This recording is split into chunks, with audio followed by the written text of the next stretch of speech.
But you know, the excitement of having the opportunity to do that is what motivates me. For the last 2 seasons, there were reasons to believe the end was near, at least as far as any curse was concerned. With back-to-back playoff eliminations in the first round, fears of the supernatural are not an option in the work that lies ahead. I think the key is let's not worry about it. We have 162 games before we even get to that point. So let's focus on the season. We have a good enough team to be there, but let's not let that be our focus. Let's have a great season and then see what happens. We had a bad week. You know, it was a bad moment to have a bad week, but what happened happened. Now it's 2009, and just try to take care of this season now. I like everything about our team, and I like the chances of us going out there and competing to win our division again and getting back to the playoffs and going a little bit further. World Series? That'd be a little bit further would be nice. Yeah. It's awful hard to win divisions and play well for 162 games, and sometimes we can lose sight of that because we had a bad week, but we've got to figure out a way to get through that. And for those who are new to the friendly confines this season, a chance to exercise the ghosts of futility is a challenge that is readily accepted. You look around that clubhouse, you see 25 guys that definitely have the right makeup to win the World Series. It's just now a matter of putting all that together on a baseball field and winning more than anybody else. So we'll see what comes of it as the year goes, and I can't say enough about trying to be a part of that. You're not going to be satisfied with anything less than making the playoffs and getting far into it. I mean, they've made playoffs the last. They've been a division champion the last 2 years, so obviously the next step up from that is getting the World Series and winning it. The more you knock on the door, the sooner you're going to get in. So our job is to knock again this year and give ourselves another chance. It's officially the 134th season of the Cubs franchise, and putting aside the outcome of the previous century, the only focus in 2009 is to bring a third championship to the north side of Chicago. Kip Lewis, Comcast Sportsnet.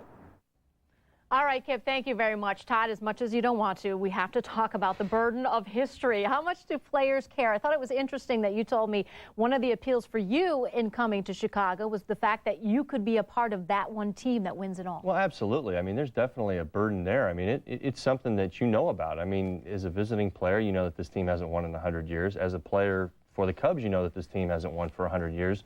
How special would it be to be that guy to come in and say, you know what, I got the opportunity to be a difference maker on the team that finally figured it out and got through this. I think the more guys, we've been very blessed with this team to have a team that's, for the most part been kept together. But this nucleus still knows. Now it's been 2 years that this team has gotten into the playoffs and hasn't won a ball game.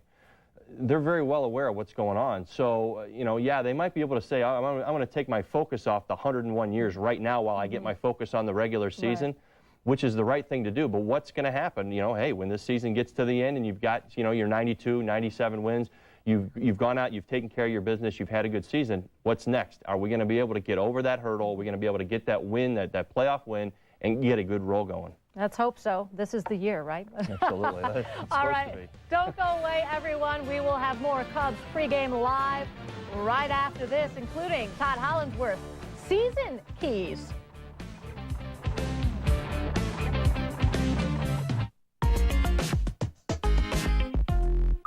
You don't have to dig too deep to get the breakfast you love. Introducing McDonald's Appetite Stimulus Package. Get any 2 breakfast sandwiches for just $3.30. Welcome to the stadium on a beautiful day for baseball. And folks, today, Simplicity lawn and garden tractors are made like no other tractor in the world. the field looks just tremendous. With Simplicity's exclusive free-floating mower deck with full-width rollers, they can transform an ordinary grass area into a beautiful, professional-looking surface. Even if it's just your backyard. Simplicity, the best cut there is. Hey baseball fans, are you thinking of heading to St. Louis to see the Northsiders play? Well, think no more. Now's your chance to win great seats to the April 25th game and a one-night stay at Lumiere Place, St. Louis's premier casino and hotel. Log on to csnchicago.com and click on the Lumiere Place icon to register.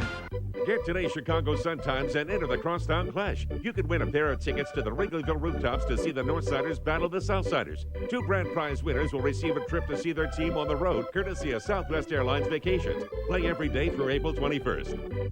More than 100,000 people are currently waiting for organ and tissue donations. Sadly, Many of them will continue to wait, if they can. You can improve the quality of life for more than 25 people and their loved ones. I'm here with my family because of a donor. Are you a donor? It's up to you. Join the Illinois Secretary of State's Organ Tissue Donor Registry. Call 800-210-2106 or visit lifegoeson.com. See, son, now this here is value. Getting what you want and not paying too much for it.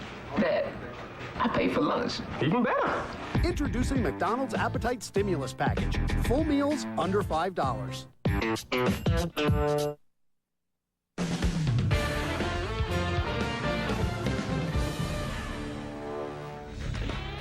Well, the Cubs have led the league in strikeouts every year under pitching coach Larry Rothschild. They have been among the top 3 teams in ERA 4 of his 7 years here, including the last 2 seasons. No question, Rothschild gets results. Now can Carlos Zambrano get results and get that elusive W on opening day? We'll find out shortly, and we'll have some opening day ceremonies live from Houston coming up next.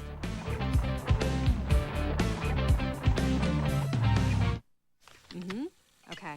No, you don't need. We don't need that. Yes, next week. Just for Men takes 5 easy minutes, targets only the gray hair, and can take you to a more interesting place.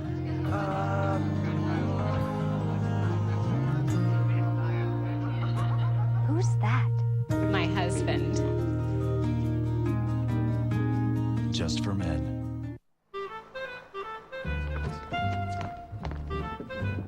Yeah, you know the spot. Right away, sir.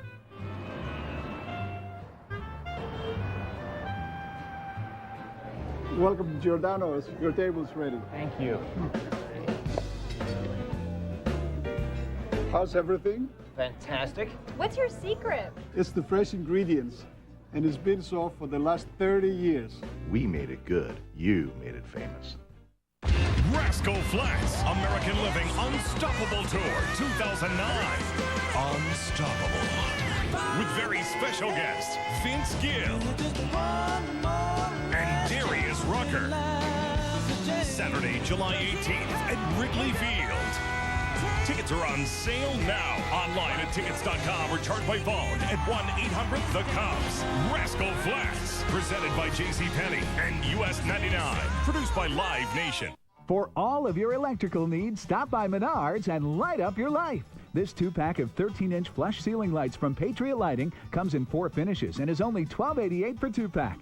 For recessed lighting, trust Vision Lighting. This recessed lighting 6-pack comes with white adjustable trim, housing, and bulbs. Choose from 3 or 5-inch. Your choice, just $39.99 each. Plus, get 0 payments and no interest till 2010 with your big card.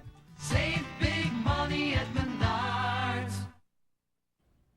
Welcome back. Now, every pregame show, we will have Todd's keys to the game. Well, this show is special. We get a bonus. We get Todd's keys to the season. Now, not the postseason, Todd. Like you said, They have to get there first, but how can they get back to the playoffs? Well, number one, I think their first key is to stay healthy. It seems pretty simple, pretty obvious, but the truth is I don't think there's a tremendous amount of depth on this team.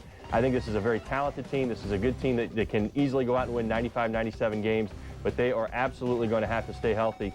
My second one would be to duplicate last season, not the postseason. Go out there and again, find that rhythm. Each guy individually and collectively find the rhythm that that got them 97 wins, and be able to push that, put themselves into a position to get in the postseason again and to bridge the gap. I think a big key here is, a lot of my questions going into this season is going to be about the bullpen. Can you bridge the gap, say, between the starters and getting to Marmol and Gregg there at the end of the bullpen? I think there's some question marks there. All right, that sounds very good. Of course, it all starts tonight. Don't go away. More pregame live coming up, including all of the pregame ceremonies live from Minute Maid Park. It's all right after this. There's no greater joy than giving to your kids for their first tooth, first steps, first set of wheels, first day of practice. But only one gift protects a lifetime of firsts. Life insurance from New York Life ensures your loved ones will always be taken care of. With 164 years of financial strength, it's the most selfless gift you can give. New York Life, the company you keep. If ever you're not satisfied with one of our tires, please feel free to bring it back. Thank you. Discount Tire Company. Low prices, more choices. Discount Tire.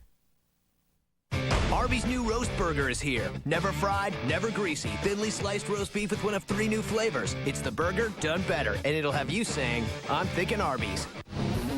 Hey, to tuck right in. The playoffs are coming to Comcast Sportsnet. Deciding on a color?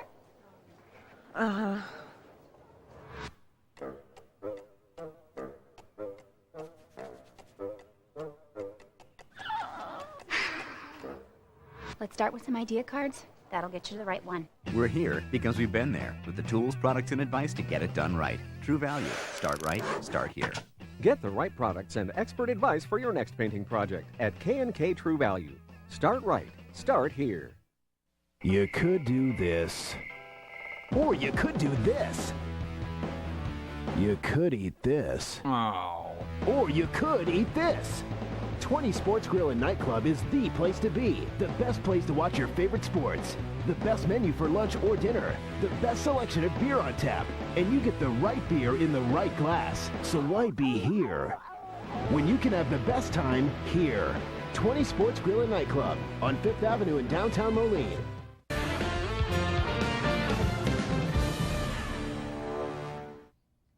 All right, welcome back to Cubs Pregame Live. It is opening day. Can you feel the excitement? We're excited here in the studio, and I know the fans down in Houston are getting pumped up. Opening day ceremonies are just about to begin at Minute Maid Park. Let's go live to Houston and join in. Spectacular night for baseball, and opening day is one of my favorite days of the year, and this year is especially exciting as we kick off the celebration of our 10th season right here at magnificent Minute Maid Park. And so, without further ado, let's get the festivities started off right with tonight's lineups. First, for the visiting Chicago Cubs. Please welcome the Director of Athletic Training, Mark O'Neill. Assistant Athletic Trainer, Chuck Bothman. Strength and Conditioning Coordinator, Tim Buss. Their hitting coach, number 28, Gerald Perry. Third base coach, number 8, Mike Quaddy. In the bullpen, pitching coach, Larry Rothschild, number 50. First base coach, 39, Mac Sinatro. The bench coach, number 3, the great second baseman for over 20 years with the Tigers, Alan Trammell. The bullpen coach, Lester Strode. Now for the non-starters for tonight, we start with number 4, outfielder Joey Gathright. Number 6, first baseman Micah Hoffpower. Number 7, number 26, Aaron Miles. Number 9, outfielder Reed Johnson. Number 30, starting pitcher Ted Lilly. 37, right-hand reliever Angel Guzman. Number 40, right-hand pitcher Rick Harden. Number 45, left-hand pitcher Sean Marshall. Number 46, right-hand pitcher Ryan Dempster. Number 47, right-hand pitcher Aaron Heilman. Number 48, left-hander Neil Kotz. 49, right-hand reliever Carlos Marmol. Number 51, right-hander Luis Vizcaíno. Right-hander, number 54, David Patton. Number 55, catcher Coy Hill. And number 63, closer Kevin Gregg. And now, please welcome the manager of the Chicago Cubs, 3-time Manager of the Year, Lou Piniella. 3-time manager. Now here's tonight's Cubs starting lineup. Leading off, number 12 in left field, Alfonso Soriano. Batting second in center field, number 1, Kosuke Fukudome. Batting third, 3-time Gold Glover first baseman, Derek Lee. Hitting cleanup, number 21, right fielder, Milton Bradley. Batting fifth, number 16, their third baseman, Aramis Ramirez. Batting sixth, number 17, former LSU College World Series in 2000, Mike Fontenot. Batting seventh, number 18, their catcher, the 08 Rookie of the Year, Giovanni Soto. And another member of the College World Series team from 2000 from LSU, their shortstop, number 2, Ryan Theriot. And batting ninth, warming up in the bullpen out in left center, their starting pitcher tonight, number 38, Carlos Zambrano.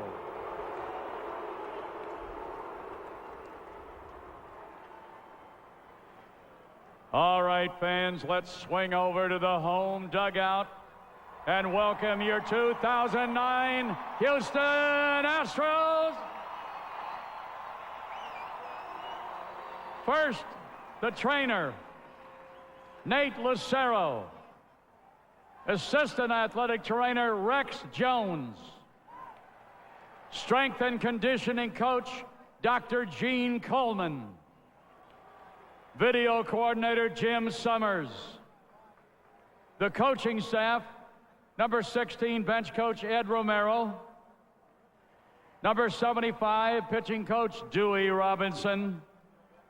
Number 14, hitting coach, Sean Berry. New third base coach, number 35, Dave Clark. First base coach, number 25, you can take it from here, Jose Cruz. Bullpen coach, number 6, Mark Bailey. Bullpen assistant, Stretch Suba. Bullpen catcher, Javier Bracamonte. Now let's meet tonight's reserves for the Astros. Number 2, first baseman outfielder, Darren Erstead. Number 4, newcomer this year, outfielder, number 4, Jason Michaels. And we're going to think of this young man now. Number 8, Aaron Boone, who had open heart surgery a few days ago. Let him hear your good wishes all the way to California.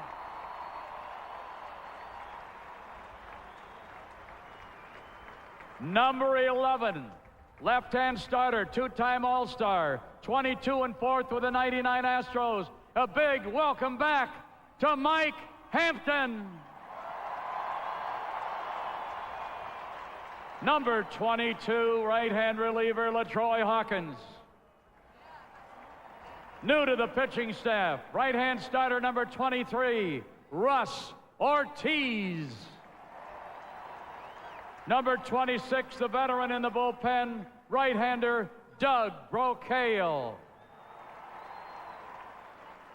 New to the club this week, utility infielder number 28, Jeff Keppinger. Right-hand reliever number 29, Jeff Geary. Number 38, new to the club this year, utility infielder Jason Smith. Right-hand pitcher in the rotation, number 38, Brian Moeller. On the DL, but he's battling back, number 41, the pride of Galveston, Brandon Backey. Number 43, right-hand reliever Chris Sampson. Number 47, 91 saves in the last 2 years, Jose Valverde. Left-hand reliever, 48, Tim Burdick.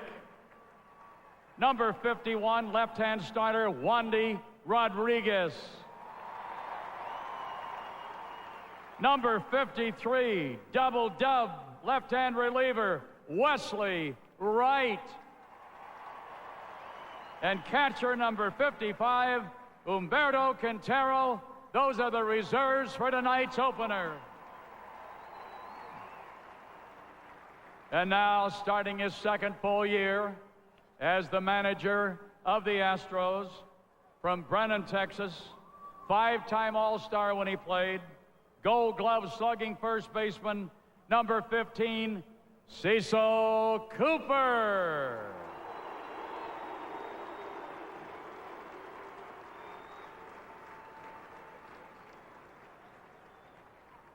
Now the starting lineup for your 2009 Houston Astros. Leading off, number 3, second baseman, Kaz Matsui. Batting second, 14-time All-Star, AL MVP 99. Catching and batting second, Pudge Rodriguez. Batting third, 5-time All-Star, 5-time Astros MVP, number 17, first baseman, Lance Berkman.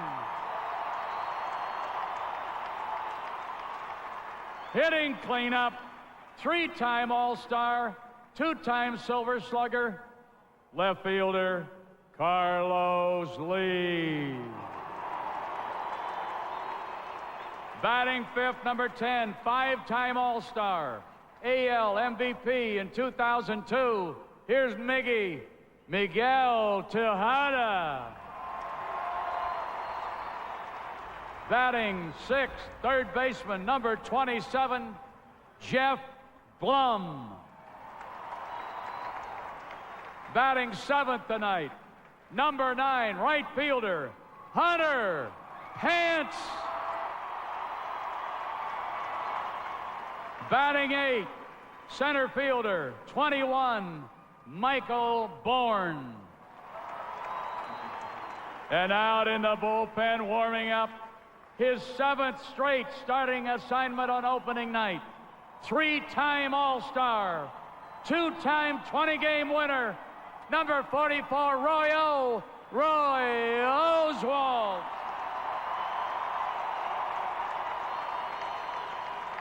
The umpires for tonight's game behind the plate will be Darrell Cousins, first base Jim Joyce, second base Bill Miller, third base Brian Runge. There are your 2009 Houston Astros. And now for the rest of the pregame ceremonies, let's go up to the top-notch PA announcer in baseball. Let's hear now from Bob Ford.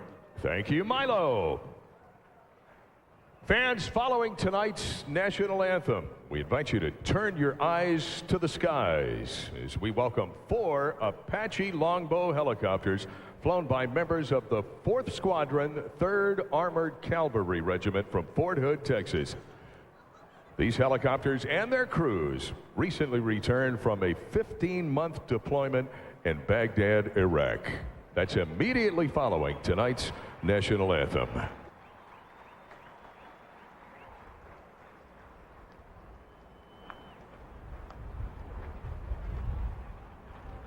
And now, ladies and gentlemen, if you're not standing already, we kindly ask that you do please rise. Gentlemen, please remove your caps for tonight's national anthem.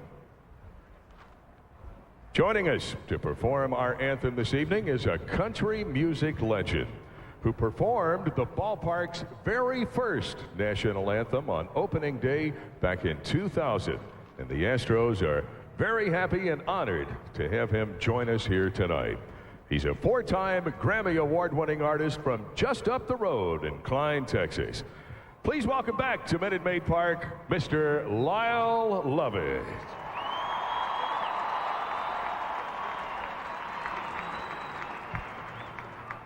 Oh, say, can you see by the dawn's early light what so proudly we hailed at the twilight's last gleam, whose broad stripes and bright stars through the perilous fight o'er the ramparts we watched were so gallantly streamed, and the rockets ran there, the bombs bursting in air gave proof through the night that our flag was still there.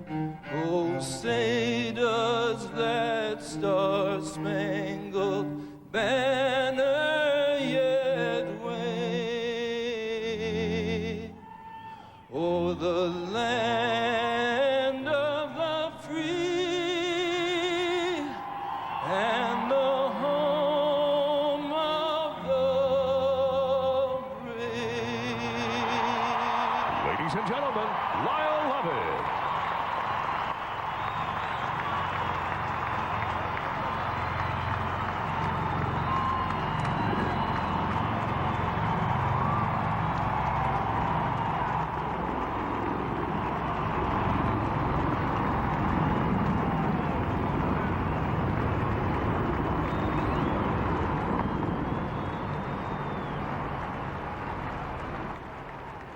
All right, a great opening day ceremony out there at Minute Maid Park in Houston, getting us excited for this upcoming season, and game time is just moments away. Now, one of the most discussed topics entering spring training was, should Alfonso Soriano lead off? I think I personally asked Lou Piniella that question at least 5 times. Well, one of the biggest knocks on Soriano is his drop in stolen bases since joining the Cubs, but the left fielder tells our Luke Stuckmeyer that may change this season. Hard to believe opening day is here again. What are your expectations once things get going today? You know, we're excited they got the first game today, and to me, personally, just I want to try to stay healthy and try to help the team to win the most I can. What have you done to work on your legs in the offseason? I know that was a focus for you, and you feel like maybe you can steal some more bases this year. Yeah, I'm stretch a lot. I'm working with the conditional coach. I'm working hard, very hard in the sprint training with my legs. So, and I hope to be available to run like I'm running before. How much did you get to test that in the spring? Not much, but the more important is I feel my leg feel loose and strong. So I think I wanna try to start season today and see how my leg feel, because I don't have too much time in sprint training to test, but I know that my leg feel good. Nice to start in a warm weather climate. Oh yeah, it's very perfect. So in dome and warm weather. So and after today, we play 2 more games here and go back to Milwaukee. Gets done too also. So I think that's good for us.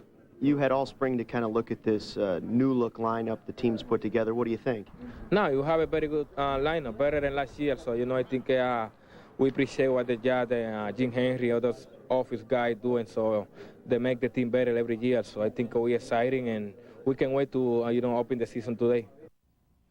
All right, Luke, thank you very much. Todd, you like him in the leadoff spot. This was the most debated topic all winter long, back and forth. Even Lou Piniella thought about switching him, moving him down in the lineup, but here he is in the leadoff spot.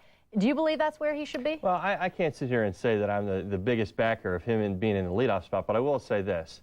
There has to be consistency at the top of this lineup, and if Alfonso Soriano is going to be that guy, then he needs to be that guy. I think as fans we have to realize, you know what, he's going to give us the long ball. He might strike out a little bit. His on-base percentage isn't very high, but here's the bottom line. This team wins when he's up there. They play very well when he's up there, and when he gets hot, he can carry a team. There's not too many leadoff hitters out there who can say that they can carry a team offensively like Alfonso Soriano can. So, personally, I think, you know what, we just need to get used to it. We've kind of complained about it for 2 years now. Maybe this is just something that we're going to have to swallow and get over. Maybe he doesn't steal 30 bases this year. But, you know, offensively, if you're getting 25, 30 home runs out of the leadoff spot, 75 RBIs, well, I mean, nobody's really complaining about Grady Sizemore in the American League. That's true. All right, I don't want to dwell on the weather too much, but I do think it's slightly important that the Cubs get to start in a couple of enclosed, atmosphere-controlled stadiums down in Houston and Milwaukee. They're eventually going to have to deal with the cold here in Chicago, but it's a nice transition from Arizona, don't you think? Well, absolutely. They're rolling the dice that maybe next week this will be a little bit better, a little bit better around here, and that's a good roll of the dice since we just had snow. But it allows you to, set your rotation, you get through it, get your top 5 guys, your top starters through the rotation, and it allows your hitters to get comfortable, to find their rhythm, to find their timing. They're not worried about hitting balls off the end of the bat or getting jammed right now. They're in a warm climate. This is a lot like spring training. It's going to change at some point, but it at least allows you to get your feet down, get out, get your legs loose, out and running in front of 45,000 people, get used to the noise and all that goes on in a big league ball game. And not having to worry about the cold weather. All right, Todd, I'll give you about 60 seconds. Keys to the game, what are they tonight? Oh, keys to the game. Number 1, is the balanced lineup going to be that effective against Roy Oswalt? This is a great example. You've got one of the premier right-handers in the league going tonight. Will this balanced lineup show itself? You've got 4 left-handers in there tonight. Will the lefty-righty thing work? This is, a big thing during the offseason. Are we going to be able to, see it play itself out? Big Z versus Carlos Lee. We know that's the big matchup in this game. Carlos Lee, 370 hitter against Big Z. Can he control him, keep him under control, and shutting the door, I think, is going to be very, very important. If Big Z can go out there, do his thing, the Cubs get some runs, getting to Greg and Marmol at the end of the ball game, getting Kevin Gregg a save opportunity, I think, is very, very important to get his feet wet again, and out there and doing his job as well. All right, we'll see if they can follow along. It is time for the Cubs and Astros live from Minute Maid Park in Houston.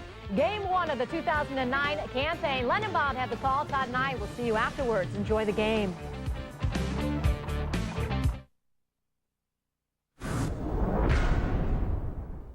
Since becoming the Cubs manager, Lou Piniella has delivered on his promise to change the team's culture by winning more games than anyone else in the National League the past 2 seasons. But he knows now back-to-back division titles mean nothing, because today a new season begins. Some teammates have departed and new heroes are waiting to be introduced. Carlos Zambrano and the Chicago Cubs open their 134th season. Next.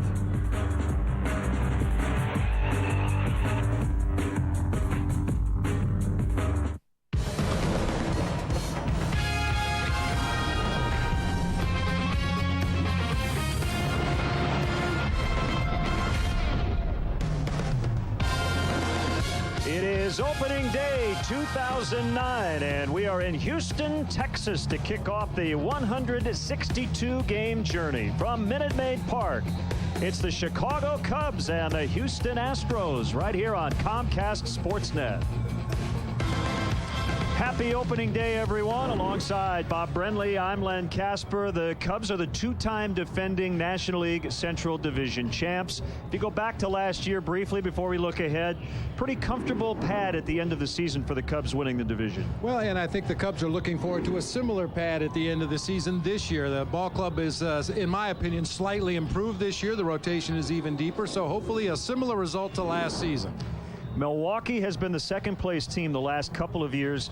Every year it seems like the Astros get off to a bad start, and then they really put it on late. Yeah, they had the best record in the National League in the second half of the season last year, but things really came unglued after that makeup series at Miller Park against the Cubs.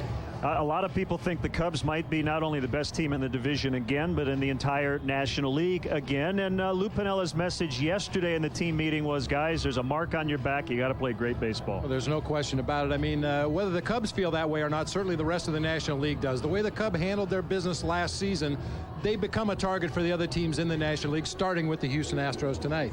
Going into spring training, there was some debate on who would be the opening day starter, Ryan Dempster or Carlos Zambrano, and Lou decided to go with the guy he's had the last now 5 years. Well, it goes back to last season when Carlos himself said maybe I shouldn't start opening day next year, but based on the way he threw the ball in spring training, the way he went about his business in spring training, This is the closest thing the Cubs have to a big game pitcher, and no doubt about it, opening day here in Houston is a big game. That was the no-hitter the last time he faced the Astros, but that game was in Milwaukee, and it was without Carlos Lee, who is in the lineup for Houston tonight. Roy Oswalt just seems to start on every opening day for the Astros. And why not? He loves it here at his home ballpark. He has been almost unbeatable here at Minute Maid Park. His career record 72-22 when pitching here at this ballpark. He is without a doubt the ace of their staff and a guy that they're going to lean heavily on this year again. Well, believe it or not, they're already celebrating their 10th season in this ballpark, one of the nicer parks in all of baseball, and we are getting set for opening night from Houston.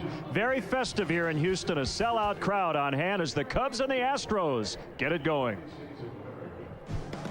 Don't yell in the... And another member of the college, Zambrano.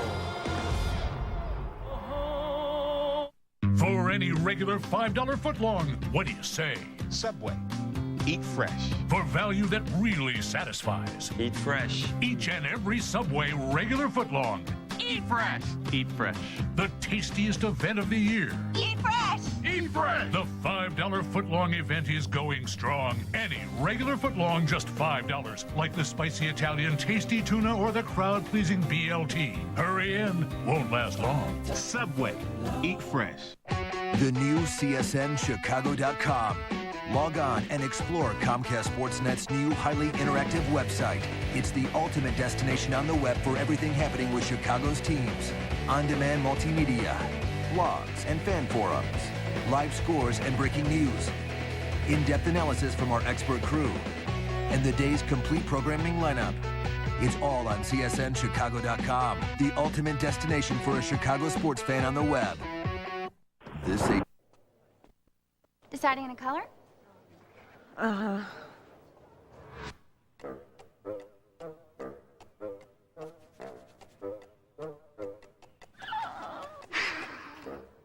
Let's start with some idea cards. That'll get you the right one. We're here because we've been there with the tools, products, and advice to get it done right. True Value. Start right, start here.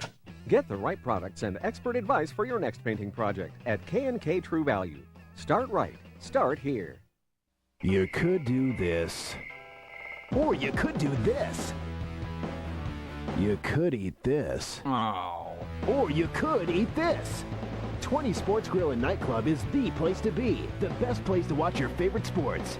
The best menu for lunch or dinner. The best selection of beer on tap. And you get the right beer in the right glass. So why be here when you can have the best time here? 20 Sports Grill and Nightclub on 5th Avenue in downtown Moline. Baseball on Comcast Sportsnet is brought to you in part by the all-new 2010 Lexus RS, reinventing the vehicle that invented it all. Menards. And Menards, you'll find big lumber yards, big selection, and big savings. Blue Cross and Blue Shield of Illinois, dedicated to giving you the security to experience wellness everywhere. Jimmy John's, America's favorite sandwich delivery guys. And by Southwest Airlines, low fares, no hidden fees.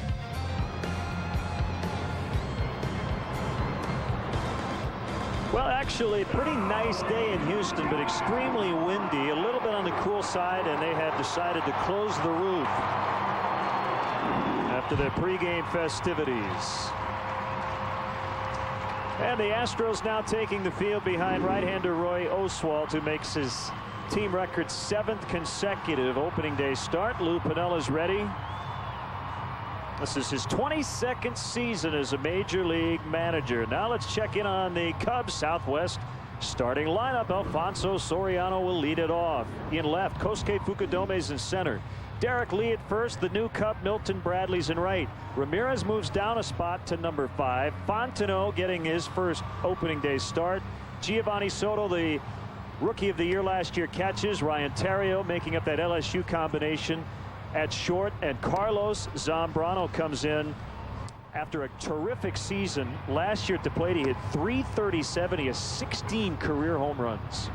Take a look at the Astros defensively, brought to you by Home Depot. El Caballo, Carlos Lee in left field. Great speed in center and right with Michael Bourne and Hunter Pence. Jeff Bloom, the veteran, getting the start at third base tonight. Miguel Tejada at short. Kaz Matsui at second base. Big Puma, Lance Berkman over at first base. Pudge Rodriguez will be doing the catching tonight. for right-hander Roy Oswalt. We showed you the numbers on Oswalt pitching here at Minute Maid Park in his career. 50 games over 500. Cub fans are very familiar with Roy Oswalt. Throws the high four-seam fastball, the big over-the-top curve, an occasional changeup, occasional slider. At times, he will save that curveball till the second and sometimes the third time through the lineup before breaking it out, and he will change speeds. You'll see curveballs anywhere from 65 to 82 miles an hour. Cubs have had more success lately against Oswalt, 2-5 in his last 7 decisions against the Cubs. And the Cubs won 97 last year, lost only 64, but they went 8-9 versus Houston. Very competitive and very bizarre season series. It included 3 venues. The 2009 season is underway. Ball 1, according to the home plate umpire, Darrell Cousins, who's been doing this at the big league level since 1979. There's a deep drive by Soriano. Carlos Lee gives it a look. Gone! Lead-off home run for Soriano. How about that start?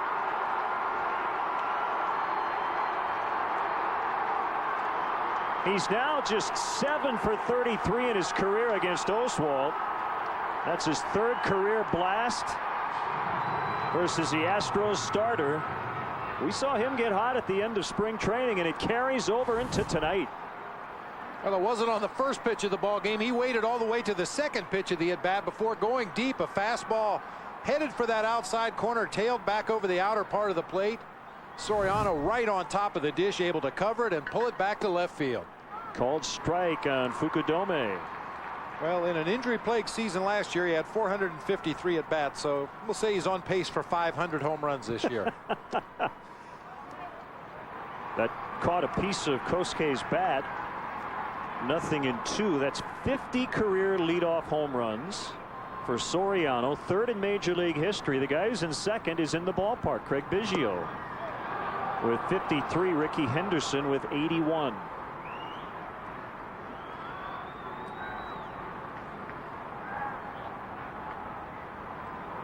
Oswalt works quickly. Ground ball up the middle. Picked up by Matsui, and he just got him. Good hustle by Kosuke. That's the first out. Nothing routine about it. Matsui's rhythm was thrown off by that last hop, and he makes a bad throw to Berkman at first. Does a nice job of digging it out of the dirt. Still a little bit of sunlight coming through the glass out in left and left center field. You can see Matsui and right fielder Hunter Pence. A little bit on Lance Berkman over there at first base. Another foul tip strike. Derek Lee. He's hit over 300 against Oswalt with 3 homers. Had a nice spring. 322. Did battle the right quad injury, but he's fine, ready to go. Cubs were the best offense in the entire National League in 2008. And a nice statement early on with Soriano leading off the ball game with a home run. Jeff Blum throws out Lee. 2 gone.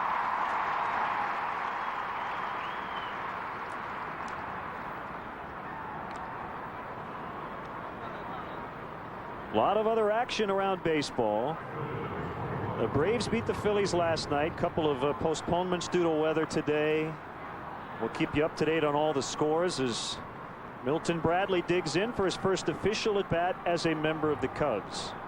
He remembers his first opening day. It wasn't quite as warm. He was with the Expos at Wrigley Field on a very chilly day in 2001.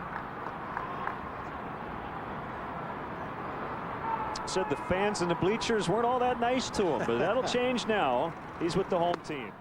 Tonight with the road club, the Cubs will open the home portion of their schedule 1 week from today against the Rockies.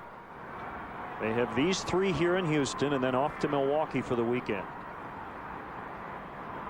And one thing we learned rather quickly about Milton Bradley in spring training down in Arizona was he will be mentally ready to play the ball game every night. He starts his game face about 3 o'clock in the afternoon. Here comes a 2-0. That misses outside. You're going to see Milton in a lot of hitters' counts. Very keen eye at the plate. Well, that's why I feel he was a great addition to this Cubs ball club. They showed great strides last year as a team in working good hitters' counts. He swings at a 3-0 on his first at bat. Blum's not going to have room. I think that shows right away the kind of confidence that Lou Piniella and Gerald Perry have in their new right fielder to turn him loose on a 3-0 count. He's shown that he will not chase bad pitches out of the strike zone even when the count is in his favor. But as I was saying, Len, I thought as a ball club, the Cubs really made great strides in working the pitcher, getting into the bullpen earlier in the ball game, not to mention getting in those great hitters' counts. And Bradley just enhances that. Well, a lot of scouts watching this one already jotting that down in their notebook. Don't throw one in his wheelhouse on 3-0. He'll jump on it. Full house. Caught some of the pregame festivities. Former Cubs announcer Milo Hamilton was the MC announcing the rosters for these two teams.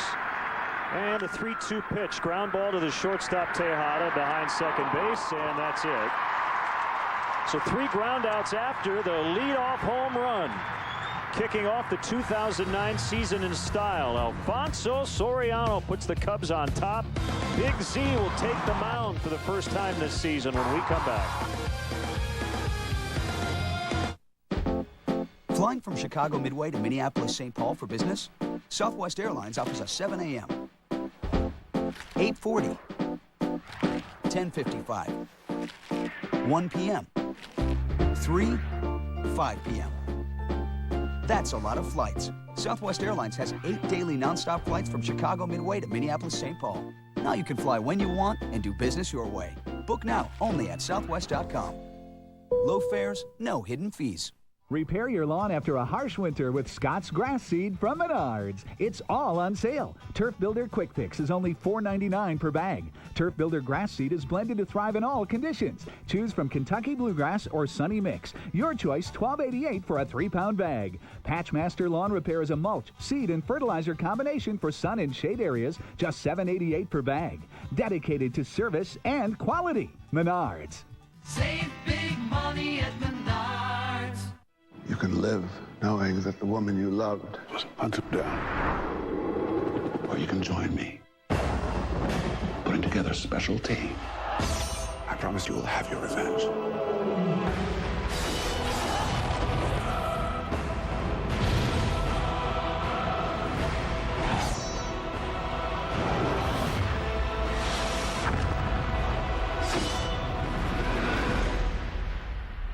This film is not yet rated. Soriano with a home run to start it. Let's see how Carlos Zambrano fares against the Astros. Let's check in on Cecil Cooper's Astros Southwest starting lineup. Kaz Matsui, the switch hitting second baseman, starts it. Ivan Rodriguez signed on March 20th. He'll catch. Berkman, Lee, Tejada, pretty formidable in the middle. Jeff Blum is at third.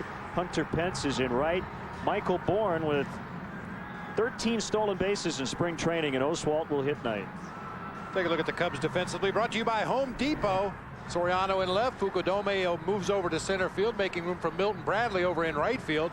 Ramirez and Terrio on the left side of the infield, Fontenot and Lee on the right side. Giovanni Soto, last year's Rookie of the Year, doing the catching for Big Z, Carlos Zambrano.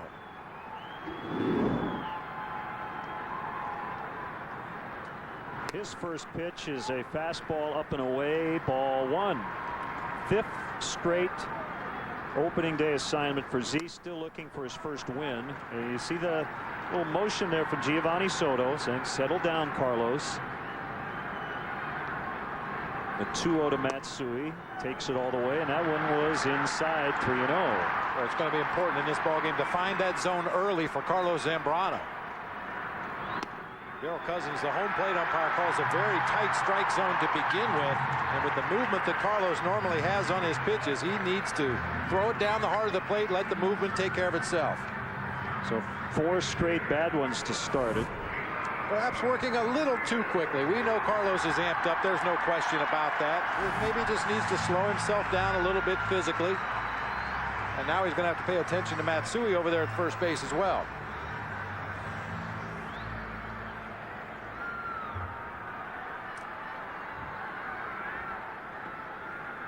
Pudge Rodriguez, future Hall of Famer. On the backside of his career, he and Giovanni Soto played together for Puerto Rico in the WBC. 14-time All-Star, 13 Gold Gloves. That's the all-time record for catchers. American League MVP for Texas 10 years ago. And he takes a strike. It's weird to see him wearing number 12. Pudge can't wear his normal number 7 because Craig Biggio wore that digit as an Astro, and it's retired. 18th straight opening day start for Pudge Rodriguez. High fly ball the other way. Milton Bradley gets his first chance. Right now he's in the shadows, and he makes the catch.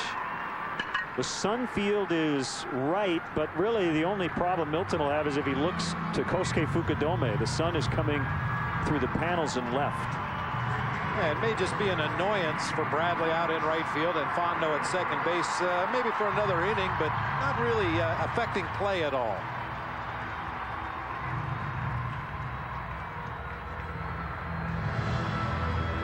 Well, Lance Berkman, Bob, a guy you normally worry about a lot, but last year he hit .135 against the Cubs.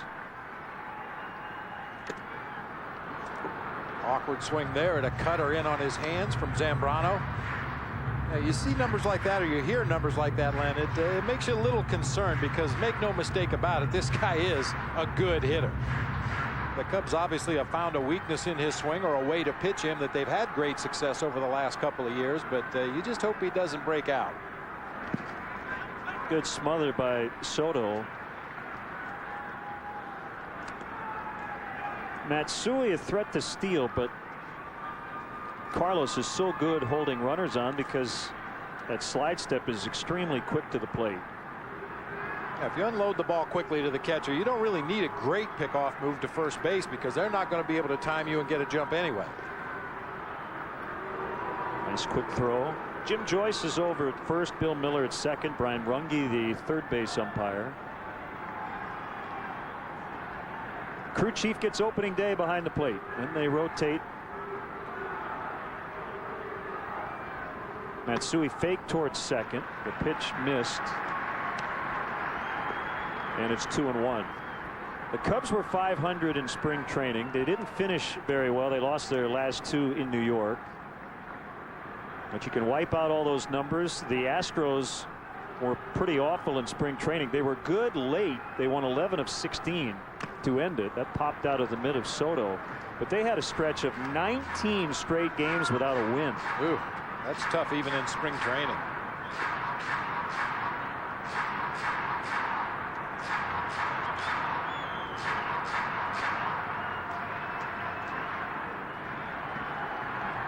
Lou was the manager of the year last year.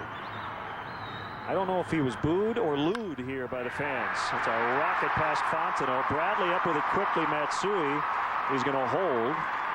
Good job by Milton to get back in quickly. 2 on for Carlos Lee.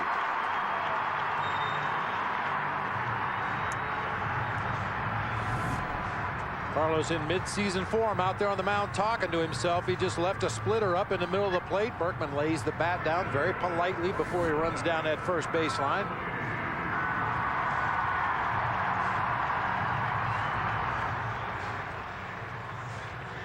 Now, this is a guy you definitely want to make him hit it to the big part of the ballpark. We haven't really talked about it yet, but we will throughout this series and this season. The Crawford box is in left field, a very inviting target for a right-handed pull hitter or a lefty that goes the opposite way. 3:15 down the line with that high out-of-town scoreboard, but there is a lot of room from the gap in left center around to the gap in right center. Big numbers for Lee against the Cubs and against Big Z. 370 with 4 homers. For El Caballo against El Toro. Big rip. He fouled it back. Kind of an oops moment at the beginning of spring training for Carlos Lee. Showed up 2 days late. Oops. Oops. There's his fan club out beyond the left center field fence.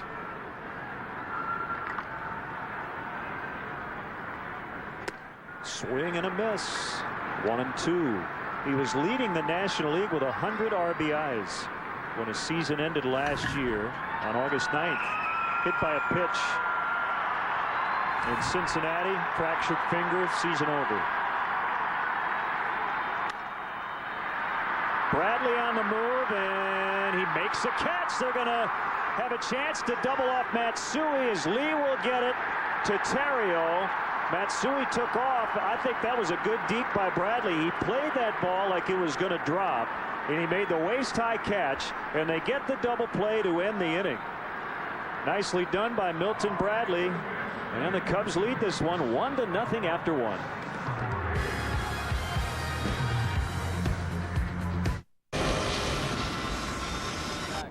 This one's good. Be flat. Let's drive this thing and see what it sounds like.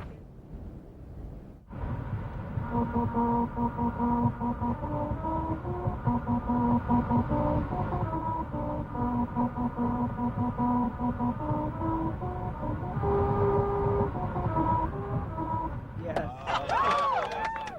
It worked.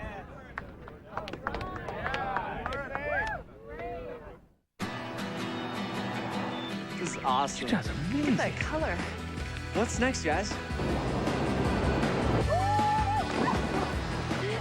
What's next? What's next? So what's next? So what's next, guys? Utah, where what's next is completely up to you. Plan your adventure at utah.travel. Rascal Flatts American Living Unstoppable Tour 2009. Unstoppable. With very special guests Vince Gill and Darius Rucker. Saturday, July 18th at Wrigley Field. Tickets are on sale now online at tickets.com or charged by phone at 1-800-THE-CUBS. Rascal Flatts, presented by JCPenney and US 99. Produced by Live Nation. Tonight, the story of an unlikely sought-after free agent, impressing both sides of town. The Cubs know his experience could put them over the edge. He's got leadership qualities, yeah. Players like him and listen to him. The White Sox feel he would be a perfect fit in their clubhouse. At the end of the day, he's Chicago tough. Where will Deep Dish land? Stay tuned to Sports Night for the details. Comcast Sportsnet, where dreams happen all season long. Should be an exciting season of Cubs baseball if the first inning is an indication. A home run for Soriano, and then an interesting end to the bottom of the first. Yeah, just the way you draw it up, the 9-3-6 double play, little half swing by El Caballo. Milton Bradley, a nice running catch. He throws back into the infield to first base, and in the meantime, Aramis Ramirez just launched one into the Crawford boxes. Ramirez with a home run. It's 2-0. That ball was smoked by Aramis. So back-to-back leadoff homers, so to speak. Soriano in the first, Ramirez here in the second. We talked about how reachable the Crawford boxes were for a right-handed pull hitter. Aramis Ramirez doesn't necessarily pull the ball all the time, but got a high fastball out over the plate. No doubt where that one was headed. Called strike Mike Fontenot. He was kind of speechless when I asked him today about playing with Ryan Terrio. All smiles from Aramis, his 250th career home run. Yeah, it felt good, didn't it? High fastball, yeah.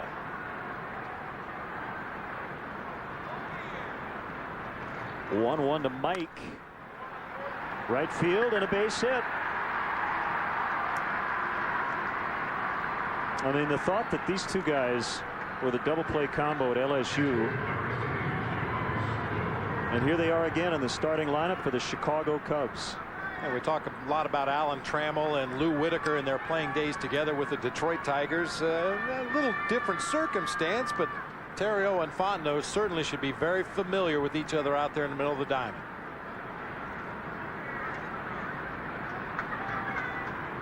Well, any lineup that has Giovanni Soto batting 7th, check swing foul, is a pretty good lineup.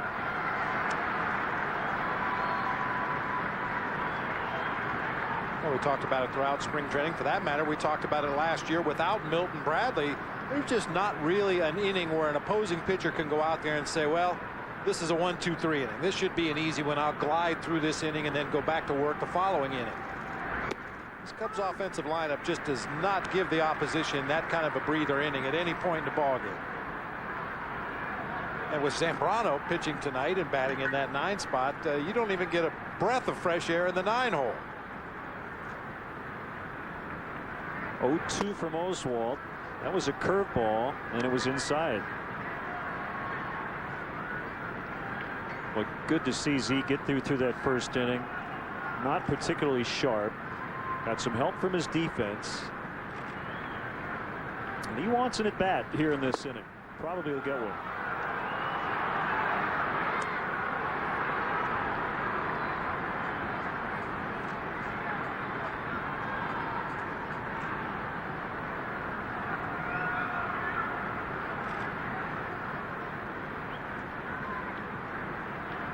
The 2-2 pitch. Rocket base hit. Cubs are hitting the ball very hard against Oswalt. 3 straight hits to start the second. Ticket sales are at a record pace, but plenty of tickets are still available for the 2009 season. To purchase tickets, visit Cubs.com. Call 1-800-THE-CUBS or visit the Wrigley Field box office. A lot of mistakes up in the strike zone in the early going for Roy Oswalt, and the Cubs are jumping all over them. I mean, this is one of the premier pitchers in the National League, and the Cubs are very aware of what he's capable of if you allow him to get into a rhythm out there on the mound. So they're jumping on every mistake they see. Oswalt left his final spring training start last Wednesday because of dehydration and lightheadedness, but fine to make the start tonight. Get me over breaking ball. Strike 1 on Ryan Theriot.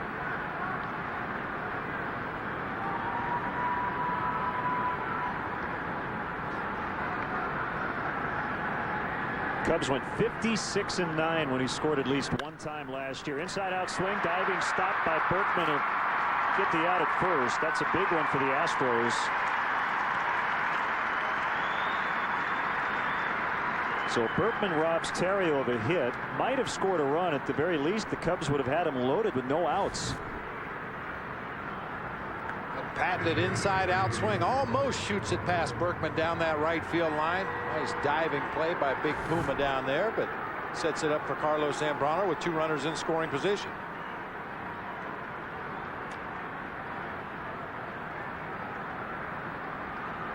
No pitcher for the Cubs in the modern era hit better than his .337 last year. The infield is in. Now, you played the corner spots in addition to catching. Would you want to be playing in if you're Lance Berkman with Big Z at the plate, considering how hard he hits the ball? Or Jeff Blum, for that matter, because if he happens to swing late on a fastball and get the barrel on it, he's going to hit it hard that direction.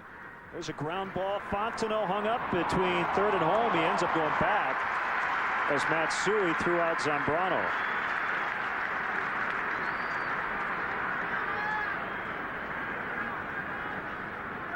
It looked like Mike was going on contact there with the infield playing in, but realized he was going to run into an easy out at home plate, so he slammed on the brakes, forced Matsui to get the out at first base. Yeah, just the slightest of hesitations before breaking toward home.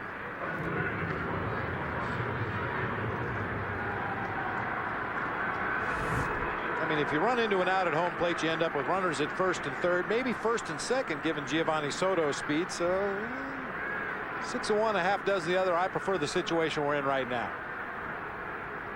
We'll see how Oswalt deals with Soriano with Fukudome on deck. Broke his bat, and Matsui gets to it, and he throws out Soriano. The bat stays in one piece. The Cubs get a couple more runs. They get another leadoff home run. This time, Aramis Ramirez. Cubs 2, Astros nothing midway in the second.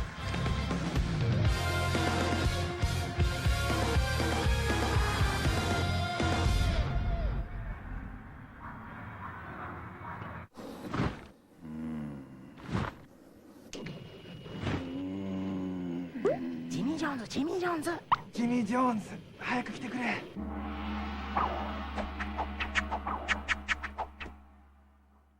最高だ。Jimmy Jones これ早い。Jimmy John's, America's favorite sandwich delivery guys. You can live knowing that the woman you loved was hunted down. Or you can join me, putting together a special team. I promise you will have your revenge. On May 1st, witness the origins.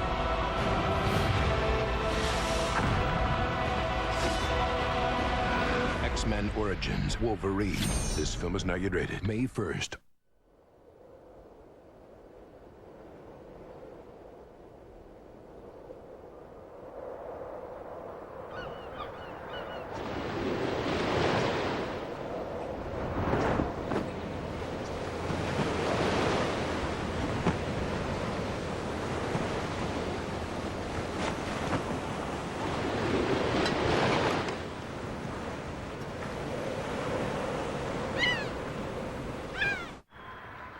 The 4th annual Race to Wrigley 5K on Saturday, April 25th starts at Clark and Addison, continues through the Wrigleyville neighborhood, and finishes with a run down the Wrigley Field concourse and under the famous marquee. Each participant receives a performance management race t-shirt. Proceeds benefit Chicago Cubs charity. To register, visit Cubs.com. It's 2-0 Cubs. They had a golden opportunity to get more after the Ramirez home run.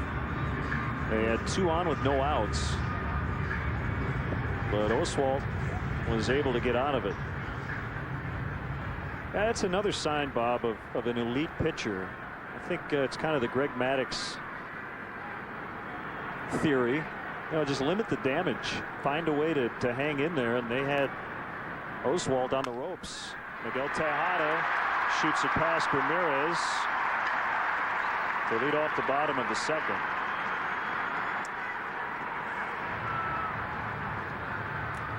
Sure, we'll have Greg Maddux in the booth when the Cubs retire his number 31 along with Fergie Jenkins on May 3rd. And, well, you know, we'll ask Greg. I don't know if he could quantify it, but we'll say, how many times did you win when you were bad? Well, there's 350-plus wins. I'm sure he'll say a lot of them. I mean, I've talked to starting pitchers throughout my career as a player, a coach, a manager, and as a broadcaster, and most of them will tell you that if you start 30 games in a season, you may have your no-hitter stuff 2 or 3 times. You may have good enough stuff to win 5 or 6 times.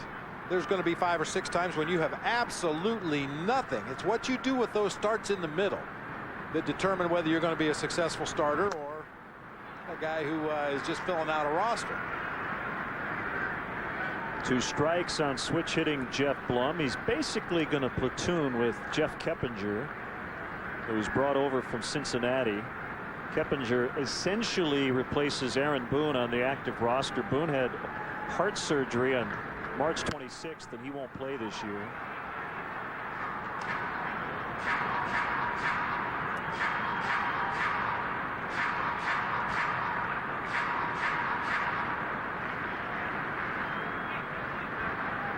The biggest boos were for Carlos when he was announced in the starting lineup. Not a big surprise.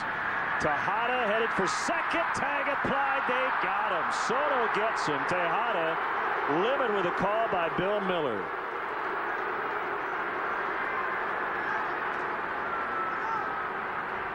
But Tejada got a really good jump on that pitch in the dirt. He read it well immediately, but Soto blocked, recovered, made a strong throw, and Tejada just doesn't have the same kind of foot speed that he had earlier in his career. I guess who does, but I think he thought he had such a good jump he was going to get into second base easily, but the strong throw by Soto nails him at second base. Well, the defense really helping out the starting pitcher. You like to see that. 2-2 on Blum. Nobody on, 1 out.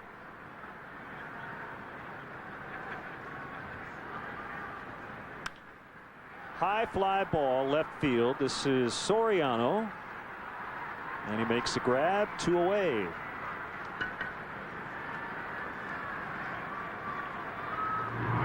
It's so important, as you mentioned, Len, early in the season for your defense to bail the pitcher out on occasion, because there's going to be just as many occasions where the pitcher has to bail out his defense. But when your defense is making plays early in the season, it reinforces to the pitchers that they can throw the ball over the plate. They can throw strikes, let their defense work behind them. Swing and a miss by Pence on a breaking ball. Good spring numbers for Hunter Pence. He mentioned that this spring he worked more on the mental aspect of the game, really trying to get the most out of every at bat, even late in the ball games, late in spring training. He said physically they work on their swing so much, they do their defensive fundamentals so much, that the mental part of the game is what really separates players at this level. No swing, 2-1.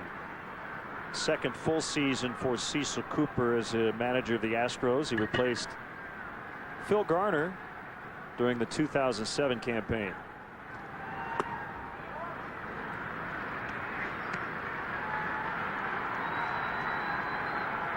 Three and one. The pitch. Bouncer backing up Ramirez. Lots of time, bad throw, but a dig by D. Lee. That's what he does best. Leadoff single, but then the defense came through again as Soto nailed Tejada. 2-0 after 2.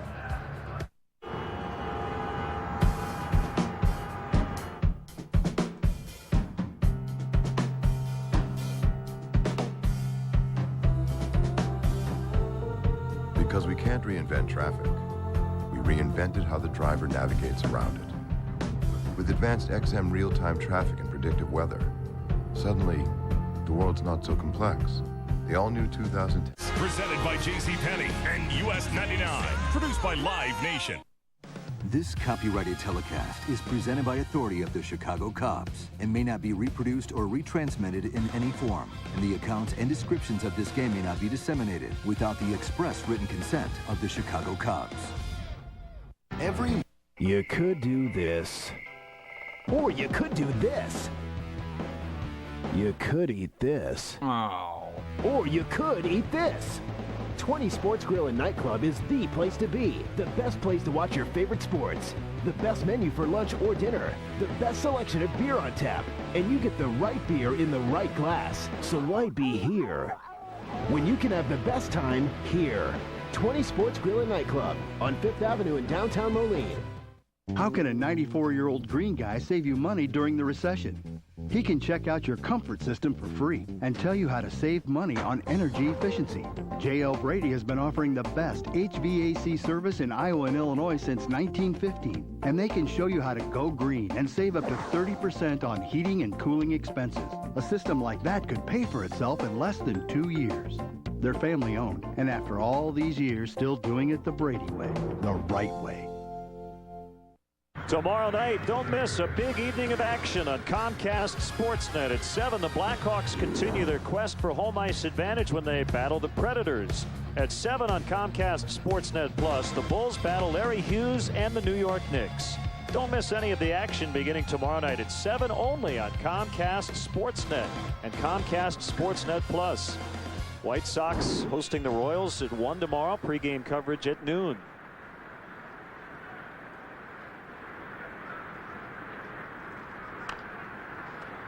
Little tapper foul by Kosuke.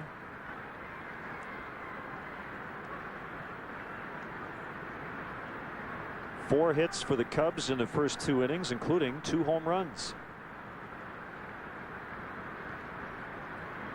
There are a lot of low batting averages for the Cubs in this ballpark coming into action tonight. 2 of the guys with the home runs. Ramirez just 232, Soriano 185, Kosuke last year hit 208 in this park.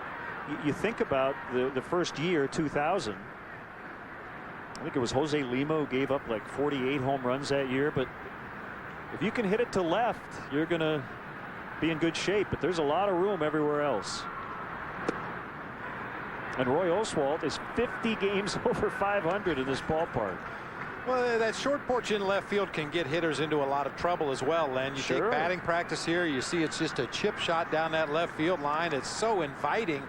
A lot of guys change their swing. They open up that front shoulder a little too quickly. They try to get out in front and hook the ball to left field, and that can get you in some bad habits. It's the first strikeout for Oswalt.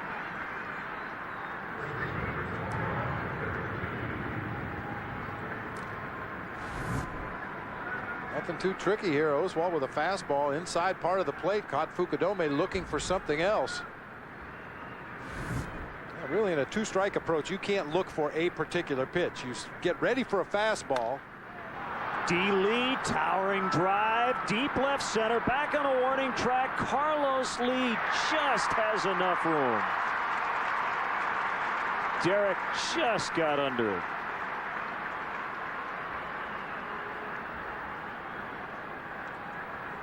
It's a little too much hang time. Derek got under that ball just a hair, maybe out toward the end of the bat a little bit.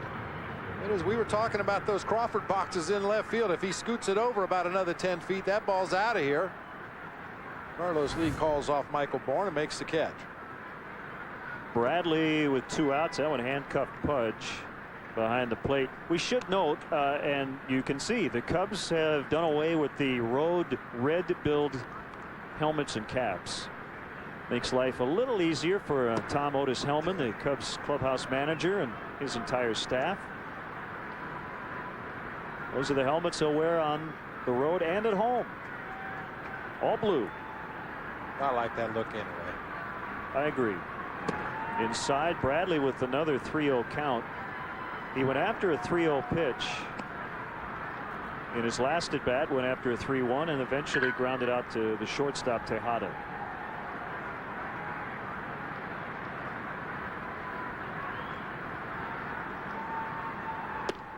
And that was a pitcher's strike. Normally a catcher will sit right down the middle. Rodriguez shuffled over a little bit to the outside corner.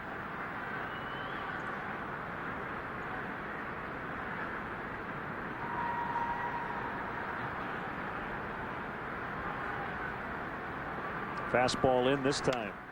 In on the hands. 3-2. And even that fastball straight out over the heart of the plate. Oswalt just not as fine with his command here in this start so far tonight as we've seen him in the past. Left a lot of fastballs up in the hitting zone. He's missed from one side of the plate to the other when trying to go inside. That time he got it in there, but too far. Take a look at our Heineken home run replay of the blast off the bat of Aramis Ramirez. A lot of first pitch swinging in this ball game, and why not get a high fastball up and out over the plate? That bat head out in front of home plate. Good swing by Rami, results in the second run of the game for the Cubs.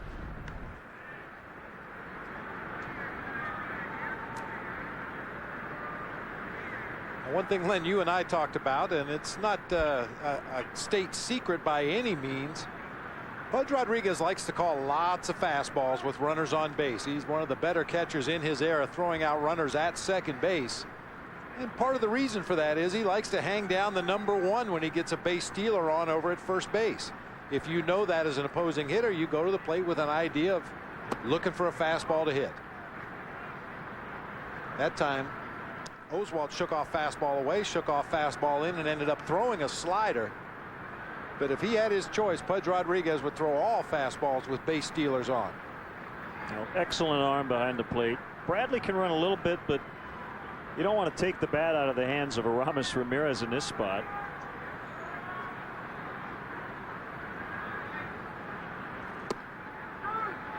Get me over breaking ball. 1-1. Guy during my playing days, currently a coach under Joe Girardi with the New York Yankees, Tony Pena, when he caught for the Pittsburgh Pirates and later the St. Louis Cardinals. He was another guy that loved to call fastballs with base stealers on at first base. Well, whatever Pudge calls, it works. Yeah. Because he's been at about 43% in his major league career, which is outstanding. Well, if there's a catcher that doesn't need the help of a pitcher throwing fastballs to gun down runners, it's Pudge. Hit well. Michael Bourne runs well, and he'll pretty easily get to that one right at the edge of the warning track. Ramirez timing Oswalt very well early on. Cubs 2, Astros nothing. Opening night from Houston. Hey Cubs fans, are you looking to get tickets to the hottest Cubs games this year? Visit Cubs.com and click on StubHub, the official fan-to-fan ticket marketplace of Cubs.com. Don't miss all the fun and excitement at the friendly confines with StubHub. There's always a ticket available to a Cubs game. We followed this rainbow to its end, and you can't imagine what we found. The Internet. Seems it can't hide here either. Simply insert the AT&T Laptop Connect card, and you're connected at up to 3G speeds. Download inventory reports or attend a webinar, all on the go. I'm Bill Curtis, and I just found the Internet. The Internet can't hide anymore. Switch to the network with the best coverage worldwide and get the AT&T Laptop Connect card for free. AT&T. I'm putting together a special team with special powers. We didn't sign up for this. You think you are. This is what we do. On May 1st. I'm done. We can't just let you walk away. Witness. Hunt him down. The origins. Welcome to the war. X-Men Origins Wolverine. This film is now rated. Want to see all the action from the front row? Now you can with the CBOE Front Row Seats auction. Front row seats will be auctioned off to each game all season long. For more information, visit Cubs.com and click on the CBOE Front Row Seats auction. The best seats are always a click away. Tomorrow, a red storm is brewing as All-Star Jonathan Chase and the Blackhawks drop down to Nashville for a Western Conference showdown against the Predators, followed by Smirnoff Vodka Blackhawks postgame live. Blackhawks Predators in HD tomorrow at 7 on Comcast Sportsnet. Fans' best friend.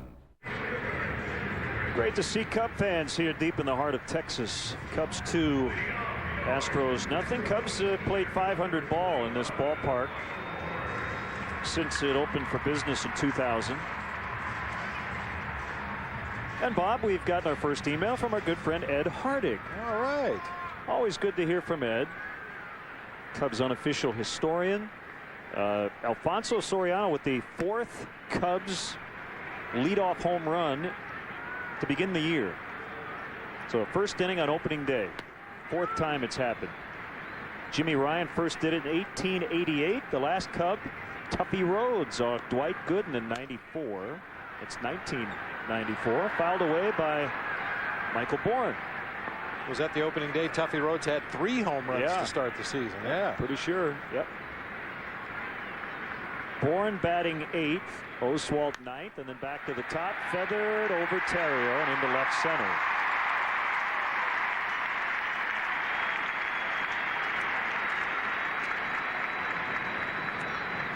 It'll be interesting to see if Cecil Cooper wants to waste a sacrifice bunt in this situation. Michael Bourne, as we have mentioned throughout the early part of this telecast, extremely fast. 13 stolen bases in spring training. For his career, 60 out of 73. That's an 82% success rate. They may just let Bourne try to go ahead and steal the bag at second, which is going to be tough against Zambrano. Lead charging, and the pitch is taken outside. Ball 1.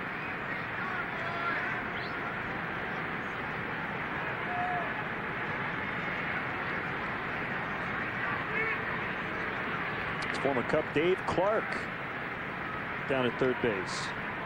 Jose Cruz Sr., longtime first base coach, on the other side.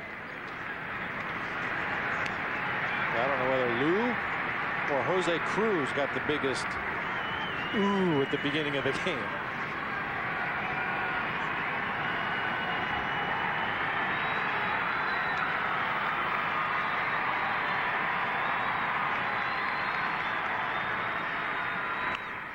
There's the bunt by Oswalt, and only one play, that's first.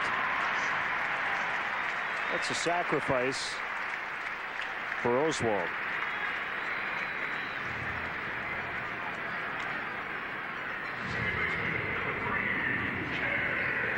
Now Matsui walked and eventually was doubled off second base.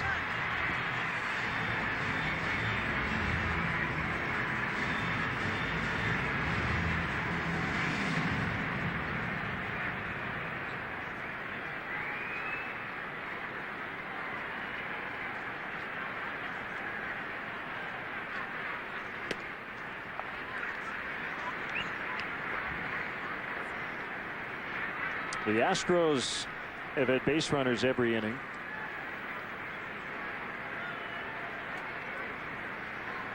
The kick and the 1-0 drifts inside. He hasn't thrown a strike yet, Bob, to Kaz Matsui. That's 6 bad ones to the Astros leadoff man. And you know that with Kosuke Fukudome making the move to center field this season, it's going to take a while for him to get acclimated out there as to what depth to play at against the opposing hitters.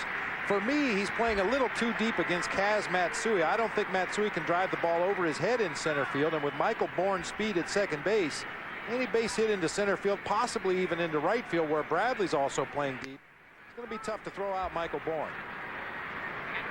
Now we know Fukudome gets rid of the ball quickly, and we've seen that from Milton Bradley as well in spring training, but I just think they're both playing a little too deep with a guy at the plate that doesn't really drive the ball.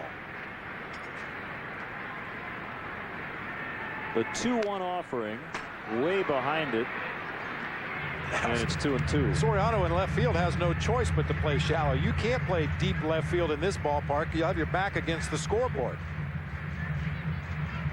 And we know what he can do in left field as far as throwing out runners at home plate.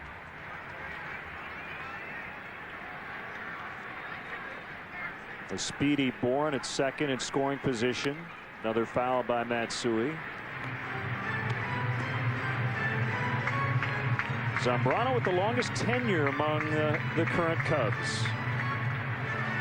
With Kerry Wood signing with Cleveland in the offseason.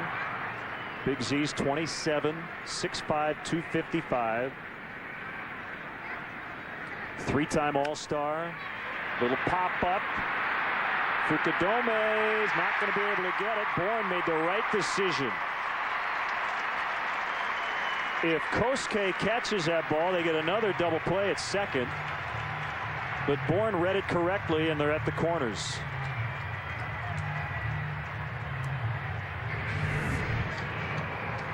Kind of a risky play. Yeah, Matsui got jammed badly there. Hit that little floater out into shallow center field. Kosuke tried to decoy Michael Bourne, but he got a real good read, as you said, went on to third base, but unable to turn the corner and score there because of how close that ball was to the infield. I don't know how to verbalize this, but that's a play if you're Michael Bourne. You have to be 110% right, considering what's already happened in this game. He was right, so it's a good play. Swing and a miss. Well, and as the season progresses and you play more games against the opponents, especially in your own division, you'll get to know their strengths and weaknesses a lot better. You'll get to know the arms of the outfielders, the ability of the infielders to go to their right and their left, and also the ability of the hitters and where they're likely to hit the ball.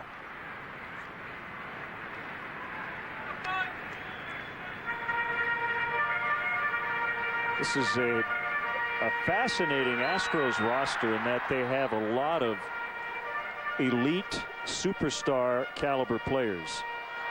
I mean, Lance Berkman, Carlos Lee, Roy Oswalt, Jose Valverde, arguably among the top 2 or 3 at their positions in all of baseball. You have the future Hall of Famer Rodriguez behind the plate. Swing and a miss. Big strikeout for Z. You have Tejada at short with a lot of success, all-star appearances. Hunter Pence pretty good out in right, and then they have a lot of guys who you would not consider upper echelon guys, and they'll have to stay healthy, that's for sure, but they have some star power. Speaking of power, first strikeout for Z. Well, we've given you the numbers on Pudge Rodriguez throughout his career. I mentioned his 18th opening day start, and there's some signs that that bat is slowing down a little bit. Still a presence in the lineup and possibly will get up to speed as we get further and further into the season, but at least in the WBC and so far here tonight, that bat looks to be dragging quite a bit. Berkman bothered with some biceps tendonitis in his left arm. In spring training, missed a little time. Fontenot plays it off to the side, and Z gets out of it again. Well, the Astros are getting their base runners, but no runs through 3. Cubs lead this one 2-0.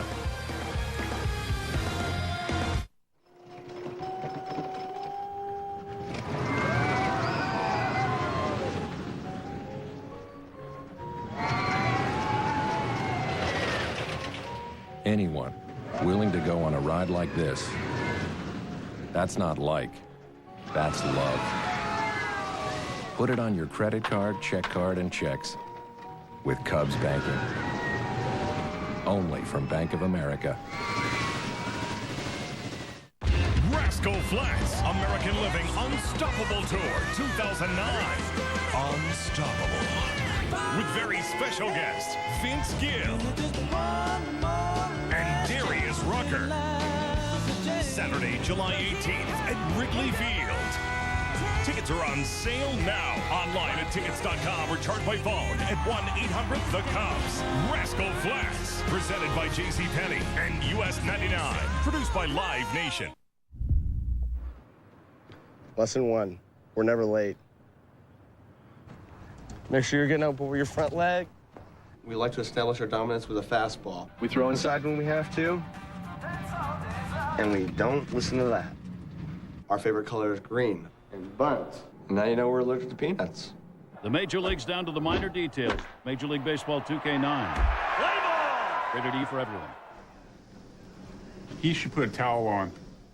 Wednesday on Comcast Sportsnet Plus, newly acquired Milton Bradley leads the Cubs into a duel in Texas as they take on Lance Berkman and the Houston Astros. Coverage begins with Cubs pregame live. Cubs Astros in HD. Wednesday at 6:30 on Comcast Sportsnet Plus. Fans' best friend. Well, the Duck is back. Time for our Aflac trivia question, our first one for 2009. And you know what? He went and grabbed a sandwich, so he'll be here in a second. Oh, there he is. Down that fast. He was the last pitcher to throw a no-hitter on opening day. No no-hitter in this one. Each team with 4 knocks. There will not be a no-hitter, at least among the games that have started today or have been completed. Everybody with a hit. 1 strike on Mike Fontenot. He's batting 1,000. And he's still batting 1,000. 2 for 2. He's hustling towards second. Now he's able to slow down. That'll be an easy stand-up 2-base hit. I was going to say his average can only go down, but not necessarily. Not necessarily. It can stay the same. Fontenot going the opposite way with a fastball down and out over the plate. Caballo tried to play the carom off the big scoreboard out there in left field and make a play at second base because that scoreboard is so close to the infield, but got the high bounce and made it easy for Fontenot to cruise into second with a leadoff double.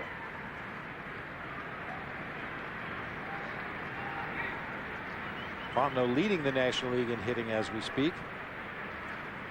You don't even have to look it up. At least tied for the lead.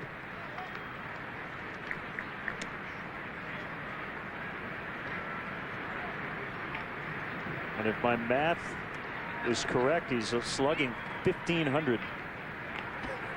And one of the guys he's tied with is Giovanni Soto, who's also batting 1,000 so far this season. Well, you made a very astute point when you walked into the booth today. You said, wow, the Braves are running away with the National League East.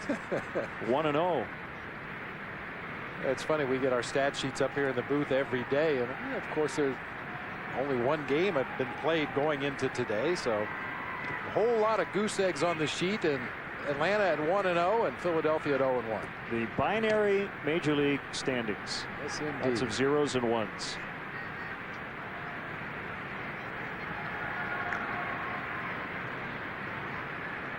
I apologize for not having the pitch speed graphic up and running. Our goal is to always have it for you.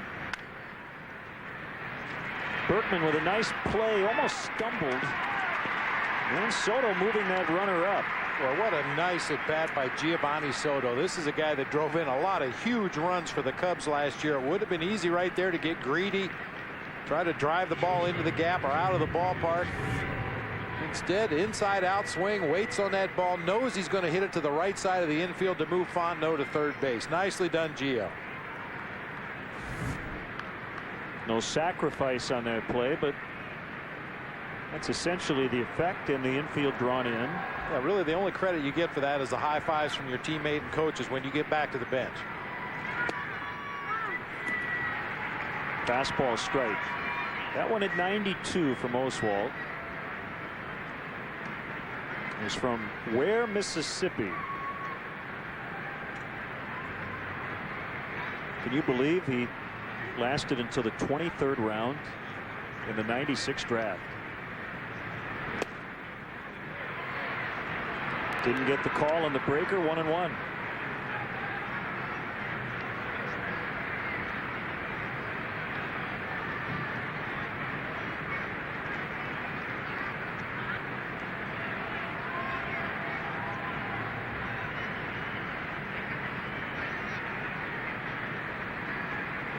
Another fastball.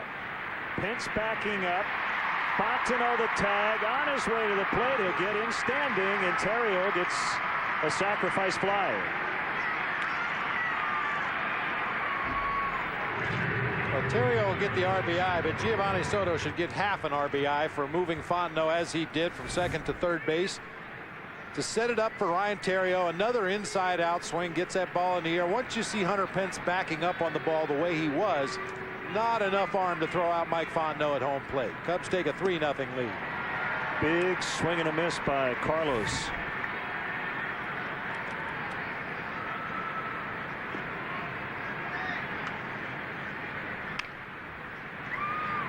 Blum to his left. And Carlos hustling as always.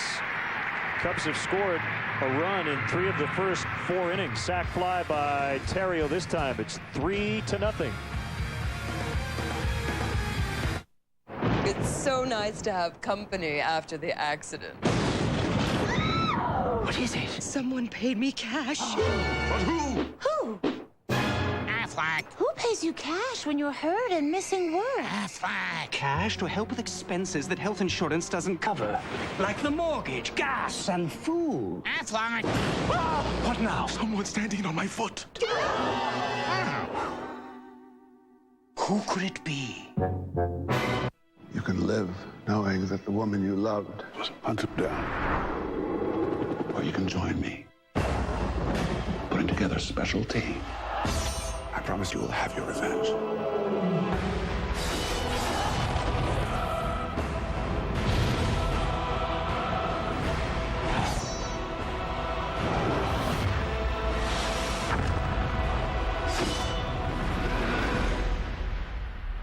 This film is not yet rated.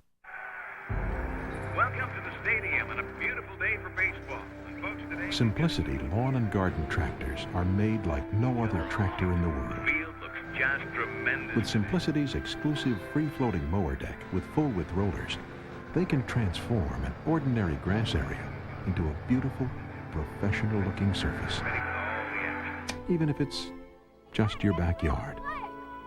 Simplicity, the best cut there is.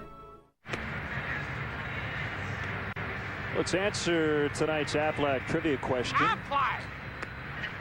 Last pitcher to throw a no-no on opening day. Affleck. It was not Nolan Ryan. It was Bob Feller against the White Sox in 1940. What can you tell me about that day, Bob? It was probably cold, I'm guessing.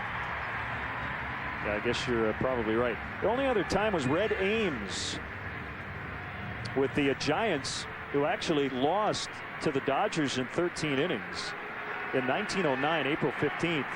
But he held the Dodgers hitless until the 10th. So now you know. Carlos Lee, strike one from Zambrano.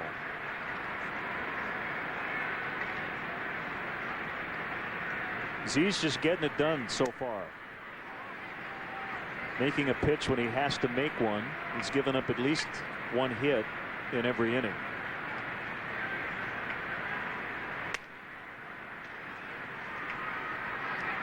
Ryan Dempster tomorrow night. Ted Lilly on Wednesday. We'll have that one, Game 3 on Comcast Sportsnet Plus. Right-hander Brian Moeller for the Astros.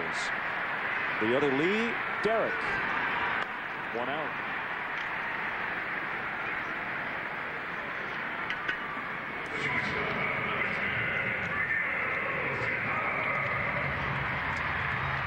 Miguel Tejada making his way to the plate for his second at bat of this ball game. You may recall back in the second inning, jumped on the first pitch he saw from Zambrano, got a base hit into left field. And I talked about it a little bit earlier, and certainly Carlos Zambrano knows Miguel Tejada very well, very aggressive hitter. He's going to swing at the first thing close to that strike zone. Well, I assume he would. He usually does, but a little backdoor sinker there for strike one. Velocity's good tonight, 93 for Carlos. Had a good spring training, at a 3.20 ERA. That's excellent in Arizona.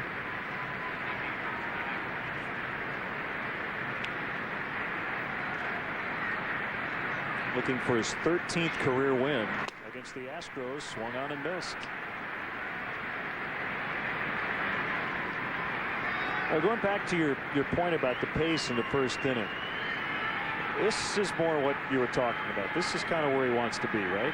Well, just a little bit more under control. Give himself just a little bit of a chance to think about what he wants to do with a pitch. And that time he just wanted to blow one right past Miguel Tejada. Got it up to 94. There's nothing tricky about this. That's just some old-time hardball, knee-high fastball down the middle of the plate, blows it right by a good fastball hitter. Well, it would stand to reason that Z would use that fastball a lot tonight against the oldest team in baseball. The Astros' average age is about 32 and a half, and that's after the departures of Brad Ausmus and Mark Loretta. So maybe some bats that are a little slower than they used to be.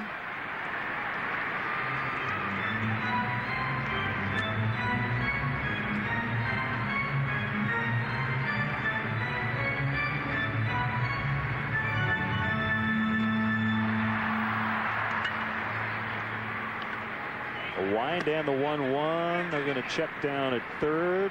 Brian Runge said he held up. I think the umpires were ready to get this regular season underway. Baking in the sun in Arizona and Florida.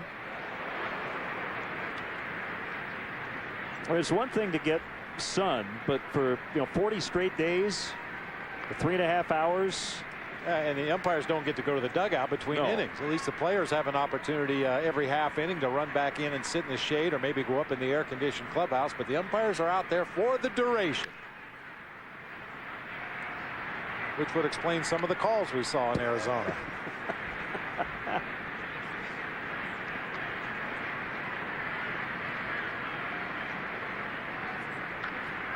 You like that when I put it on a tee for you, don't you? I love it. Thank you. No problem. That's what I'm here for.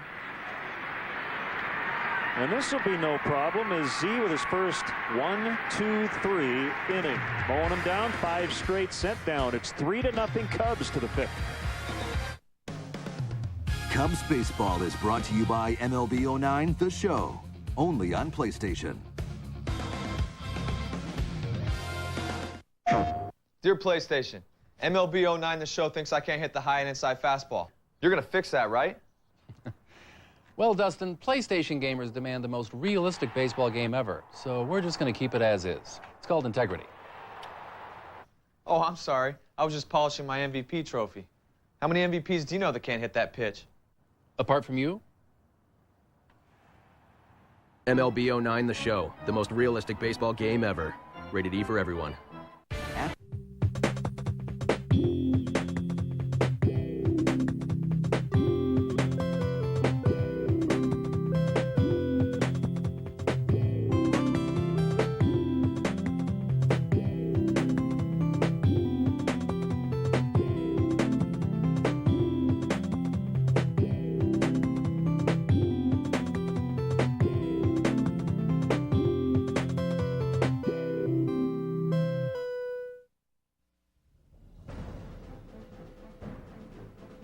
Opening day doubleheader. This is always the most exciting day of the season. Opening day doubleheader. There's a deep drive to left, and it's a 2-run homer. White Sox, Royals, Cubs, Astros. April 6th on Comcast Sportsnet. Comcast Sportsnet is sponsored locally in part by Mulligan's Valley Pub in Coal Valley. Join us for the games. When they score, we pour. morning, only on Comcast Sportsnet, fans' best friend. Cubs baseball is brought to you in part by Bank of America. Want to show the world it's not like, it's love. Get MLB banking only from Bank of America.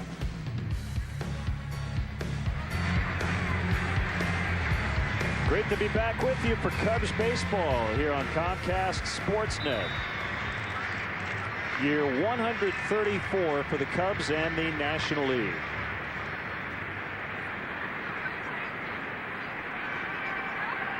Soriano's 1 for 2. Leadoff home run in the first inning. And he bounced out to second base in the second.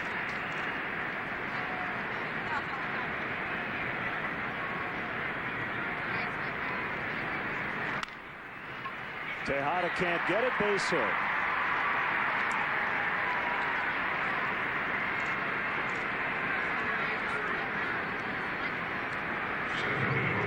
Well, the other thing that will be talked about and written about probably after the first month is you're going to see a column with all the pitchers who participated in the World Baseball Classic. Roy Oswalt pitched for Team USA, and see if their numbers are down.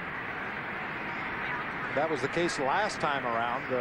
Only statistically, pitchers who had had great success in the past struggled early. It was a hit and run, but they still did a double play. Soriano was on the move, but Kosuke hit it too hard. It goes 4-6-3. Can't tell a guy to not hit it hard, but he hit it right at Matsui. Well, ideally, you hit it in the evacuated hole. Somebody has to cover second base, and that time they had the shortstop Miguel Tejada covering the bag for the steal, and that left Matsui at home, and that's exactly where Fukudome hit the ball.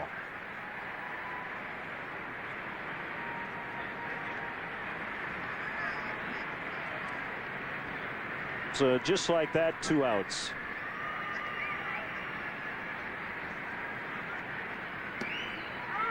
Curveball strike. Well, they're going to have to move that building out there a couple blocks from Minute Maid Park. We're getting a terrible glare off the glass over there. Not affecting the players or anybody down on the field, just the broadcasters. You see it out there above the train on the tracks in left center field. It's not the building. There's a guy in there with a really large watch. Is that what it is? Yeah, and he's got binoculars, and he can see that it's bothering us.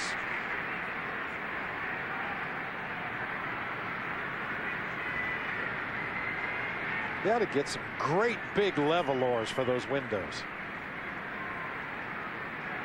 1-2 to Lee. Got under the curve. And it's Matsui just on the outfield grass to end the Cubs' 5th. Bottom 5 coming up. Bottom of the order for the Astros. Tomorrow, a red storm is brewing as All-Star Jonathan Chase and the Blackhawks drop down to Nashville for a Western Conference showdown against the Predators, followed by Smirnoff Vodka Blackhawks postgame live. Blackhawks Predators in HD tomorrow at 7 on Comcast Sportsnet, fans' best friend. You can live knowing that the woman you loved was hunted down. Or you can join me, putting together a special team. I promise you'll have your revenge. On May 1st,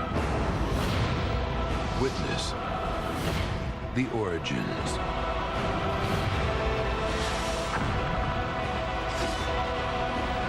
X-Men Origins Wolverine. This film is not yet rated. May 1st. Experience a Cubs game at historic Wrigley Field. Individual tickets are available for upcoming games. Get your tickets now by calling 1-800-THE-CUBS, visiting the Wrigley Field box office, or by logging on to Cubs.com. See you at beautiful Wrigley Field.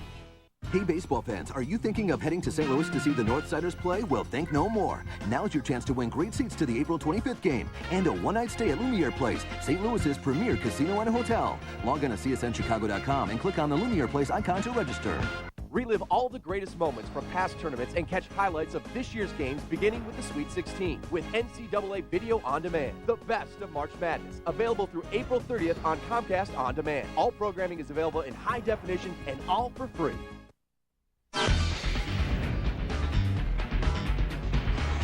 Mark Shanowski back in our Comcast Sportsnet studio. We hope you'll stay tuned for Sports Night after Cubs postgame live. Luke Stuckmeyer is with the team in Houston. He'll bring us reaction from some of the key players. Plus, we'll have opening day highlights from around the major leagues. And Michael Jordan is inducted into the Basketball Hall of Fame. What a shot. Those stories and more when Josh Mora joins me for Sports Night. Now back to Len and Bob in Houston. Guys? Mark, thank you. Cubs leading on opening night 3-0. Pence, Bourne, and Oswalt for the Astros. Older Cub fans will remember when the Astros began their franchise history. They actually beat the Cubs back in 1962. That was not in this ballpark, though. That would have been, what, at Old Colt Stadium, right? Colt Stadium, yep. 11-2 was the final in that one. Cubs also opened the season 10 years ago at the Astrodome. So they've had 3 season openers in Houston in 3 different ballparks. And you told me before the game that if you close your eyes, you can remember the odor at the Astrodome.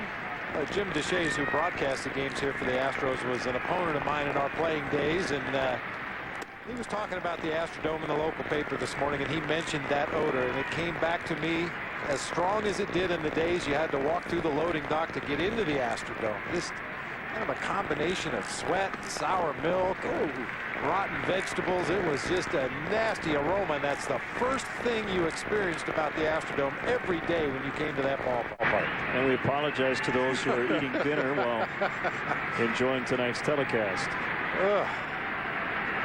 Other than that, it was a great place. Called strike 3. Plan your next corporate function or family gathering in the comfort of the Wrigley Field Mezzanine Suites, presented by New Bean Investments.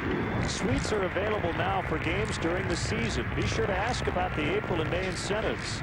To book your suite or for more information, visit Cubs.com/suites or call 773-404-CUBS.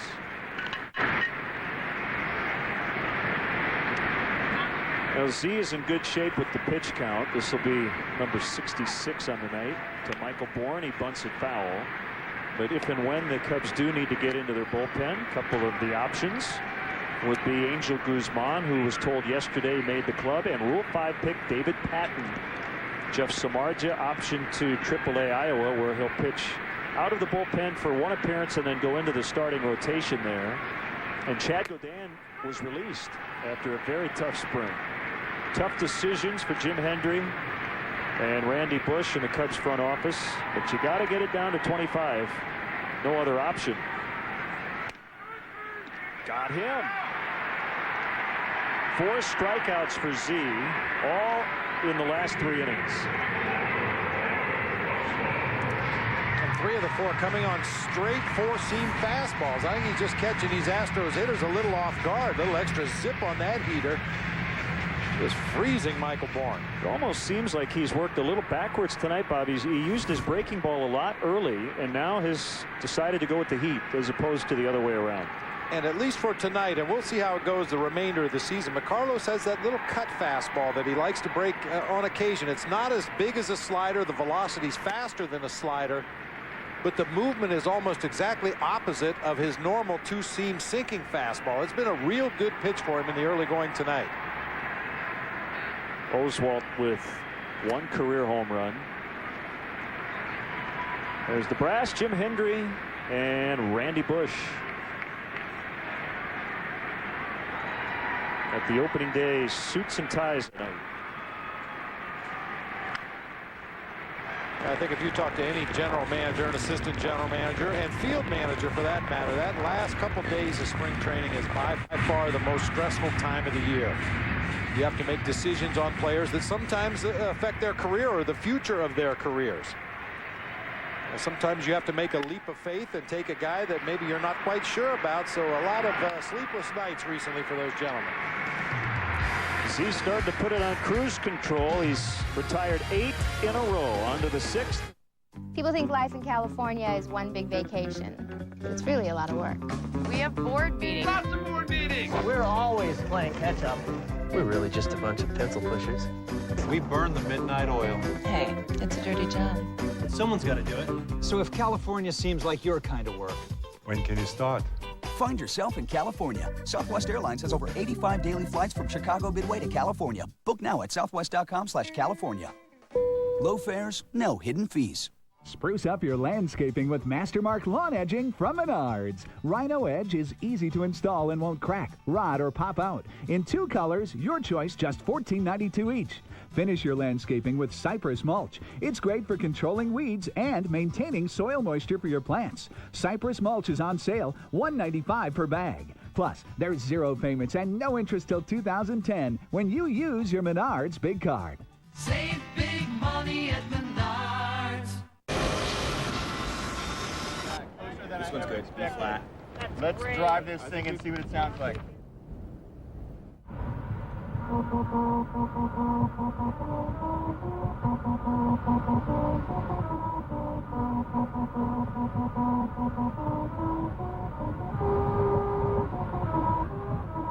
Yes.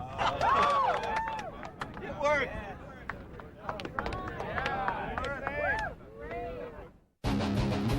Centered one, a shot, they score, that is the hat trick. Dropped it, it's run. The playoffs are coming to Comcast Sportsnet. Chicago Tribune Live, weeknights at 5:30 on Comcast Sportsnet, fans' best friend. Lou Pinella's favorite restaurant is Harry Carey's Italian Steakhouse. Go where Lou goes for Chicago's best steaks. In Chicago, Rosemont, or Lombard, call 773-HOLY-COW or visit harrycareys.com for reservations. What a comeback by the Pirates earlier today in St. Louis. Jack Wilson with a game-winning 3-run double in the 9th. Jason Mott was trying to lock down the save for the Cardinals, so he blew a 2-run lead on opening day. Milton Bradley skies it foul. If you're going to lose on opening day, would you rather get blown out or have a 4-2 lead in the 9th and have your closer blow it? We went through that experience with Matt Manti and the Arizona Diamondbacks. I think he blew his first 6 save opportunities. That's no way to start a season for anybody. Pirates won that one 6-4. Mets over the Reds 2-1. Johan Santana beat Aaron Harang. A wild one in Arizona. Diamondbacks beat the Rockies 9-8. Ricky Nolasco got the win for Florida 12-6 over the Nationals. Dodgers lead the Padres in San Diego 3-1. They're in the top of the 5th in that one. Milton Bradley was with Texas last year. His former team scored 9 times. And I think 7 of those runs were against Cliff Lee. Probably the best starter in baseball last year. 9-1. Kevin Millwood got the win for the Rangers. Has 7 earned runs in 5 innings allowed by Cliff Lee.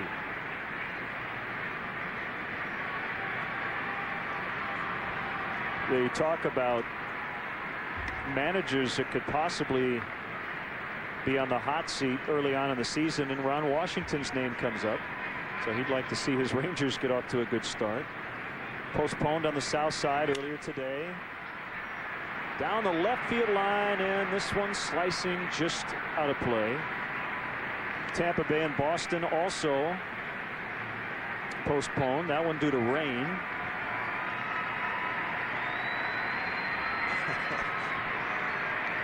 And Milton Bradley's on his 3rd bat this at bat. We can get more. CC Sabathia gave up 6 runs in 4 1/3 in his Yankee debut, and the Orioles beat the Yankees 10-5 today in Baltimore. Pretty interesting day in baseball. 0-2 is outside. Did you check out Derek Lowe last night? He was really good for the Braves. Yes, he was. And for those of you fantasy owners out there that have Cliff Lee or CC Sabathia, I wouldn't panic just yet. Not yet. Lowe 8 innings, 2 hits, no runs in his Braves debut. They beat the Phillies 4-1. Jordan Schaefer, their new center fielder, hit a home run in his first major league at bat. Good at bat for Bradley.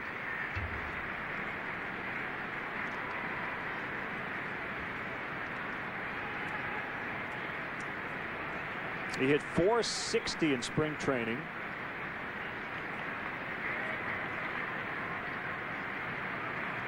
He had more walks than strikeouts, 7 walks to just 5 punch-outs. Another 1-2. Did he hold up? He did.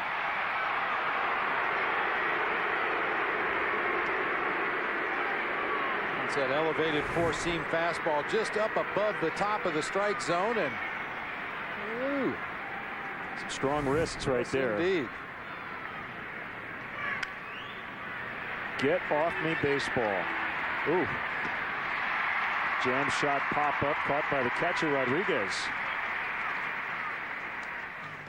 After the game, stick around for Lowe's Cubs post-game live. Get highlights of all the action and analysis from our new studio analyst, former Cub Todd Hollandsworth. Don't miss Lowe's Cubs post-game live immediately following the game right here on Comcast Sportsnet, fans' best friend. Luke Stuckmeyer will have live reports from Minute Maid Park. He's here.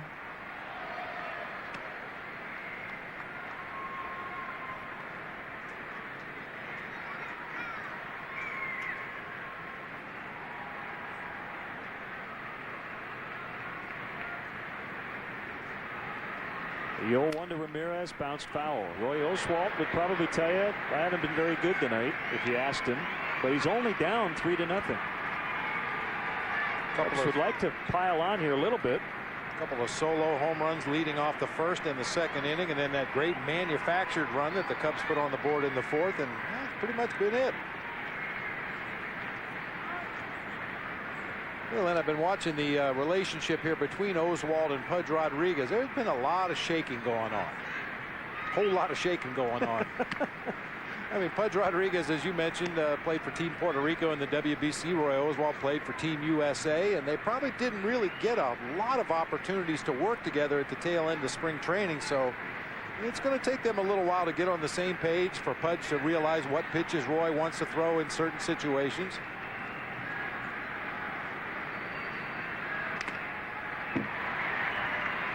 And that's something that generally over the course of a spring training you can work out either in your side sessions in the bullpen, talking with the pitcher, or actual game action in spring training. You kind of get a feel for certain pitches a guy likes to throw in certain situations, and they're going to have to work it out here in the early part of the regular season. Popped him up. Almost up into the rafters. Berkman to grab, 2 outs.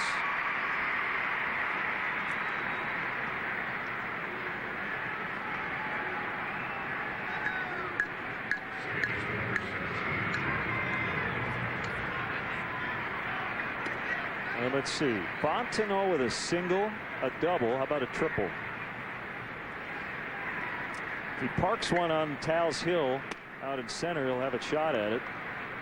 That's a good triples ballpark. Right center, left center, even down the line in right field.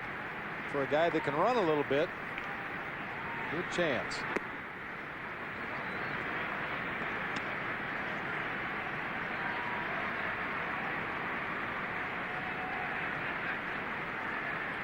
At the time, we called it the Sammy Sosa deal, but maybe we should call it the Mike Fontenot deal. He came from the Orioles in a trade prior to 2005. Jerry Hairston Jr. was in that trade.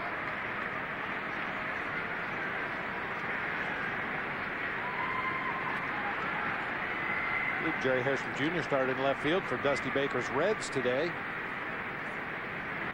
He had some defensive adventures in the couple innings I saw before coming over here to the ballpark. A couple of balls dropped in between Hairston and left, the new center fielder and the shortstop.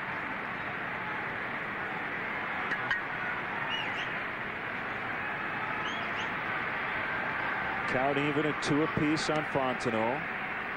The pitch. Grounder to Matsui. He's had a busy night. And the Cubs go down in order for the very first time tonight against Oswalt. Going to get a little tougher for Z. Top of the order for the Astros coming up. I'm putting together a special team with special powers. We didn't sign up for this. You think you are? This is what we do. on May 1st. I'm done. We can't just let you walk away. Witness. Hunt him down. The origins. Welcome to the war. X-Men Origins Wolverine. This film is not yet rated. Wednesday on Comcast Sportsnet Plus, newly acquired Milton Bradley leads the Cubs into a duel in Texas as they take on Lance Berkman and the Houston Astros. Coverage begins with Cubs pregame live. Cubs Astros in HD. Wednesday at 6:30 on Comcast Sportsnet Plus. Fans' best friend. For more than 20 years, people have been coming to Bud's Skyline Inn, the Quad City's #1 supper club. Fly in for some of Bud's favorites, like their famous surf and turf, tantalizing steaks, succulent catfish, or mouth-watering prime rib. Relax at Bud's Skyline Inn with your favorite cocktail while keeping track of the arrival and departures at the Quad City International Airport. In a hurry? Get in and out with their $6.95 lunch specials every weekday. So for your next special occasion or just a quick lunch, Bud's Skyline Inn, just 2 minutes from the airport. Come out to Valley Falls Adventure Golf for exciting and affordable fun for the whole family. Watch the kids explore the premier miniature golf course in the Quad Cities as you sit back on the patio at Happy Joe's and Rudy's Tacos. Or take a swing yourself. There's adventure at every turn at Valley Falls. We also offer birthday, charity, fundraising, and special events packages for miniature golf and Happy Joe's. Valley Falls Adventure Golf, one slice short of heaven. Located behind Happy Joe's and Rudy's Tacos in Coal Valley. Weeknights at 5:30 on Comcast Sportsnet, fans' best friend. Be part of history as Rascal Flatts performs the first ever country music show at Wrigley Field on Saturday, July 18th with Vince Gill and Darius Rucker. Tickets on sale now at tickets.com or call 1-800-THE-CUBS. Members of the military on hand here tonight, getting a standing ovation from this huge sellout crowd. Lyle Lovett sang the national anthem, did a great job. Sang the national anthem at the first game here at Minute Maid Park. Of course, it wasn't called Minute Maid Park then, but they brought it back for the 10th anniversary opener. Ball one to Matsui, who has reached both times, a walk and a single. Base running gap, however, in the first inning. On a ball that was caught in right, he was doubled off second.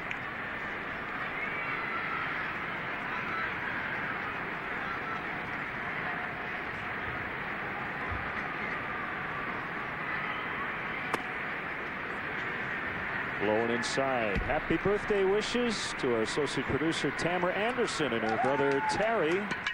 Big birthdays coming up tomorrow.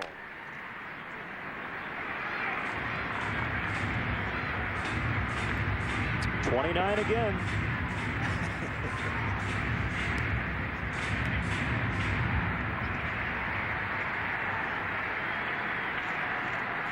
Two-two. Got it. On the swing, Matsui wondering why Darrell Cousins didn't look to third. But Darrell didn't need to, apparently. You get a look from the side angle, much better view, and Matsui has an argument right there. You know where I come down on this, Len. You got 4 sets of eyes out there, even though it is the Astros that are getting penalized by that bad call. But I never understood why the home plate umpire felt he had to call that on his own.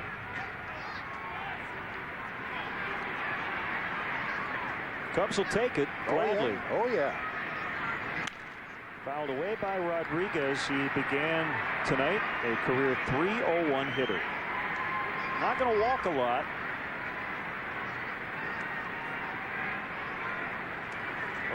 Back in Texas. The physical demands of the position, the fact that he's been able to carry a career batting average of over 300 is just remarkable. That's a strike. 0-2.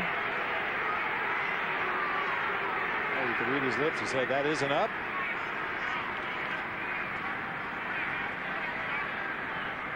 That's what Cecil Cooper said, too.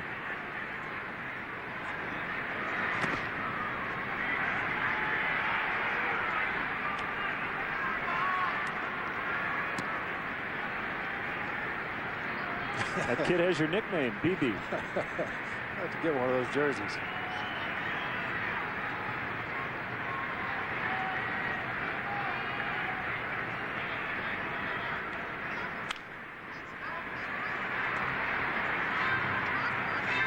And who do you think the first manager to get ejected from a ball game is going to be this year? There may have been one already this afternoon. But Jim Leyland. Jim Leyland? Yeah.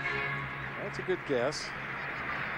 Tigers gave up 4 in the bottom of the first in Toronto.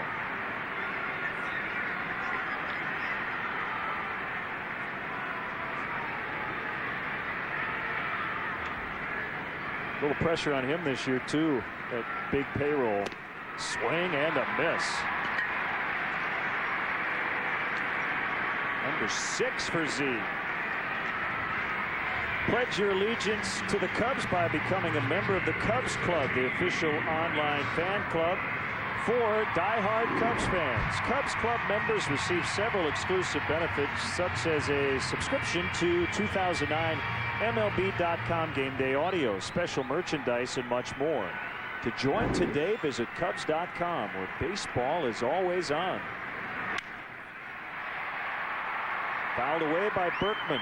4 strikeouts in the last 5 batters for Z. The last hit for Houston was a single by Matsui in the 3rd.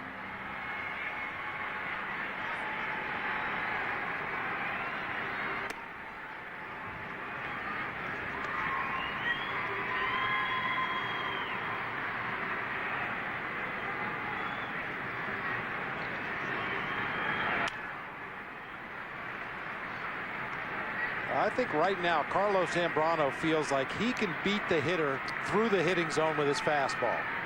We've seen him just rear back, as you mentioned, this string of strikeouts. 4 of the last 5, 5 of the last 7. Most of them coming on fastball, just rearing back with his 4-seamer and throwing it right past good major league hitters. Ooh, very close. And a lot of people ask, why do the managers and the players yell at the home plate umpire about balls and strikes? Because this is why. You get a borderline pitch later in the inning, and if an umpire's called a borderline pitch against you, he may be a little less likely to call the next borderline pitch against you. I mean, Bobby Cox has been notorious for that throughout his managerial career. Get on the umpires early, try to establish the strike zone for your pitcher. And maybe Cecil Cooper and Pudge Rodriguez getting on Darrell Cousins for that high breaking ball made him think twice before calling that fastball on the outside corner. 3-2 to Berkman, again just missing outside. Second walk he's issued. Now this pitch just a little further off the outside corner. Good eye by Berkman to take it for ball 4. Giovanni Soto tries to push it back toward the corner, but can't buy the call.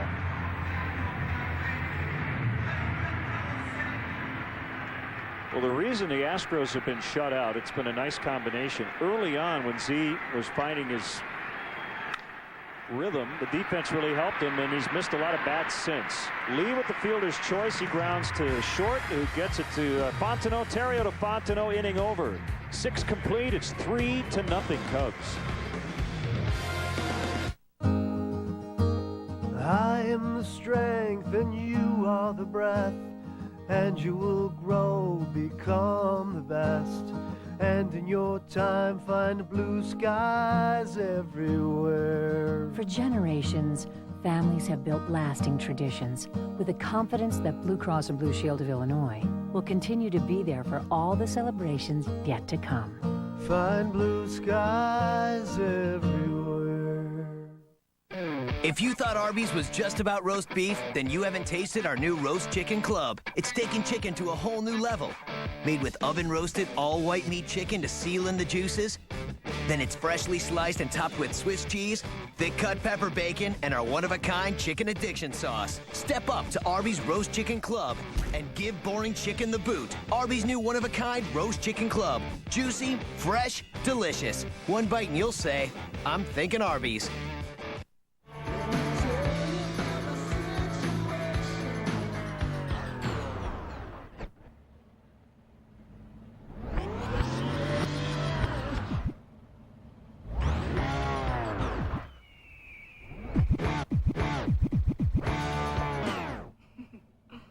Rocking performance, exceptional control. Destination tires with Unity technology, only from Firestone. Hi, I'm Dan Jenkins. And I'm Mike North. Tuesday on the Monsters in the Morning, we'll recap the Cubs opening day against Houston. Plus, we'll break down the NCAA Men's Basketball Championship. And get you set for Sox opening day with Hawk Harrelson. Wake up with us Tuesday on Comcast Sportsnet. Hey, the shot right in. He scores! On the backhand. The playoffs are coming to Comcast Sportsnet. Chicago Tribune Live, weeknights at 5:30 on Comcast Sportsnet, fans' best friend. Nice night for Big Z, trying to get his first opening day victory. This is his 5th consecutive opening day start. Only one pitcher now in team history has made more opening day starts. And Soto's going to ground out to Jeff Blum. That's Fergie Jenkins, who made 7. Yeah, the Chicago Cubs strongly encourage the use of public transportation. The CTA Red Line stops directly at Wrigley Field at the Addison Station. For drivers, DeVry University offers remote parking and bus service for just $6. For more details, visit Cubs.com or call the CTA hotline at 773-836-7000. Keep that train quiet tonight. How about for the next 3 days? That sounds good. Well, and what a difference, Len. You mentioned Carlos Zambrano struggling a little bit with his command in the early going, but his defense made some great plays behind him. There were times in the past when Carlos wouldn't have gotten through the second inning of that ball game. Slowed himself down a little bit with the help of Giovanni Soto, and I'm sure Larry Rothschild, the pitching coach, got back into a real good rhythm and has pitched an outstanding ball game up to this point. 2-0 to Terrio. Caught the outside corner. I would expect, in general, if Terrio remains in the 8th spot, which he'll do against righties early on, to be a little bit more aggressive than he would have been in the 1 or 2 spot. Being right ahead of that pitcher might expand his strike zone just a little bit. Well, one thing that we know is really going to help Ryan Terrio offensively is if there are runners on base ahead of him.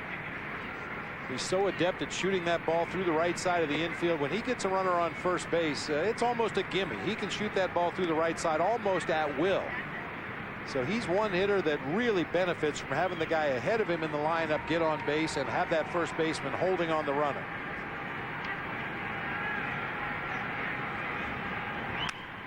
Oh, and he shoots it the other way.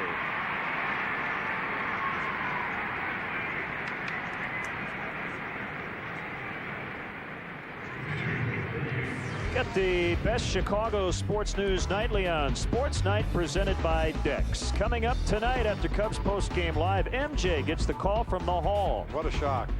Yeah, that's a no-brainer. Congratulations, Michael. Cubs opening day highlights and reaction.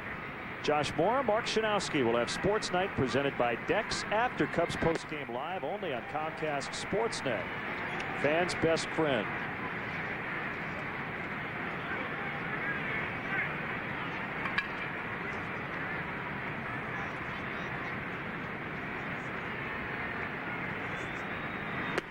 Oof.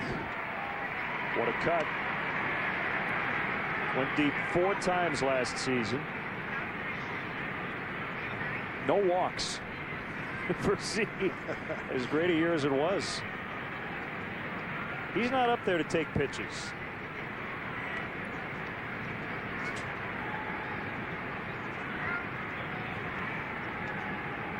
You know, as long as he doesn't hurt himself swinging hard, I would almost prefer that approach. He would take it deep, hit it deep in the gap, or go sit down. If he walks, he just gets on base, and that's when bad things can happen. It's only the 2nd strikeout for Oswalt.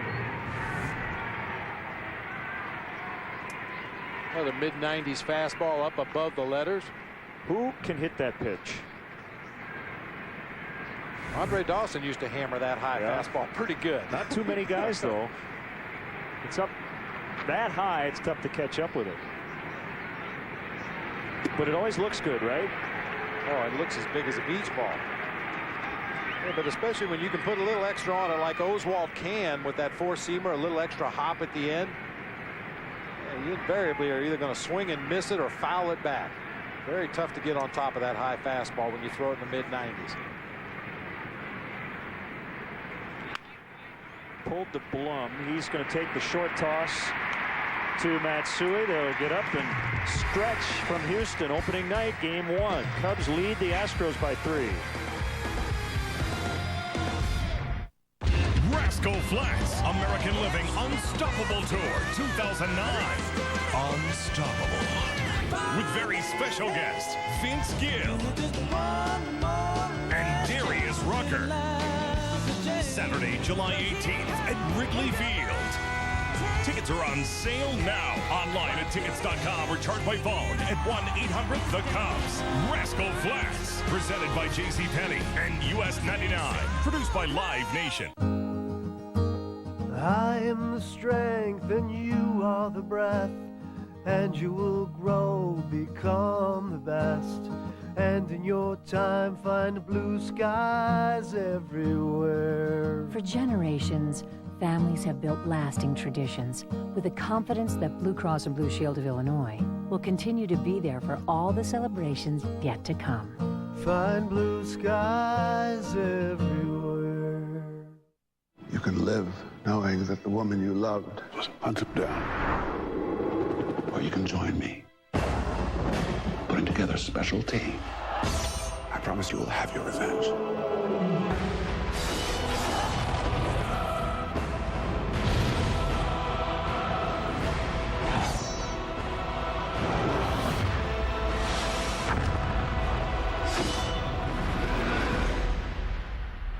This film is not yet rated. Cubs baseball on Comcast Sportsnet is brought to you by X-Men Origins Wolverine in theaters May 1st. While these fans seem to like the Cubs, these fans really love the Cubs. Want to show the world it's not like, it's love. Put your favorite team logo out there for everybody to see with MLB banking only from Bank of America, official bank of Major League Baseball. Visit bankofamerica.com/MLB.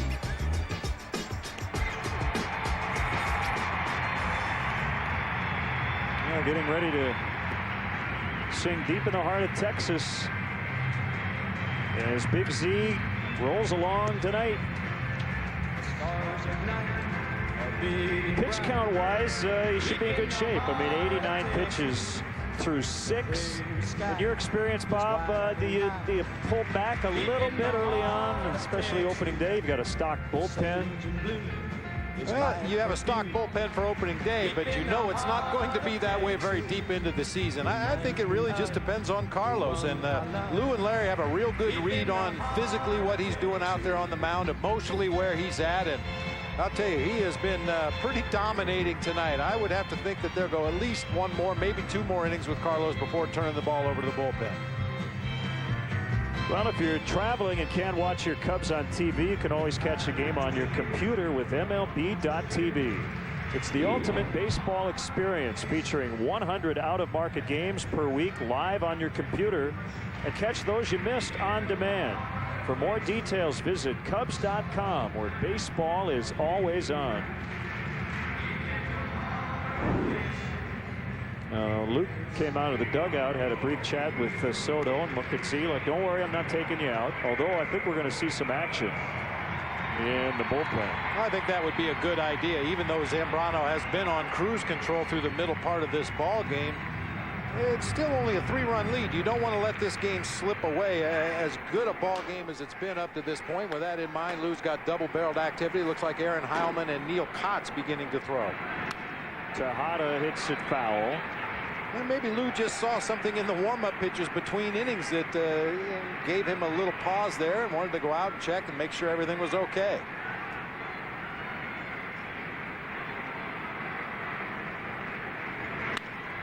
Into center, base hit. Tejada with his second base hit.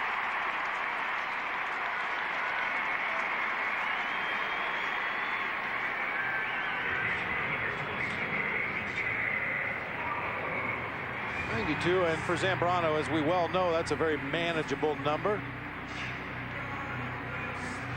I'll tell you about, reading about Miguel Tejada with all the off-field stuff. Everybody says, and it goes back to last year, the Mitchell report, and just prior to spring training, pleaded guilty to misleading Congress regarding his knowledge of the use of performance-enhancing drugs a few years ago. When he's at the park, it's forgotten, and had a good year last year and always upbeat. Be tough to leave that stuff off the field, but Miguel Tejada's been able to do that. You got probation, community service, and a fine as a sentence.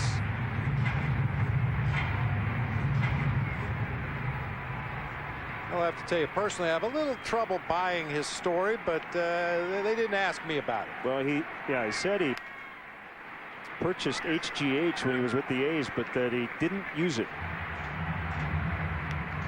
Okay. And they had no evidence to prove otherwise. Well, you're right, though. He is one of those high-energy guys around the ballpark. You watch him take his ground balls every day at shortstop, participate in batting practice. He obviously loves what he's doing out here on the field. There's no question about that. There never has been a question about his enthusiasm for the game of baseball.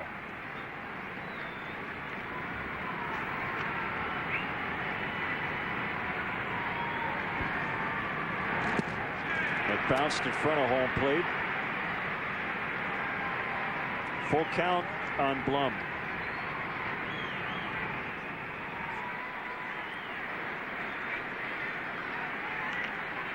Larry Rothschild on the phone, and I think he just said somebody's ready.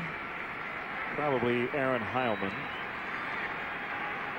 who would likely be called upon to face Hunter Pence if that's what Lou decides to do. Runner goes on a 3-2 ball 4, and the tying run is going to come to the plate. I think that's going to could be it. Yep.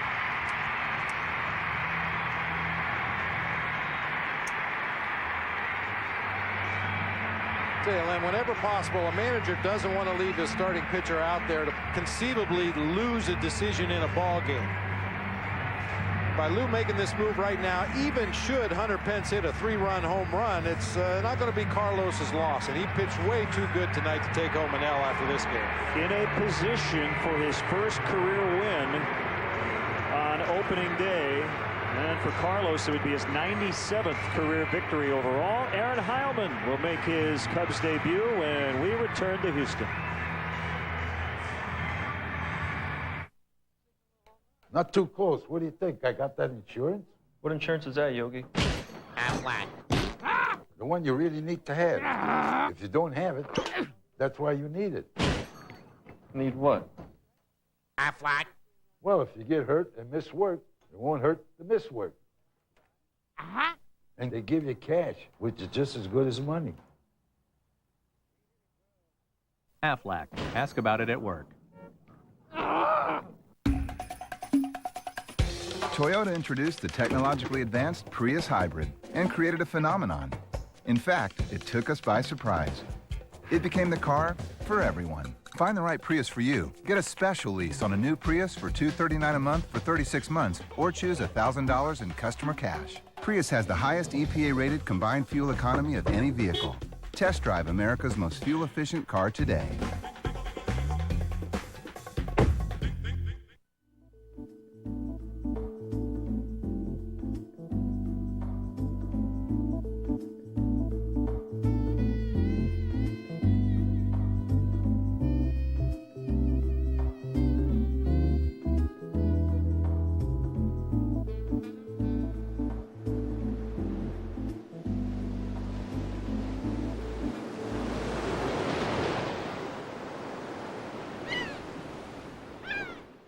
Step up to Arby's new Roast Chicken Club and give boring chicken the boot. Made with oven-roasted all-white meat chicken and topped with thick-cut pepper bacon. One bite and you'll say, I'm thinking Arby's. Tremendous kickoff to the season for Carlos Zambrano. 6 strong innings. He's responsible for the 2 runners on base, but 6 strikeouts in this game against a good fastball hitting team. All 6 strikeouts coming on heaters. Boy, he really had it going. After some hiccups in that first inning, he really settled in. I mentioned it at the time. You could just tell by his body language that he had confidence that he could beat these guys with his fastball tonight. Tying run at the plate. 30-year-old right-hander Aaron Heilman, 6'5", 227. He's from Logansport, Indiana. Now pitching for the team he grew up rooting for. Call it a dream come true. How about a double play? 6, 4, 3. They get it. On one pitch, 2 outs in the inning.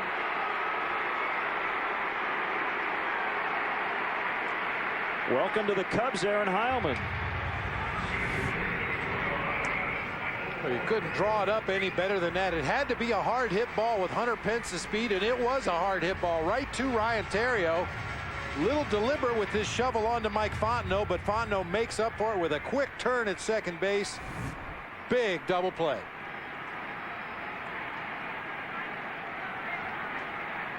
And it's Bourne with 2 outs. Oswalt is on deck.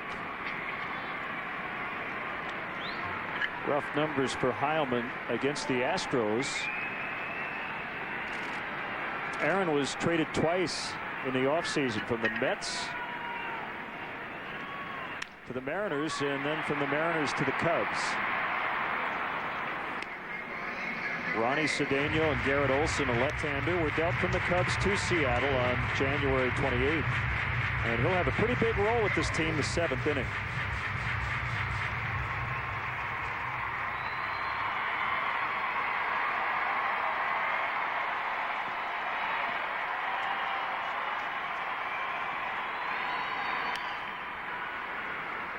Heilman features a tailing fastball. It's actually a four-seamer, but it has tailing action on it away from a left-handed hitter, and a tremendous straight changeup. However, I don't think this would be the right situation to break out that changeup unless he chooses to bounce it in the dirt. I think that's what they're going to try to do right here, is bounce one in the dirt. There it is. Gio blocks it nicely. I mean, Michael Bourne hasn't proven yet that he can get around on the Aaron Heilman fastball. He's fouled him off to the third base side of the field, swinging late. Right, that's a good point, Bob. Sometimes your strength becomes the strength of the hitter. I mean, the old cliche, don't speed up his bat. If he hasn't proven to you that he can handle a fastball, don't speed up his bat with an off-speed pitch. Tapper, they better hurry. No throw. It's an infield RBI single, and it's going to get Roy Oswalt out of the game. Not what the Cubs really wanted, because the Astros are on the board. It's 3-1. Darren Erstad's going to bat. If Michael Bourne did that every time up, he would hit 1,000 because of his speed. That's what he tried to do in spring training this year down in Florida, was bunt more and get the ball on the ground and take advantage of his speed, and that's a perfect example of it right there. He got fooled badly by an Aaron Heilman changeup, just kind of rolled over, hit a soft ground ball to that right side. I was kind of surprised Aaron Heilman even picked that ball up. He had no play at first base. He had no play at home. The ball probably would have stayed fair anyway, but there's no reason to pick it up if you're not going to make a play. Hopefully it rolls foul.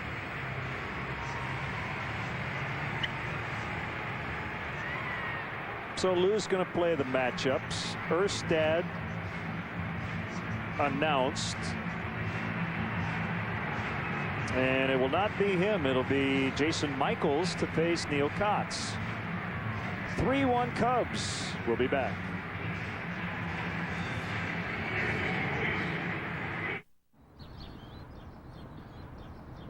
Morning, Mike. Morning, Bill. Morning. Morning. I think I might need some better brakes. You need our Midas Secure Stop brake service. Really? Yeah. Exceptional stopping power combined with the security of a 55-point brake inspection. And the pads are lifetime guaranteed. So next time this one... That's why we call it Secure Stop. Trust the Midas touch. You know what, I'm gonna go 2 more. I'm in for another. Freddie? I don't like that face. Wow, Webby's out. I'm gonna put in 4 black. Okay. Always been on black. I'll raise the pot. Quit acting like a baby, take your shots, and be quiet about it. Who says old school can't go new school? ChicagoSportsWebio.com. It's a beautiful thing. There are those who dedicate themselves to a sense of honor, to a life of courage, and a commitment to something greater than themselves. They have always defended this nation and each other. They still do. The few, the proud, the Marines.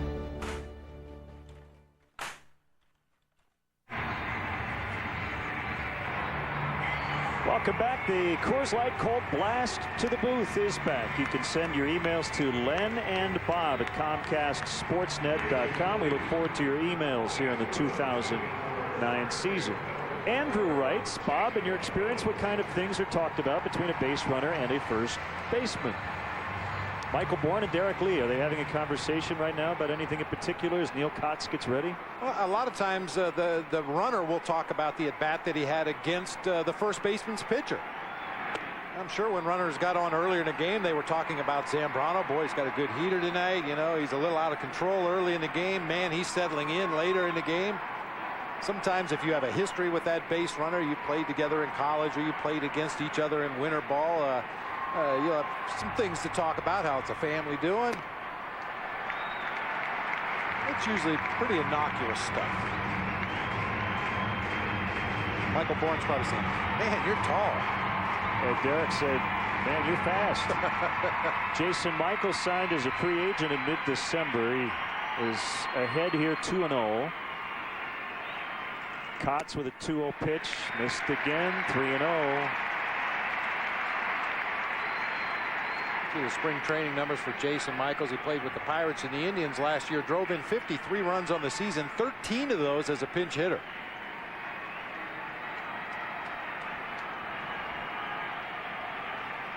Taking, it's a strike. Well, I'll tell you, about 10 minutes ago, we were talking about Carlos Zambrano maybe going 7-8 innings, working on a shutout. Now all of a sudden, the Cubs are on their third pitcher, and the tying run is at the plate. It can change in a hurry.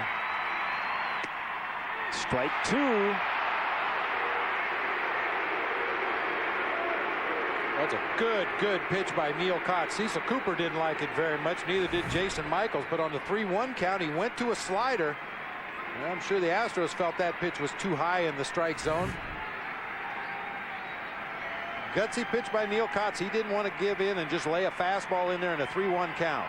Runner goes on the 3-2. He got in on his hands. Terrio pops the mitt, gets the out at first. So Kotz gets out of the inning. Z pumped up.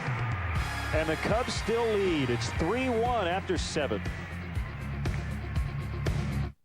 It's time for an amazing deal on a Tough Shed Garage. For a limited time, buy a Tough Shed Garage and get a bonus building for free. Tough Shed Garages and storage buildings, coast to coast. To find the store nearest you, call 1-800-BUY-TOUGH or visit toughshed.com. Plan your next corporate or social function in one of Wrigley Field's private party accommodations. Wrigley Field offers a variety of private, catered opportunities to host and impress your group. The Mezzanine Suites presented by Nuveen Investments has 4 convenient rental plans to fit all budgets and needs. For larger parties of 75 to 100, the Bud Light Batter's Eye, located in center field, provides a unique view of the game. All private party accommodations provide generous food and beverage packages, as well as VIP parking. Call 773-404-CUBS or visit Cubs.com.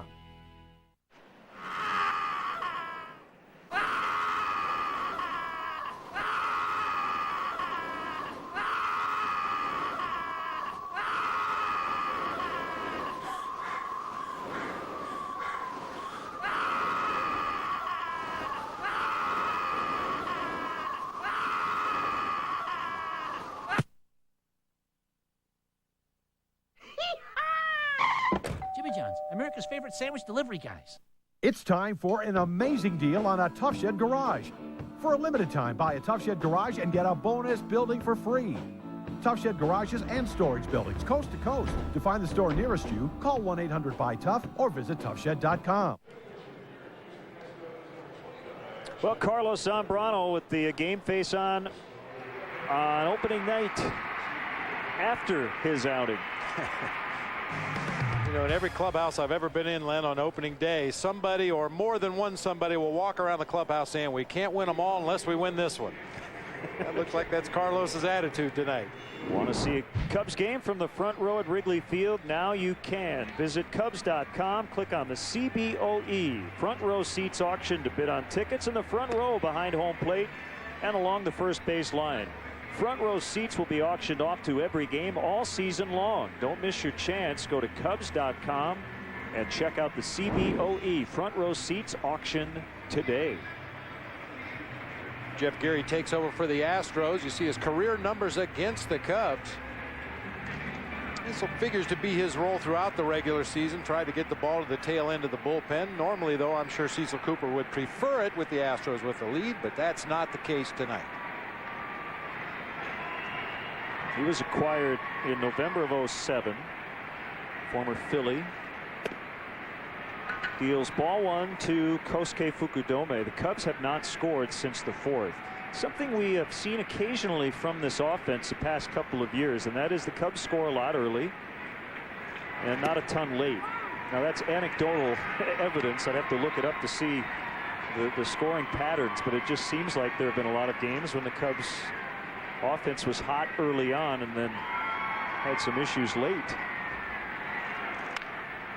But again, all in all, for the 161 in the regular season last year, well, you take that again this year.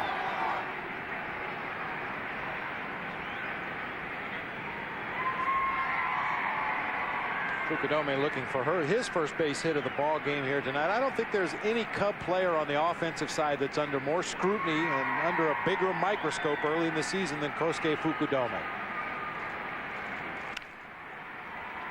Pops it into short left. Well, I don't know if Carlos Lee had flashes of the collision with Adam Everett. Remember that one? Oh, yeah. Everett suffered a broken leg, I believe, on that play a couple of years ago. And a play just like that. Yeah, I asked Kosuke before the game how much time he spent in the offseason not working out or doing baseball activity. And by the way, we want to welcome the new Cubs interpreter, Hiro Aoyama. And through Hiro, I asked Kosuke, did you spend any time not doing baseball activities? And he said for the 1 week after the season, that was it. The rest of the time he was doing something baseball related the entire winter. There's Hiro. And then I said, I want you to tell Kosuke I didn't do anything in the offseason. Derek Lee high and deep. This one twisting foul. And it is. And Kosuke laughed and said, but this is what I do for a living. I wanted to say to him, this is what I do for a living. But you worked a lot harder than I did. Because of his struggles in the second half of the season last year and a lot of controversy surrounding the postseason and Lou's willingness to stick with him in the series against the Dodgers and their right-handed heavy pitching staff. I just think, Kosuke, not that he's going to be on a short leash, and Lou has never said that at any point.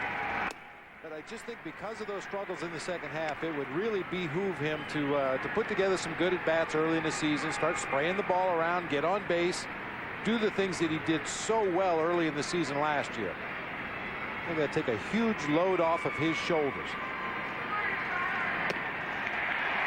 Derek strikes out. Tough night for D. Lee's 0 for 4. Remember, fly deep to the warning track in left center in his second at bat.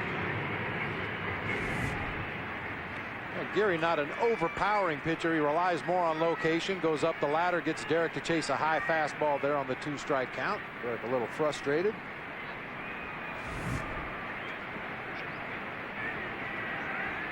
Bradley nothing for 2. He did walk in the third. And a pitch by Geary, swing and a miss. Yeah, those early season struggles, Len, they can get between your ears so quickly, even for great players.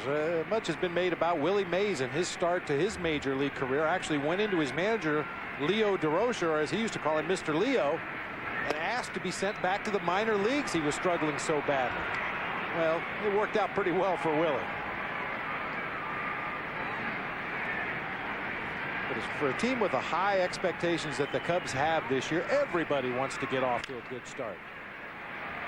Matsui out, And what a catch by Kaz Matsui. That's not easy, running directly away from home plate. The over-the-shoulder grab is Bradley. Oh, I hope he's not hurt. Hands on his knees, and we'll keep an eye on him. Oh, you don't like to see that. Let's see. Oh, turned his left ankle. We'll be back. 3-1 Cubs. So this is the reef. Great. Oh, hey, I'm out of air. Air is an additional $35 upgrade fee. Yeah. Do you want it? Yeah, I want that. Hidden fees can make a good deal bad. At Southwest Airlines, we don't do hidden fees. Just low fares to your favorite destinations starting at $69. Book now, only at southwest.com. Low fares, no hidden fees. Opening day doubleheader. This is always the most exciting day of the season. Opening day doubleheader. There's a deep drive to left, and it's a two-run homer. White Sox, Royals, Cubs, Astros. April 6th on Comcast Sportsnet.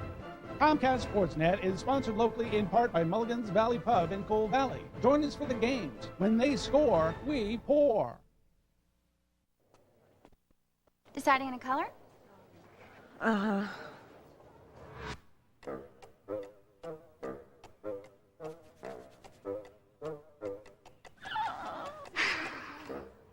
Let's start with some idea cards. That'll get you to the right one. We're here because we've been there with the tools, products, and advice to get it done right. True Value. Start right, start here. Get the right products and expert advice for your next painting project at K&K True Value. Start right, start here. Morning only on Comcast Sportsnet, fans' best friend. Hey everybody, Josh Moore with you. Join us for Sports Night tonight after Cubs postgame live. We'll have reaction from the Cubs clubhouse, plus opening day highlights around baseball. And Michael Jordan is inducted into the Basketball Hall of Fame. We've got those stories and more when Mark Chanowski joins me for Sports Night after Cubs postgame live. But now back to Houston. And Leonard, Bob, so nice to hear your voices, guys. Josh, great to hear yours, and you can breathe easy. Milton Bradley remains in. He tweaked the ankle. Hit that little floater out into shallow right field. He was actually watching Kaz Matsui make that great over-the-shoulder catch and just caught the edge of the bag there with his left foot. Oh, man. And this is the catch he was watching. Great effort by Kaz Matsui. His shoulder with that small second baseman's glove, able to somehow hang on. This is a very interesting situation we'll talk about here in a second. Carlos Marmol is in for the 8th. It's the top of the Astros order. The corner men in against Matsui. Marmol had a fantastic all-star season last year. It was a very tough decision, Marmol or Gregg, for the closer role, won by new Cub Kevin Gregg. But tonight,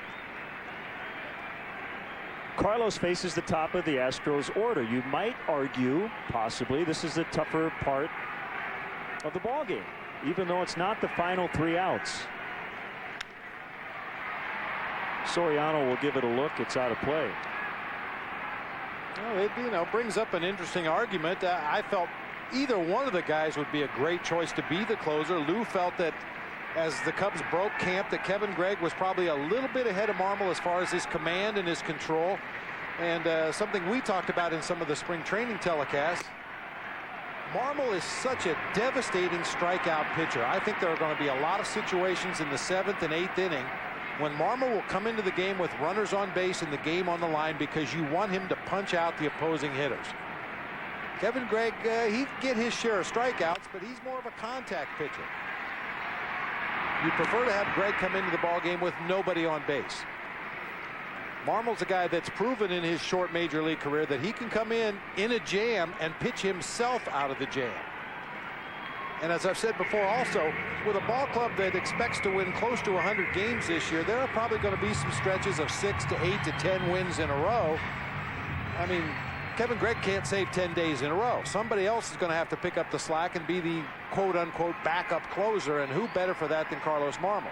I think it's to the Cubs' great advantage to have essentially two closers at the end of the game. The way Marmol looks at it, he's closing out the 8th. 1-0 on Rodriguez. I mean, really, the only knock you could put on Carlos Marmol in spring training was his command was just a little off. I think he hit 5 batters in his short number of innings that he pitched for the Cubs.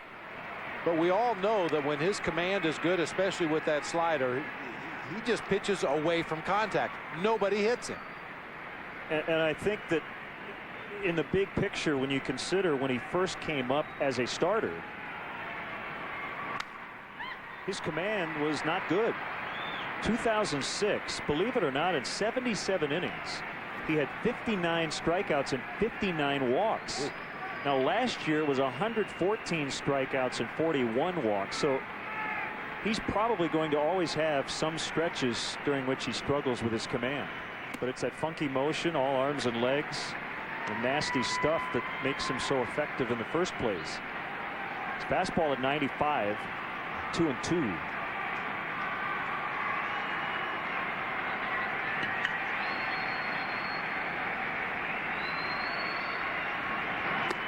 Well, and as Lou has shown in the past with his offensive players, and I'm sure he'll do the same thing with his pitching staff, if the point comes in this season where Carlos Marmol becomes the obvious guy to pitch in the 9th and Kevin Gregg becomes the obvious guy to pitch the 8th, Lou is not going to hesitate to flip-flop those guys.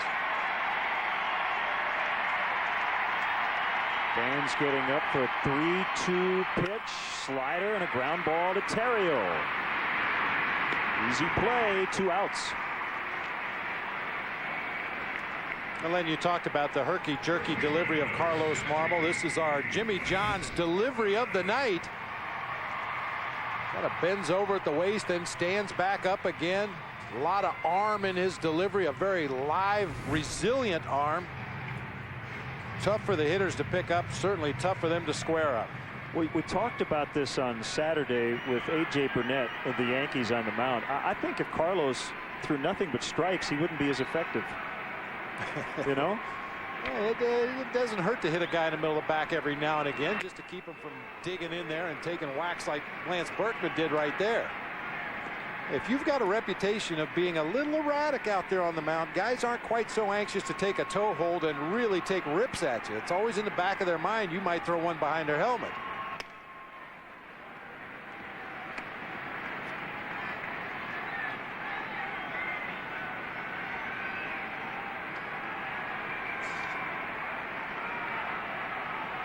Don't want to let him get on with the home run hitter on deck, Carlos Lee.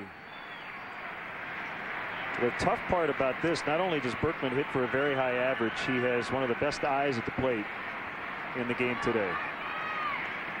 You will not see Lance Berkman chase too much bad stuff out of the strike zone.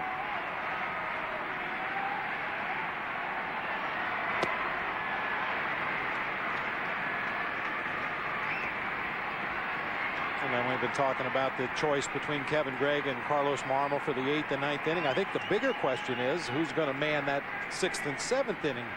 And Aaron Heilman and Neil Kotz did a nice job of getting out of some trouble tonight. Very close. Yeah, I think all in all, Heilman came on with 2 on, nobody out. Cubs gave up 1 run in that inning. You'd definitely take that just about every time. With a 3-run lead, especially. 3-2 battle. Marmol to Berkman.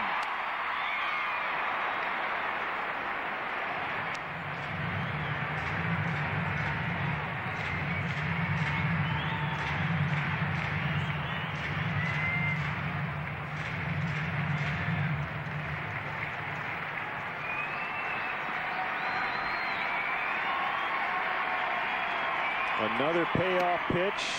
Ball 4.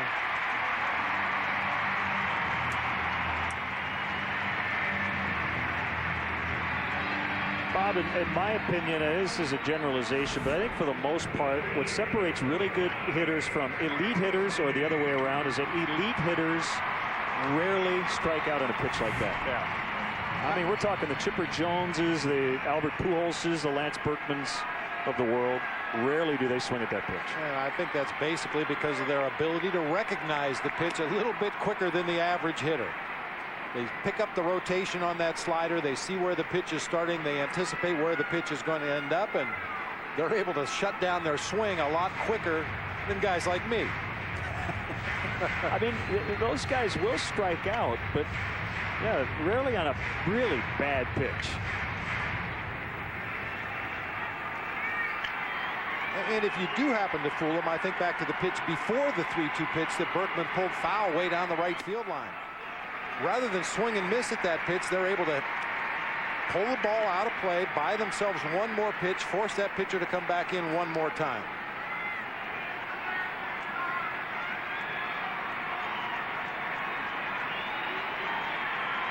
Maybe a little careful here, 2-0 on Lee. And not even thinking about swinging 2-1. 2-0 slider. You don't want to face him when you're down. He has led the league in saves the last 2 years. Jose Valverde. Another slider. 2-2. Got a reaction from the fans, but that's a nasty pitch right there. Started off the inside plate, broke it right down the middle of the thighs.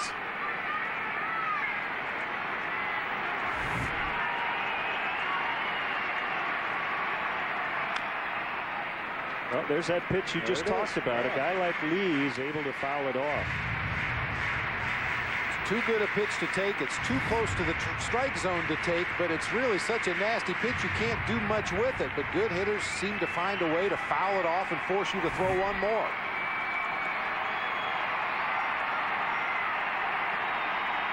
Another 2-2, broke his bat, and a foul pop sends Ramirez over near the barrier, and he makes a nice catch. Ramos had to think about that bat chasing after him. Got near the fans. I'm sure the Astros fans weren't much help. And a big third out. 3-1 Cubs. Cubs baseball on Comcast Sportsnet is brought to you by X-Men Origins Wolverine in theaters May 1st. You can live knowing that the woman you loved was hunted down. Or you can join me. We're putting together a special team. I promise you will have your revenge. On May 1st, witness the origins.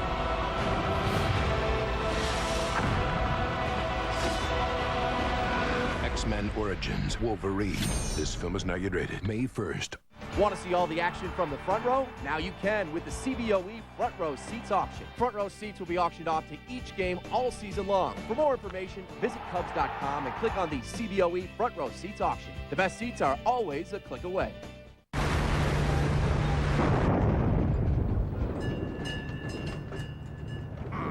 Hey, Skip, need you in the wheelhouse.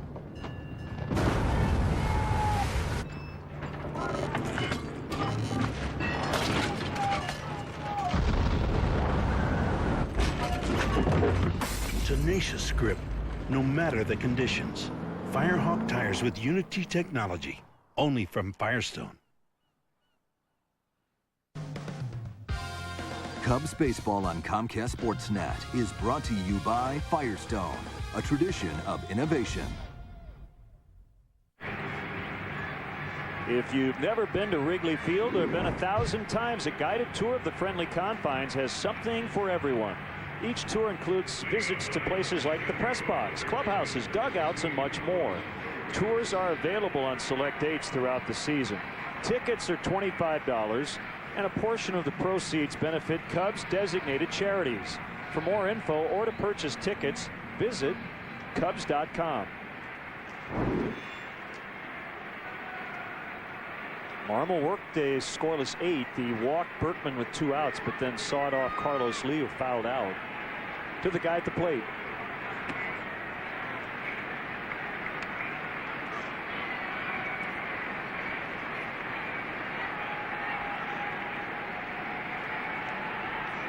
Ramirez homered to lead off the second. Booming shot to left. Hits that ball hard. Knocked down by Tejada. He's still going to have time to throw out Ramirez. The Astros last year had the fewest errors in the majors, just 67. And that was a National League record for the fewest errors in a non-strike shortened season. So they can pick it.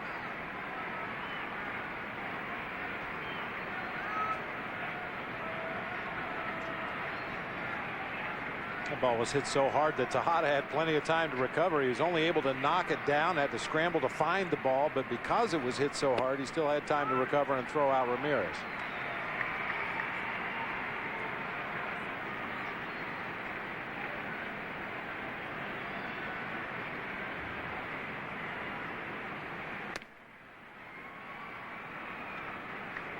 The new closer is getting loose.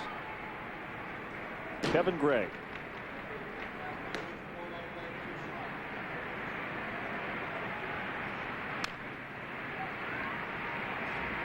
I mentioned earlier his former team, the Marlins, beat Washington 12-6. Emilio Bonifacio for the Marlins went 4 for 5 against his former club and had the first inside the park home run on opening day in the majors since 1968.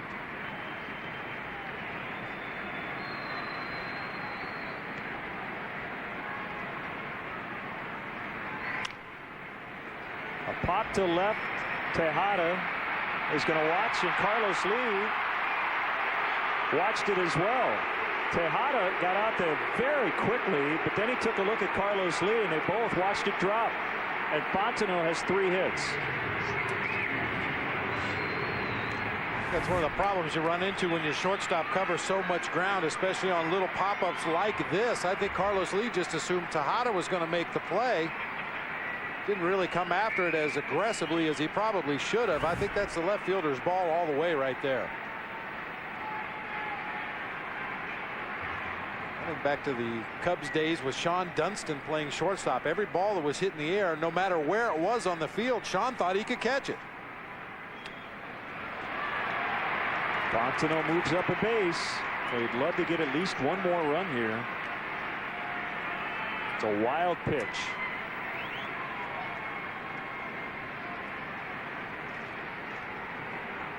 You know, Len, it may sound like I'm blaming all the problems of baseball on the WBC, but once again, I don't know how much Pudge Rodriguez has caught Jeff Geary in spring training this year. He, being the fact that Geary's a relief pitcher, he probably only worked an inning at a time, maybe 2 innings toward the end of spring training, and I'm not sure how many times Rodriguez was able to be behind the plate and catch Jeff Geary.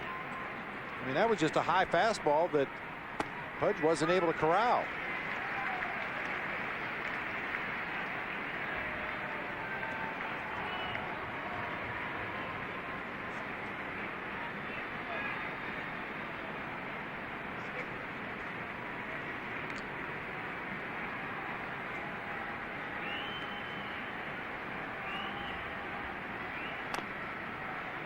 Check swing foul. And that Diamondbacks 9-8 win over the Rockies. How about this? Tony Clark and Felipe Lopez each hit a home run from each side of the plate. Wow.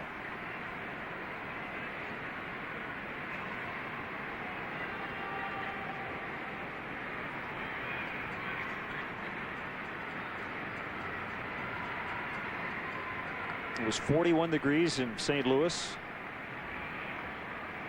And appropriately, David Freese with a sac fly today for the Cardinals, even though they lost. Called strike 3.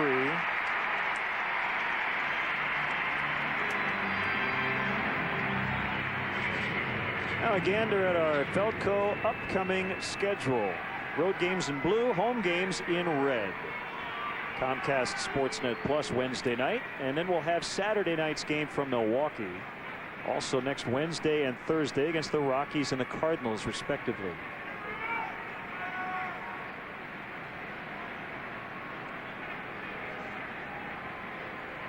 Still an RBI chance out there. Terrio with a sac fly in the 4th inning to make it 3-0 at the time. The Astros got their run in the bottom of the 7th.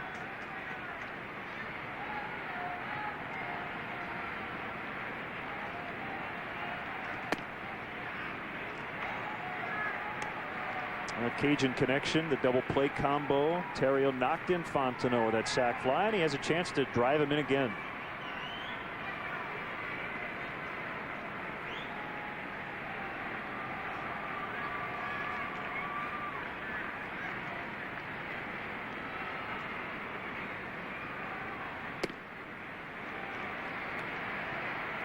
Now, normally with 2 outs in the inning and the 9 spot due up next, Mike Quade would be very aggressive in waving Mike Fontenot home should Ryan Terrio get a base hit. But Micah Hoffpauir is out into the on deck circle.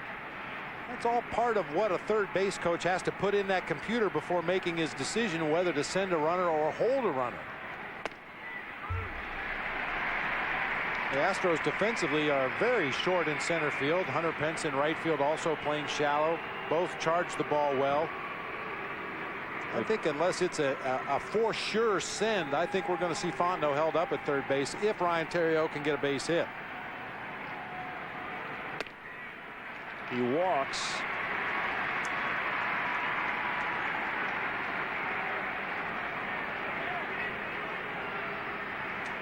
And Dewey Robinson, the pitching coach, will head out for a chat. Michael Hoffpauir lives in Jacksonville, Texas. Had to procure 9 tickets for family and friends, and Micah making his first opening day roster, and he earned it. And he'll pinch hit.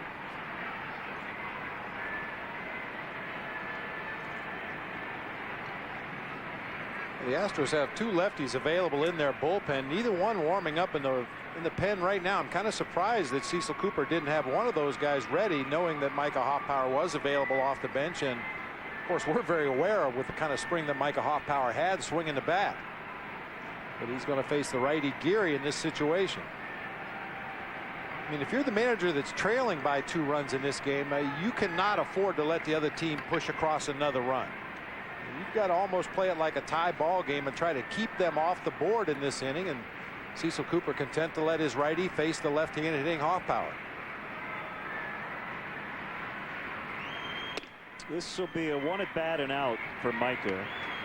He'll probably get a pretty good amount of starts, first base, left and right.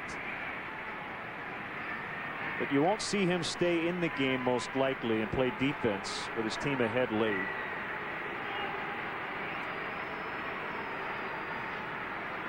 Now, guys, you might see enter the game late with leads to play defense would be the Reed Johnsons and Joey Gathrights and Aaron Miles, guys like that.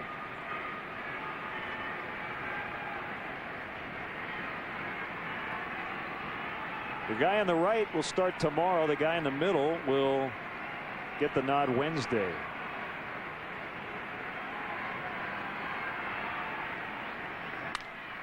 Base hit right field. Fontenot's going to be sent.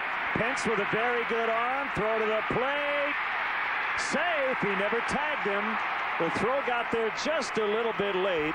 And Hoffpauir gives the Cubs that 3-run lead again.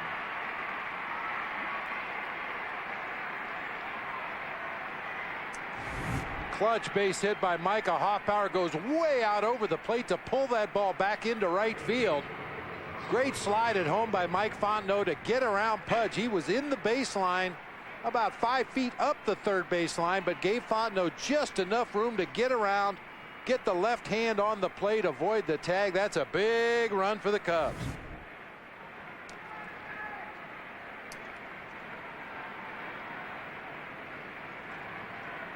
So Fontenot has scored twice, and remember how he got on. It was a single, but a ball that should have been caught.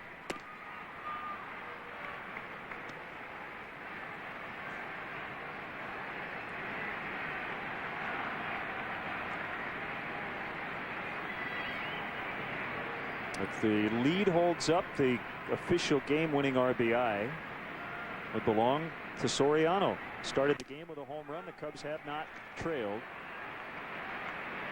A little miscommunication there.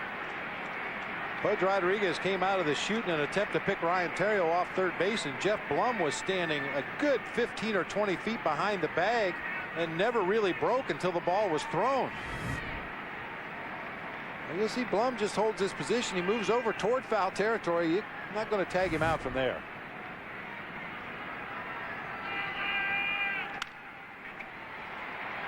Rainbow to right. This will be Pence. And that's that. We'll see another Cubs debut. Kevin Gregg with his first save opportunity. Tejada, Blum, and Pence due up. Coming up. Quiet on the set.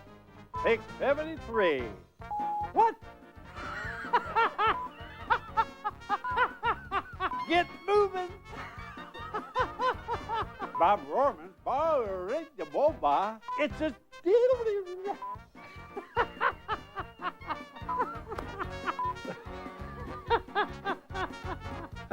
There's only one Bob Rohrman. Dear PlayStation, MLB 09 The Show thinks I can't hit the high and inside fastball. You're gonna fix that, right? Well, Dustin, PlayStation gamers demand the most realistic baseball game ever, so we're just going to keep it as is. It's called integrity. Oh, I'm sorry. I was just polishing my MVP trophy. How many MVPs do you know that can't hit that pitch? Apart from you? MLB 09 The Show, the most realistic baseball game ever. Rated E for everyone. Arby's new roast burger is here. Never fried, never greasy. Thinly sliced roast beef with one of 3 new flavors. It's the burger done better, and it'll have you saying, I'm thinking Arby's. If ever you're not satisfied with one of our tires, please feel free to bring it back. Thank you. Discount Tire Company. Low prices, more choices. Discount Tire. Sports Rise every morning only on Comcast Sportsnet. Fans' best friend. 2 more Cub debuts. Speedy Joey Gathright comes into play center, and he'll be in the 9 spot. And righty Kevin Gregg will try to notch the save. See his career numbers here at Minute Maid Park. For the spring down in the Cactus League, 11 appearances, a total of 10 1/3 innings pitched. Gave up only 5 base hits. Struck out 13 batters, walked 3. The league hit 135 against Kevin Gregg down in Arizona. Little insurance. Compliments of Michael Hoffpower to make it 4-1.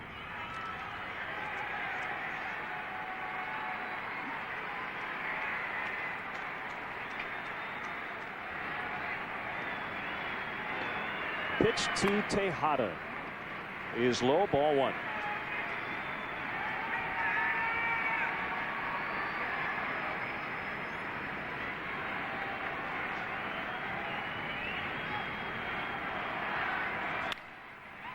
Roller up the middle, base hit. That's where that insurance run looms large. Tying run still not at the plate. Tejada with 3 hits.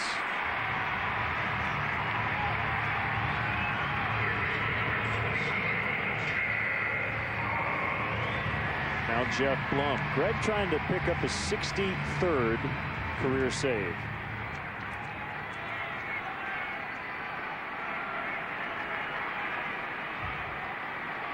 You see Giovanni Soto going through the signs without using his fingers. Kevin Gregg wearing the glasses out there on the mound. A lot of times there's shadows around home plate, and when that catcher gets his hand back there between his legs and starts giving signs, some pitchers really have a problem seeing them. So to avoid that, you use the touch system. Everything that Giovanni Soto touches means something to Kevin Gregg. Might be the first thing he touches. Each spot represents a certain pitch. Might be the first touch, might be the last touch, might be the first touch after I go to the chest protector. I'm not sure exactly what the sequence is, but it's all in an effort to help Kevin Gregg get the signs easier from Giovanni Soto.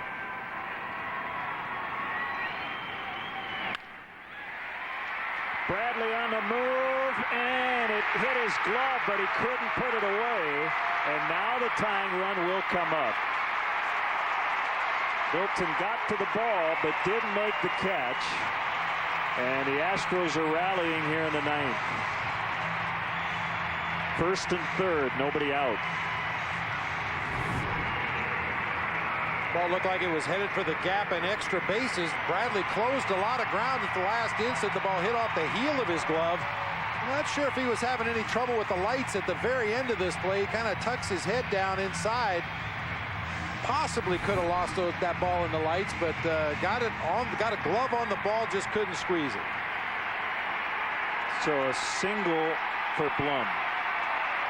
And this huge sellout crowd of almost 44,000. A lot of them hanging around. Swing and a miss, Hunter Pence. Cubs are in double play depth. They're not concerned at all about Tejada at third. 43,827 in the ballpark. Deep breath by Greg.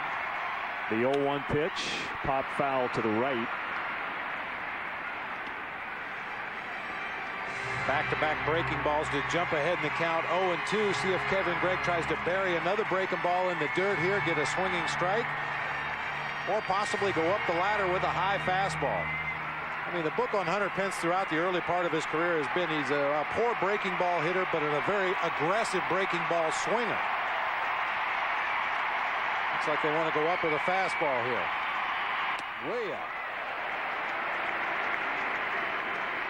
And usually that sets the stage to come right back with another breaking ball. You change the hitter's eye level, you change the speed of the pitch, and then come right back with the pitch you think you can put him away with.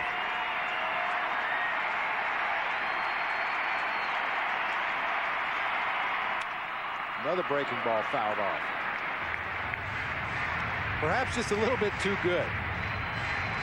I think Pence probably would have swung at that pitch if it bounced a foot in front of home plate, but that time it was around the bottom of the strike zone, just able to get a piece to stay alive.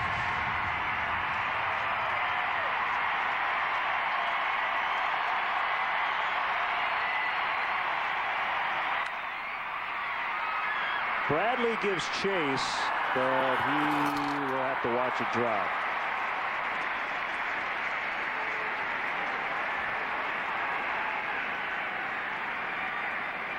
It looked like Bradley took the time to give a high five to a Cubs fan sitting in the front row down that right field line. That's what I saw too.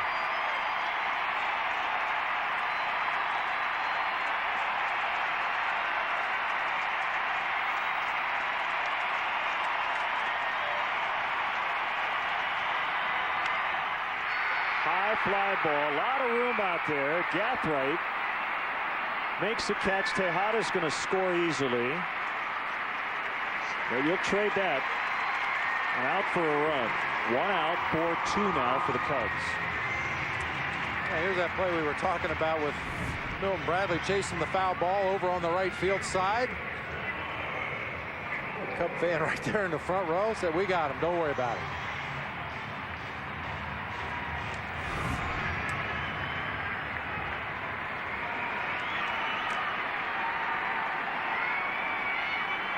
So Blum still at first.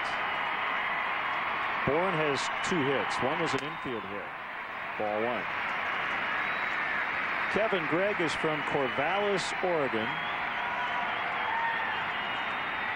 He's a big guy, 6'6", 238 pounds. Acquired for pitcher Jose Seda.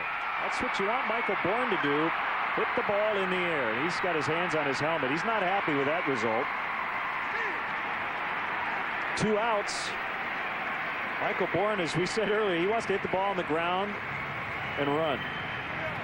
That's quite a contrast. A guy like Michael Bourne, he wants to hit everything on the ground, use his legs, as opposed to a guy like Lance Berkman or Carlos Lee. They would prefer to hit the fly balls because they've got the power to hit it out of the ballpark.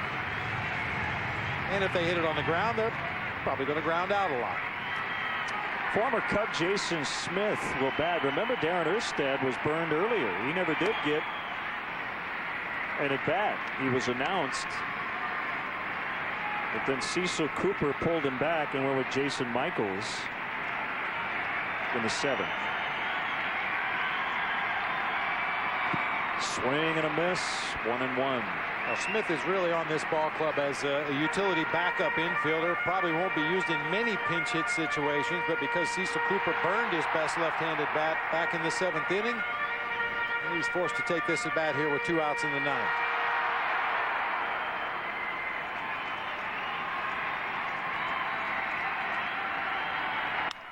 Ground ball to Derek Lee. He will step on first. Cubs win. They take the opener 4-2. Kevin Gregg will probably end up with that baseball. Derek Lee flips it to him. And high fives all around as Carlos Zambrano gets his first career victory on opening day. Our Lexus Pursuing Perfection player of the game, Carlos Zambrano. Carlos is always pursuing perfection, but the Cubs will take the effort tonight. Had good stuff after that shaky first inning. Really settled in, brought some semblance of normalcy to this game, and completely shut down the Astros lineup.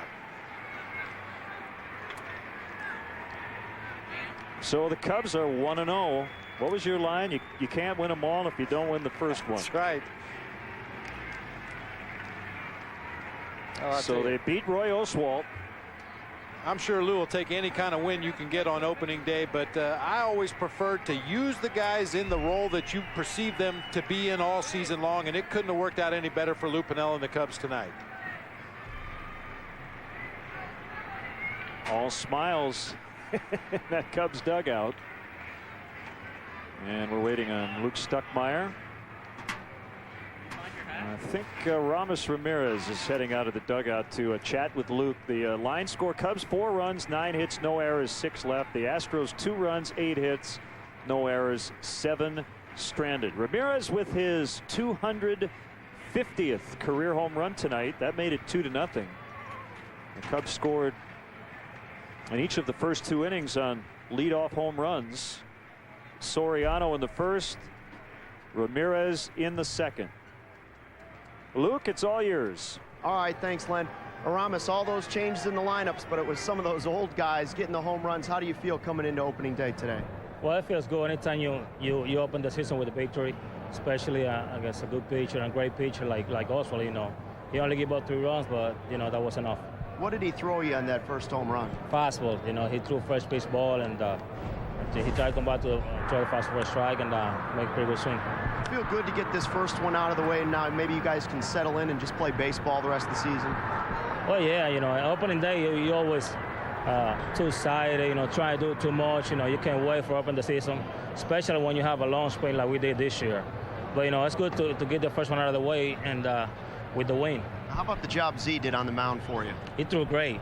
You know, he threw 6 1/3, 6 2/3. I don't know what it was, but you know, he threw the ball great, and hopefully he'll do it the rest of the year. All right, go get him the rest of the way. All right, thank you. Ramos Ramirez, the home run tonight, and the Cubs off to a great start, guys.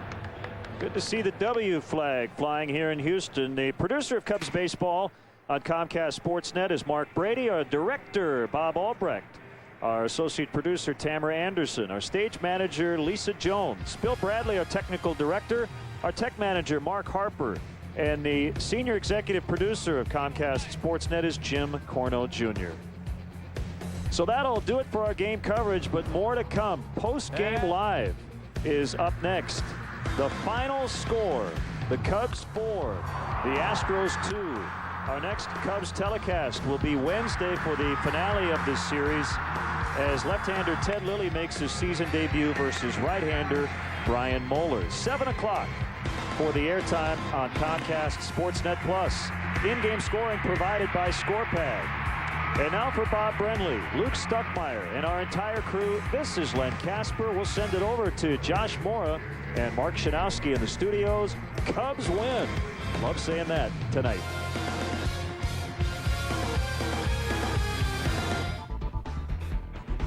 Got a little bit of hairy in the 9th inning, but Kevin Gregg's going to hang on to that baseball, his first save as a Cub. Not too bad compared to what we're used to watching on the north side.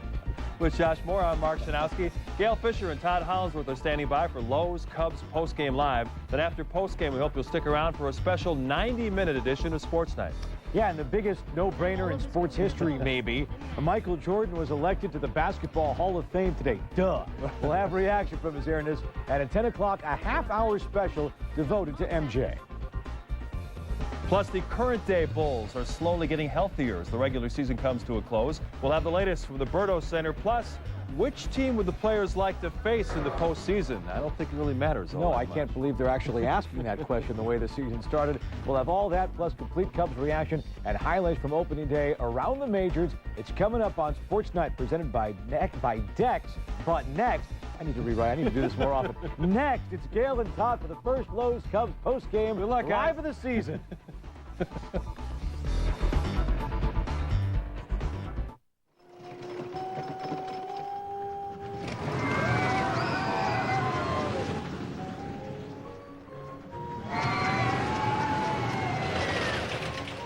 Anyone willing to go on a ride like this, that's not like, that's love. Put it on your credit card, check card, and checks with Cubs banking. Only from Bank of America.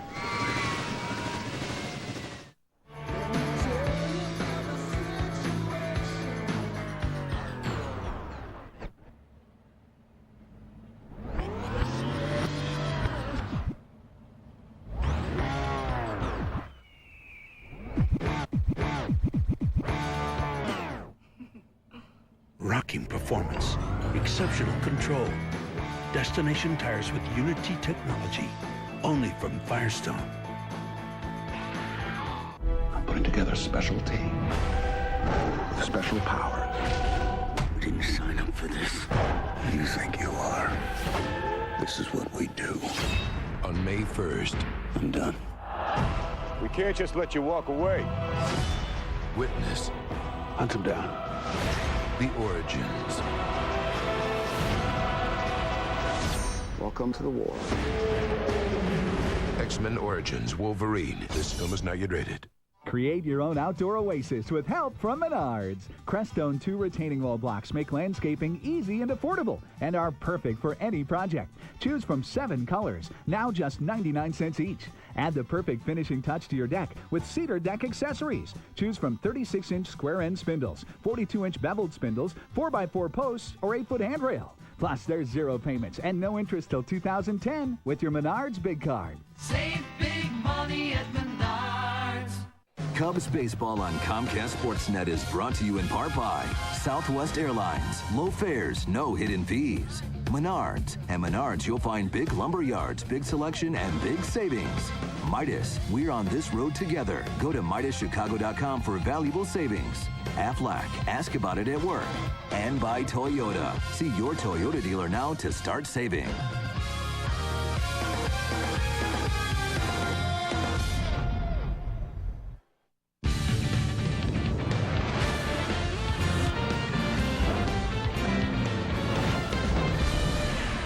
This is Lowe's Cubs Postgame Live. The 2009 season is underway. There's a deep drive by Soriano. Carlos Lee gives it a look. Gone! Lead-off home run for Soriano. How about that start? The Cubs started this one off with a bang and never looked back, jumping out to a 2-run lead early thanks to 2 solo home runs.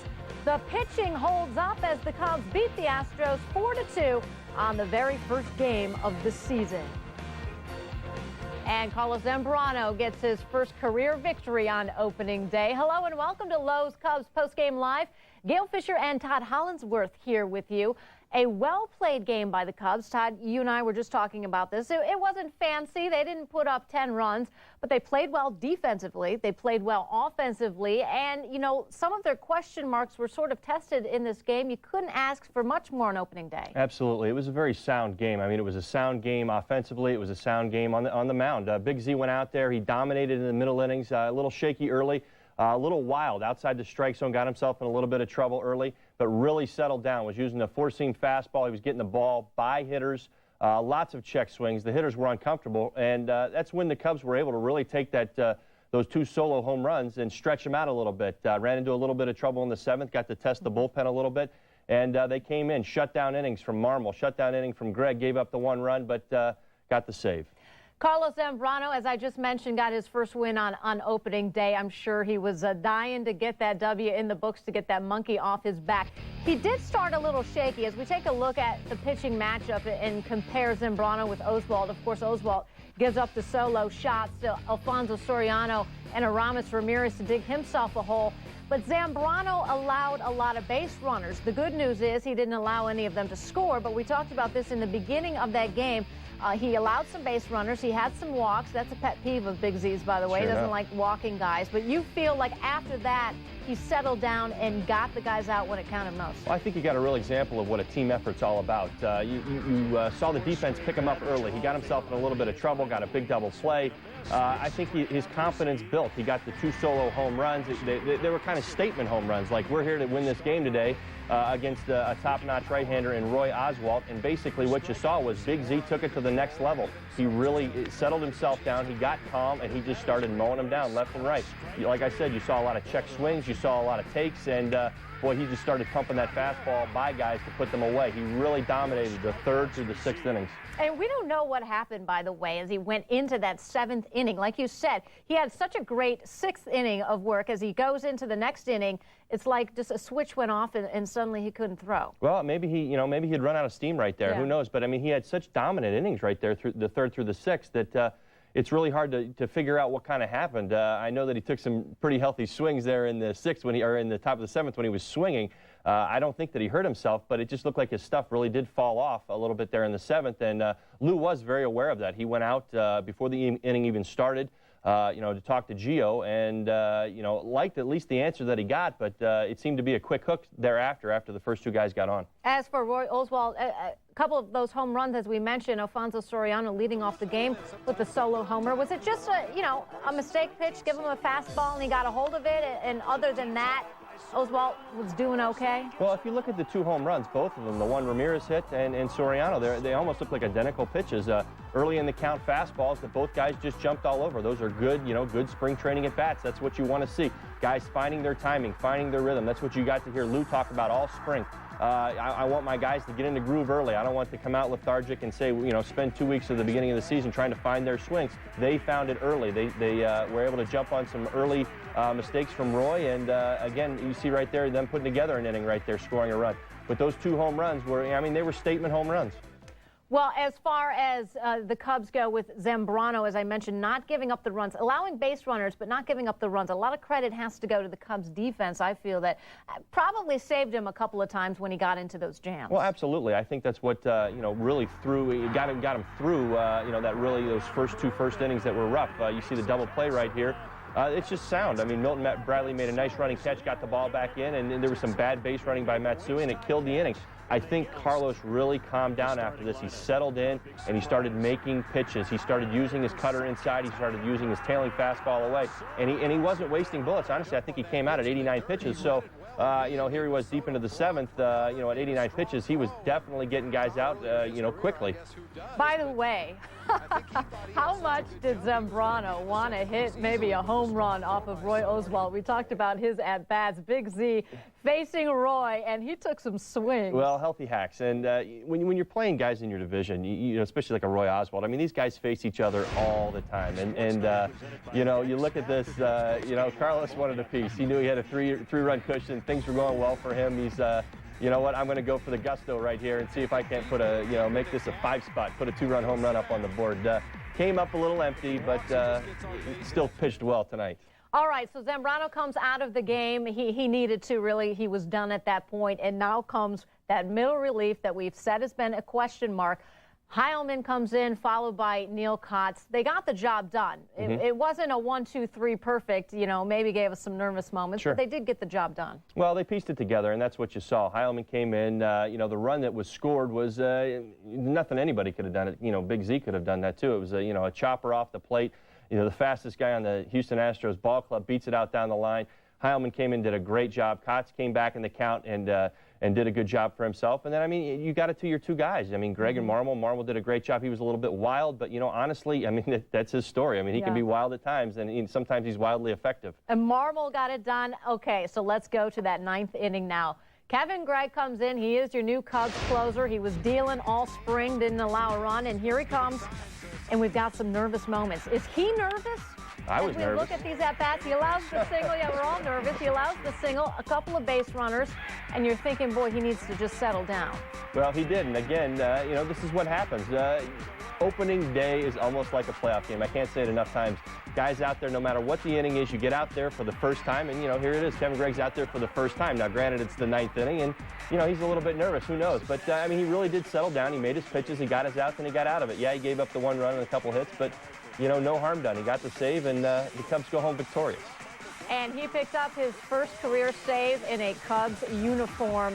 But I do have to say, this was, thank goodness that Michael Hoffpower drove in an extra run. We got that insurance run. Absolutely. Took some pressure off of Gregg, Absolutely. really. It was a big at-bat right there, and you had Michael Hoffpower coming up in a clutch situation. The big thing with Micah this year was he going to be able to be that pinch hitter, that left-handed pinch hitter, because he's been a starter most of his career, even in the minor leagues, and he showed us right there that he can get it done. It was a great at-bat. He hammered a pitch tailing away from him, and he was able to get it into right field, and we were able to score that run, and it proved to be pivotal. We'll talk more about the offense as we look at the Cubs lineup after the break, but as we head to our first break, let's check out tonight's Cubs opinion poll question. How many games will the Cubs win this season? 85 or less? 86 to 95, 96 to 100. They won 97 last year. Or more than 101 games. Log on to CSNChicago.com, then visit the Cubs team page to cast your vote. We'll have the results later on Cubs Postgame Live.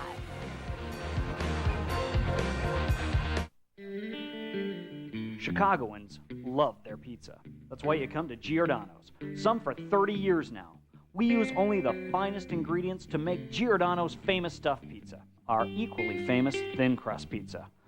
Plus salads, pastas, sandwiches, and more. Come on into Giordano's and celebrate 30 great years with us. Giordano's, famous stuffed pizza. We made it good. You made it famous. Hey Chicagoland, get a running start on Memorial Day weekend, Thursday, May 21st, with the JP Morgan Chase Corporate Challenge Race. Grab a few fellow employees for a fun 3.5-mile run-walk, starting in Grant Park. Registration is only $40 per person, and JP Morgan Chase will make a donation for each entry to the Greater Chicago Food Depository. Help us beat last year's number of nearly 23,000 participants from almost 600 different Chicagoland companies. To join the challenge, just go to jpmorganchasecc.com. You know what, I'm gonna go 2 more. I'm in for another. Freddie? I don't like that face. Wow, Webby's out. I'm gonna put in 4 black. Okay. Always been on black. I'll raise the pot. Quit acting like a baby, take your shots, and be quiet about it.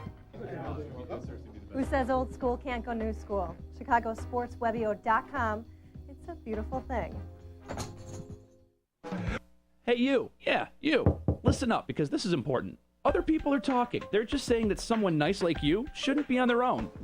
Alone. So why aren't you at Cupid.com? Just set up your account and start meeting new people in seconds. Local people. And it's free to join. Who would you rather be listening to? Me? Or someone with a face behind the voice? Someone you just met on Cupid.com. Exactly. Cupid.com. Real people, real relationships, real easy. All the features, all the benefits, all the resumes, all the jobs, all the information that you used to find at QCEmployme.com have moved to the new, improved QuadHelpWanted.com. Job seekers, if you want to search great local jobs here in the Quad Cities, you can find those jobs at a new address, QuadHelpWanted.com. Employers, if you seek great local resumes, you can find great local job seekers at a new address, QuadHelpWanted.com. Only on Comcast Sportsnet, fans' best friend. Time now for our 4 seasons, who's hot, who's not, and a look at some of the opening day numbers. Who's hot so far after one day? The Marlins, Hanley Ramirez, 2 for 3 with a grand slam and 5 RBI.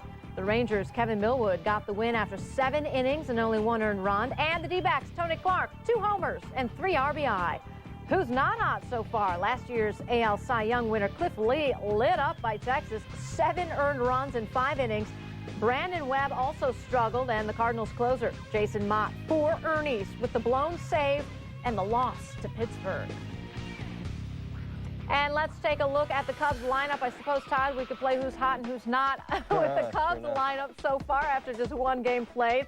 Soriano hot, of course, with that leadoff home run. Fukudome struggled. It's not just his 0 for 4, but the fact that he had a strikeout and a double play ball that does not bode well for Fukudomi. Derek Lee also struggled.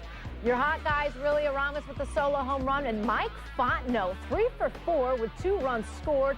And, of course, he comes in for that insurance run knocked in by Micah Hoffpower. So, Todd, you have to learn one thing now that you're doing the Cubs pre- and post-game show. Save your best stuff for on the air, because I kid you not, before the game, Todd did say, stood at my desk and said, Soriano will hit a leadoff home run and silence everyone who thinks he shouldn't be leading off, and sure enough, he does. Well, I mean, here's the thing. We're playing to the strengths. We want to see this Cubs team win, get off to a good start, and, I mean, to honestly believe that, you know, hey, we're going to go out there and work against a guy who throws a lot of strikes, Roy Oswalt. I mean, he goes at hitters. I know that for a fact. When I faced him, that's exactly what he does, and these guys, it was as if they knew it, and, you know, they were ready to jump on that first fastball, and he did it. He made us all smile, 1-0, within the blink of an eye, and it's so great to see, because that's where his strength lies. And as a leadoff hitter, this is what he has to do in order to be the great leadoff hitter that he wants to be and that the Cubs want him to be.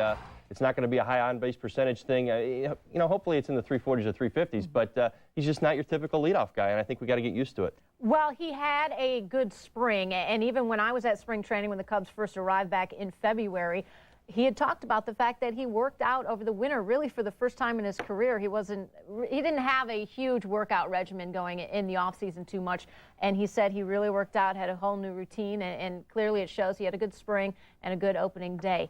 Mike Fontenot, another guy we just mentioned, was 3 for 4, had a great opening day. He, too, was playing well in the spring. Great at-bats. I was really impressed with his at-bats today. He came out, he worked the count, he went to left field, he went to center field, and he was productive in the way that they need for him to be productive. You know, if Kosuke Fukudomi is, you know, hopefully he gets himself going, but, I mean, it's a great example tonight of what left-handed input into this lineup will do by getting himself on base and creating havoc. And that's essentially what he did. The 2 runs that they were able to manufacture, he was at the center of that rally.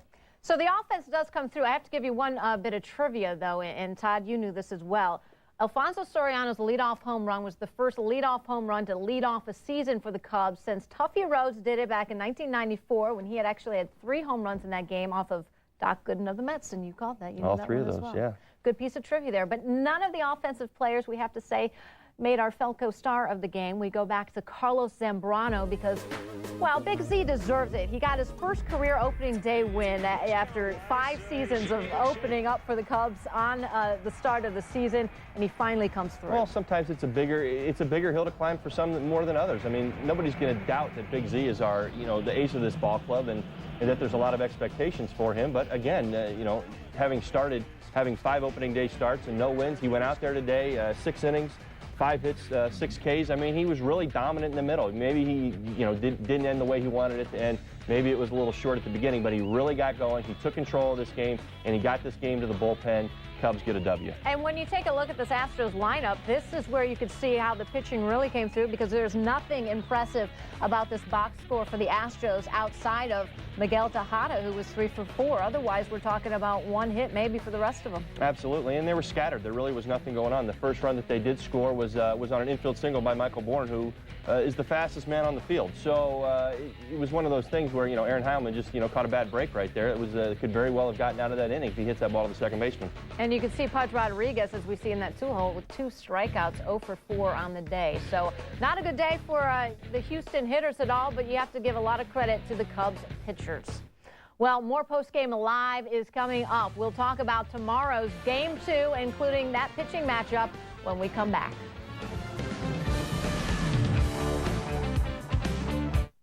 It's time for an amazing deal on a Tough Shed Garage.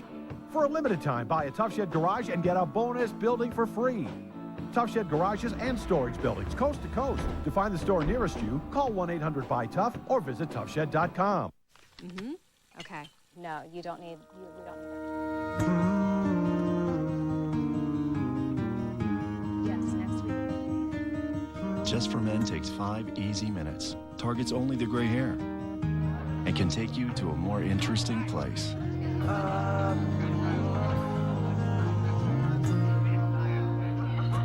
Who's that? My husband. Just for Men. Rascal Flatts, American Living Unstoppable Tour 2009. Unstoppable. with very special guests Vince Gill and Darius Rucker. Saturday, July 18th at Wrigley Field.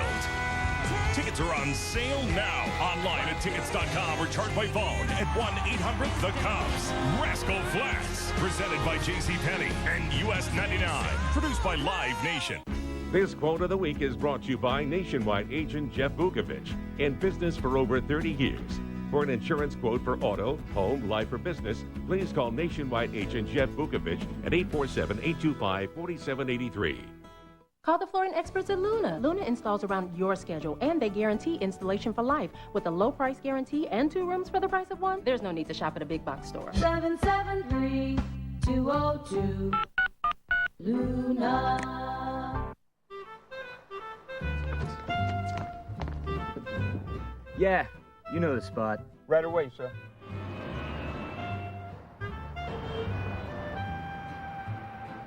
Welcome to Giordano's. Your table's ready. Thank you.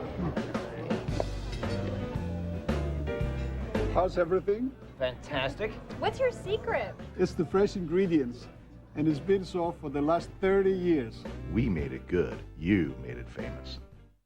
It's time for an amazing deal on a Tough Shed Garage. For a limited time, buy a Tough Shed Garage and get a bonus building for free. Tough Shed Garages and storage buildings, coast to coast. To find the store nearest you, call 1-800-BUY-TOUGH or visit toughshed.com.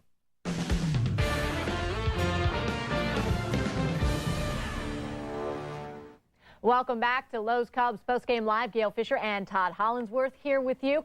Now, Todd, I hate to be Debbie Downer here, the negative one. The Cubs did get a great victory on opening day, but we have to go back to that lineup. This is something I know. It's unfortunate that Kosuke Fukudome is going to be on watch all season and under scrutiny. And this is something I know the fans are going to be talking about. Cubs got the win despite Fukudome in that 2-hole going 0 for 4. And again, the thing about the 0 for 4 is the fact that he had a strikeout and a double play that ended up being inning killers. So do we have to revisit the why is he in the 2 spot? Well, what Lou is trying to do with Kosuke is put him in positions to succeed. And I think there's been a lot of questions as to why he would be in the number 2 hole tonight. The reason is the 2-hole is basically you're sandwiched between a leadoff hitter and a number 3 hitter, and you're kind of in the heart of the lineup. And really what Lou's trying to do right there is get him a lot of fastballs. I think in that situation, you know, when you get a pitcher into the stretch Roy Oswalt, when you get him into the stretch, you're able to put him into a position where he's got more pressure on him, and it puts Kosuke in a better spot to get more fastballs. Now, what happened tonight was he rolled over a few of those. He didn't get to them. He was beat by them a couple times. He was beat by a fastball away. At the same time, Mike Fontenot, being the other left-handed hitter in the lineup, I mean, what you got to see was the good at-bats that a left-hander can do. Now, Kosuke can, honestly, there might be some lessons to be learned there, I guess, in taking the ball the other way. It just seems right now that Kosuke is kind of fighting himself up there, and he's trying to pull the ball. But why is he at the top of the lineup? He's at the top of the lineup so that he can get himself better pitches to hit. Mike had to do a much better job, had to work for his at-bats, but he's also in a better place right now. He's swinging the bat much better. So hopefully we can get Kosuke into a position where he's turning on those fastballs, and he's using the middle of the field a little bit more. He can't continue to spin off the ball, and he's got to use a little bit more of the field. You love this lineup. I mean, I do. Who wouldn't love this lineup when you look at it on paper? They did exactly what Lou wanted to do, and they're mixed. They have another lefty in there, Milton Bradley, and they're mixing it up. You know, righty, lefty, that type of thing. And they've got more speed and versatility. We saw with Fontenot in there, and of course Terrio. So on paper, as we talk about the outlook of this season, this is the offense that should come through. It's just a matter of execution. Absolutely. I like this lineup top to bottom. Ryan Terrio in the 8-hole. I mean, he's a great guy to have there. It's a very, very difficult position to hit in the lineup. A lot of times you're pitched around. A lot of times you're pitched to with nothing going on. And he really did. He had a great game tonight. He moved up a runner.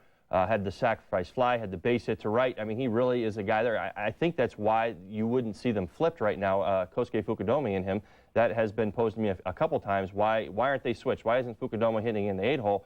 Well, my answer would be it's almost tougher to hit in the 8th hole, the 8th spot. And I think that, you know, having Kosuke in the 2-hole actually gives him a better chance to succeed right now and find a stroke. And you being a former slugger, by the way, you are batting 1,000. You are 3 for 3 with your keys to the game. Well, As we take a so look far, back, so we don't good. always grade you, by the way, on how well your keys have So far, done, so but good. they are pretty good today. Well, the balanced lineup, again, Mike Fontenot picked me up big time right there. Milton didn't have a bad game. He had some good at-bats, but Mike Fontenot had just a phenomenal game. You know, again, using the whole field. He was at the front of both of those rallies outside of the, you know, the solo home runs. Big Z definitely shut down Carlos Lee, even sawed him off a couple times, and you know, shutting the door. We got into the bullpen. We got to see Mr. Gregg come in and you know, get those first game jitters out and record his first save as a Cub, and the Cubs get the W. So the Cubs were listening to Todd in the pregame show. They come through with those keys to the game. They follow along, and they beat the Astros 4-2 on opening day. Let's hope they keep it going. And we're going to continue to keep going here on Lowe's Cubs Postgame Live. When we come back, we'll take a look at that Game 2 tomorrow in Houston. We'll also check in on our poll question results.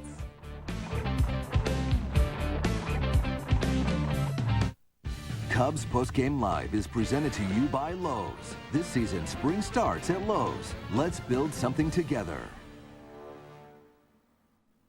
Hey Chicagoland, get a running start on Memorial Day weekend, Thursday, May 21st, with the JP Morgan Chase Corporate Challenge Race. Grab a few fellow employees for a fun 3.5-mile run-walk, starting in Grant Park. Registration is only $40 per person, and JP Morgan Chase will make a donation for each entry to the Greater Chicago Food Depository. Help us beat last year's number of nearly 23,000 participants from almost 600 different Chicagoland companies. To join the challenge, just go to jpmorganchasecc.com. Right on the set, pick 73. What? Get moving. Bob Rorman, the Boba. It's a deal.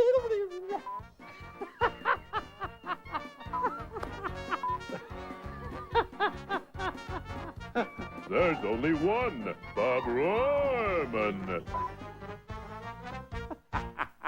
This quote of the week is brought to you by Nationwide agent Jeff Vukovich, in business for over 30 years. For an insurance quote for auto, home, life, or business, please call Nationwide agent Jeff Vukovich at 847-825-4783. Step up to Arby's new Roast Chicken Club and give boring chicken the boot. Made with oven-roasted all-white meat chicken and topped with thick-cut pepper bacon. One bite and you'll say, I'm thinking Arby's. This April, a perfect storm of Chicago sports hits Comcast Sportsnet as the Bulls, Blackhawks, Cubs, and Sox all swirl into action at the very same time. While the Bulls and Blackhawks make their final push for the playoffs, your Central Division champion Cubs and White Sox return for repeat playoff runs. And with over 40 live professional sports telecasts, Comcast Sportsnet will shatter the record for games in a month, making it clear to all. Comcast Sportsnet is truly a fan's best friend. My goal is to bring you the finer points of high definition. Hey, wait up! Many goals, one network, Comcast Sportsnet, fans' best friend.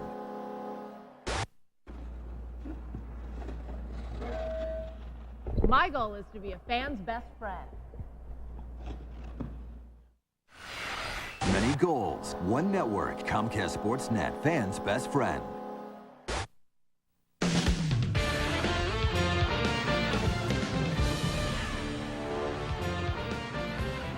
Welcome back to Lowe's Cubs Postgame Live. Let's check out our poll question results. How many games will the Cubs win this season?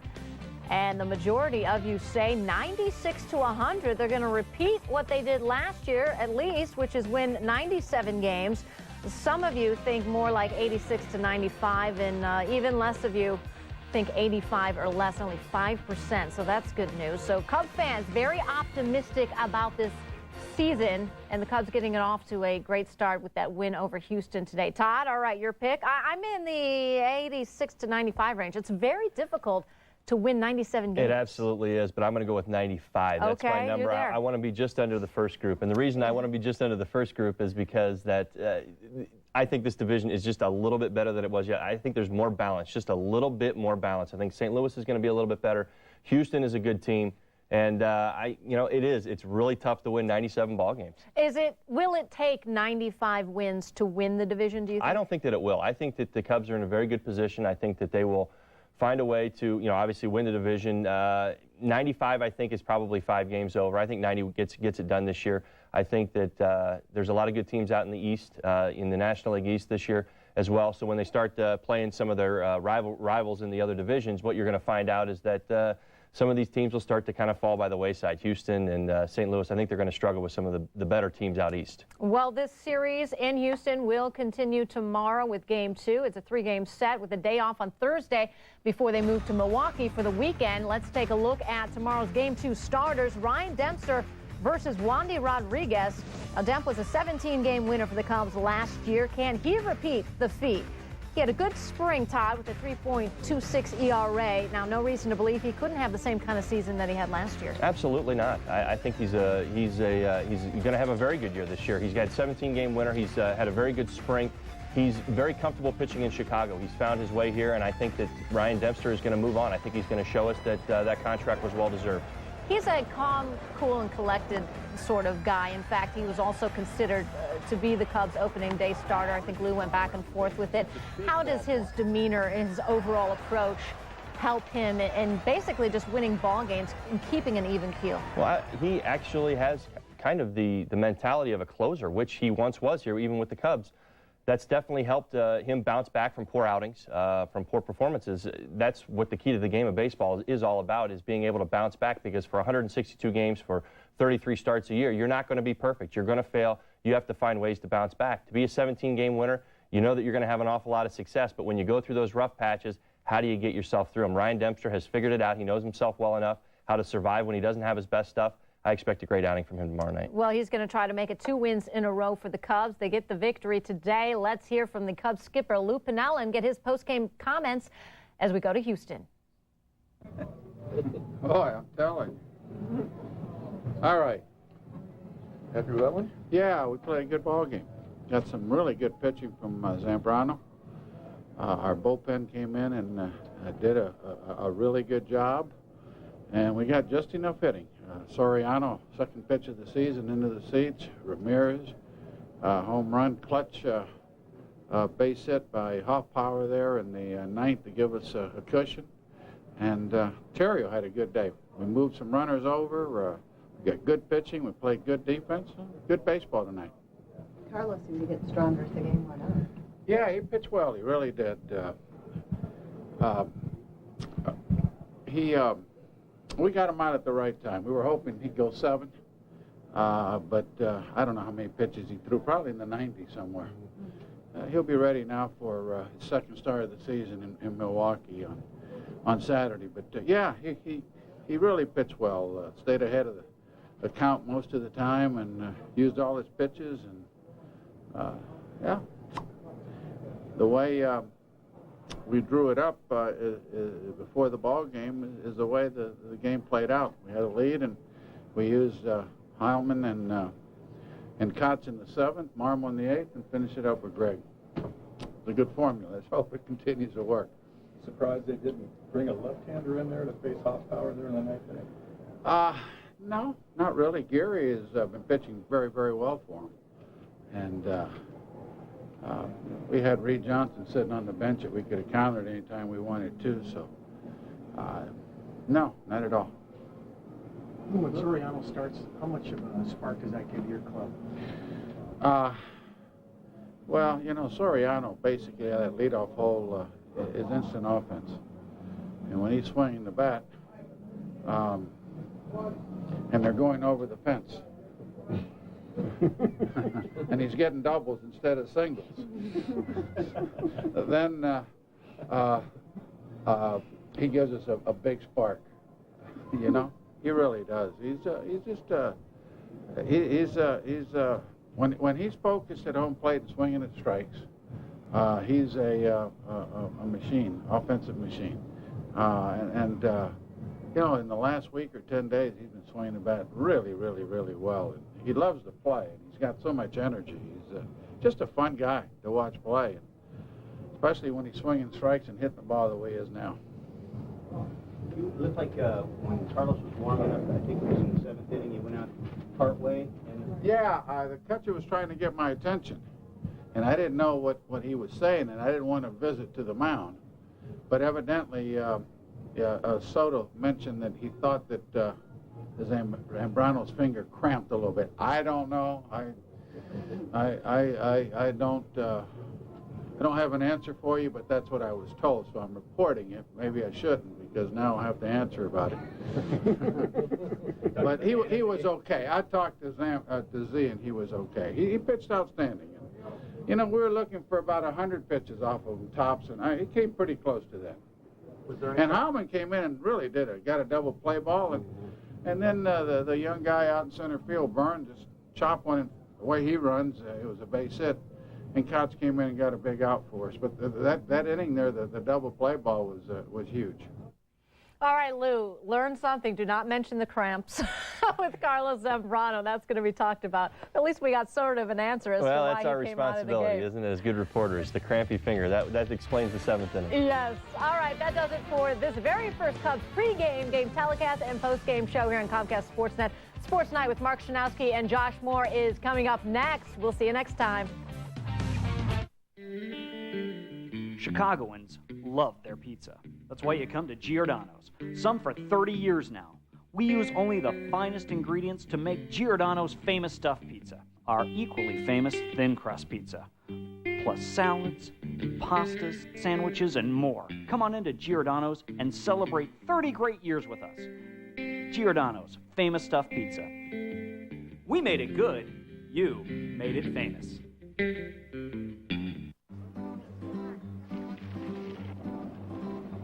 Incredible. Daisies in every color.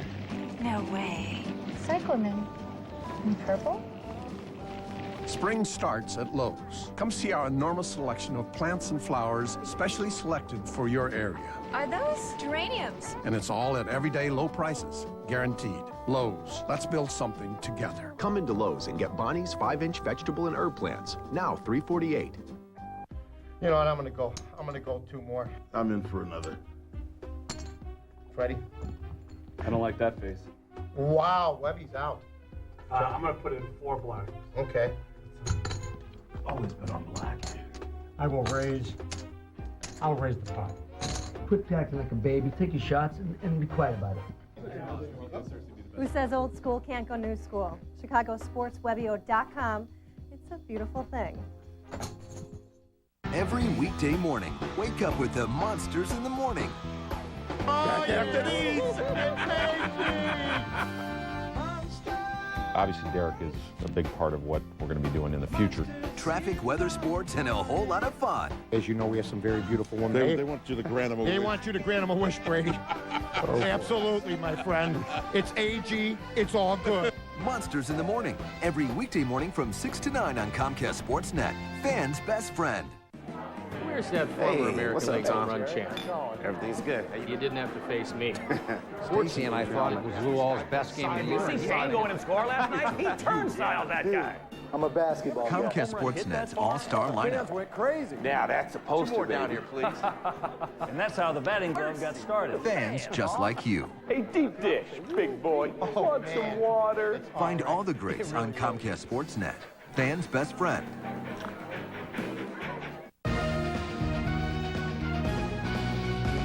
Hi, this is Adam Burrish of the Chicago Blackhawks, and you are watching Comcast Sportsnet. Coming up on Sports Night. There's a deep drive by Soriano. Carlos Lee gives it a look. Gone! Alfonso Soriano ends the debate about his impact leading off with liftoff in Houston. Swing and a miss. Big strikeout for Z. But Big Z has had his opening day struggles in the past, and the Cubs' new acquisition takes a turn for the worse. I don't want to force it. I'd rather be ready for the game. The Bulls could be back to full force heading to the playoffs, and the players have a warning for their potential opponents. I wouldn't want to play us in the playoffs. I don't like being up here for the Hall of Fame because at that time your basketball career is completely over. And what a career it was. His Airness gets one more fantastic honor. So love it or leave it. Sports Night starts now. This is Sports Night, presented by Dex. He went around, strike three, the game is over, and the Dodgers sweep. You know, we really didn't have to start there. I was wondering the same thing. Yeah, but you know, we can now put all of that behind us. Hey, everyone, welcome to Sports Night presented by Dex with Mark Shanowski. I'm Josh Mora on what many in the sports world consider the holiest day of the year. Cub fans have been waiting 6 months for this new baseball season to begin. The problem is it's going to be at least another 6 months before Lou's guys get a third crack at the postseason. At least we hope they get another chance. Pinella and the Cubs begin their quest for a third straight NL Central Division crown. There's Sweet Lou being introduced before the game. Roy Oswalt on the mound. The Astros ace, of course, going in the opener. Alfonso Soriano leading off. And there she goes. The second pitch of the game, deep to left and out. A solo homer for Soriano. That's what he does best. It's the fourth time a Cubs hitter has led off opening day with a home run. Carlos Zambrano going for his first career opening day win. First inning, 2 on, 1 out. Carlos Lee flies out to right. Milton Bradley makes the catch. Kaz Matsui took off. Forgot there was only 1 out. He's doubled up. That will end the inning. Top of the second, Aramis Ramirez leading off, and he gets all of that pitch. A solo shot into those Crawford boxes in left field. Cubs in front 2-0, just like that. Number 250 of Aram's career. Bottom third, 1 out, runners at the corners. Zambrano strikes out Ivan Rodriguez, swinging his first K of the game. That brings up Lance Berkman, grounder to second. Fontenot throws to first for the out, and Big Z gets out of a mini jam there. Then Zambrano started cruising. Bottom of the sixth, Matsui out on the check swing. Brings up Pudge. He strikes out swinging. Bottom of the seventh inning now, 3-0 Cubs, 1 on, no outs. Zambrano walks Jeff Blum, the former White Sox World Series hero. Lou comes to take out Zambrano, and there is the new Cub reliever, Aaron Heilman, coming in. First batter, Heilman faces Hunter Pence, the pitcher's best friend, the old 6-4-3 double play, and just like that, there are 2 outs. Michael Bourne is next, a chopper right out in front of the mound. And all Heilman can do is pick it up and put it in his pocket. Infield single, RBI, 3-1 Cubs. Neil Kotz comes in to face Jason Michaels, grounder to short. Ryan Theriot, nice play to get the out at first to end the innings. Zambrano pumped. Carlos Marmol called in to pitch the bottom of the 8th inning, 1 on, 2 out. El Caballo at the dish, breaks his bat, pops up foul of third. Aram right in front of the stands, makes the catch, big out there. Now to the bottom of the 9th. The new Cub closer, Kevin Gregg, trying for his first save. 4-1 Cubs, 1 on, nobody out. Jeff Blum fly ball to right, but Bradley can't make the play. Runners at the corners, nobody out. That brings up Pence. Fly ball to center field. Joey Gathright, in for defensive purposes, makes the catch. And Miguel Tejada scores from third, tags up, scores easily. 4-2 Cubs. 2 batters later, Jason Smith grounded to first. Derek Lee steps on the bag, and that will do it. Cubs win it 4-2. Zambrano picking up that first opening day W. It's his best performance yet in the first game of the season. Big Z gives up 1 run on 5 hits over 6+, 3 walks, and 6 Ks on the evening. Kevin Gregg earning his first save in the Cubs uniform. And for more on tonight's victory, we send it over to the post-game live team, Gail Fisher and Todd Hollinsworth. All right, guys, thank you very much. And Todd, for all of the off-season debate on whether or not Alfonso Soriano should be the Cubs' leadoff man, he silences the doubters by coming out on opening day and having a good game, 2 for 4, with a solo home run to lead off the game and lead off the season. Second pitch of the ball game, ladies and gentlemen. Watch it. Goodbye. About 420 feet left center field. You know what? This is what this team has got to be excited about. We're going to have to learn to expect this from him. Not that we haven't already, but at the same time, we just have to understand that a typical leadoff hitter does not exist in the Chicago Cubs. We have a guy who hits 30 home runs up there, and we're just going to have to take the good with the bad. I think that's the way it's going to have to be. And you sort of saw this coming. You had called it in the newsroom because he did have a good spring and was swinging the bat well. He was swinging the bat really, really well, and he had a home run in New York, and I just really felt that you know, Soriano was really determined. It just seemed that in spring training, he was determined to kind of prove all the naysayers wrong.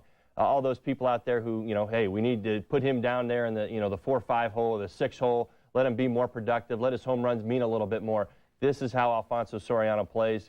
We're just going to have to learn to live with it. I mean, there's a guy in the American League, Grady Sizemore. He's very much the same way. I had the opportunity to play with him. I mean, he's a 27, 30 home run guy. Yes, he steals those bases, but there's a little bit difference in age. But they're very similar players. We can live with leading off the game with a home run. Carlos Zambrano, though, our player of the game in the post-game show, gets his first win on opening day.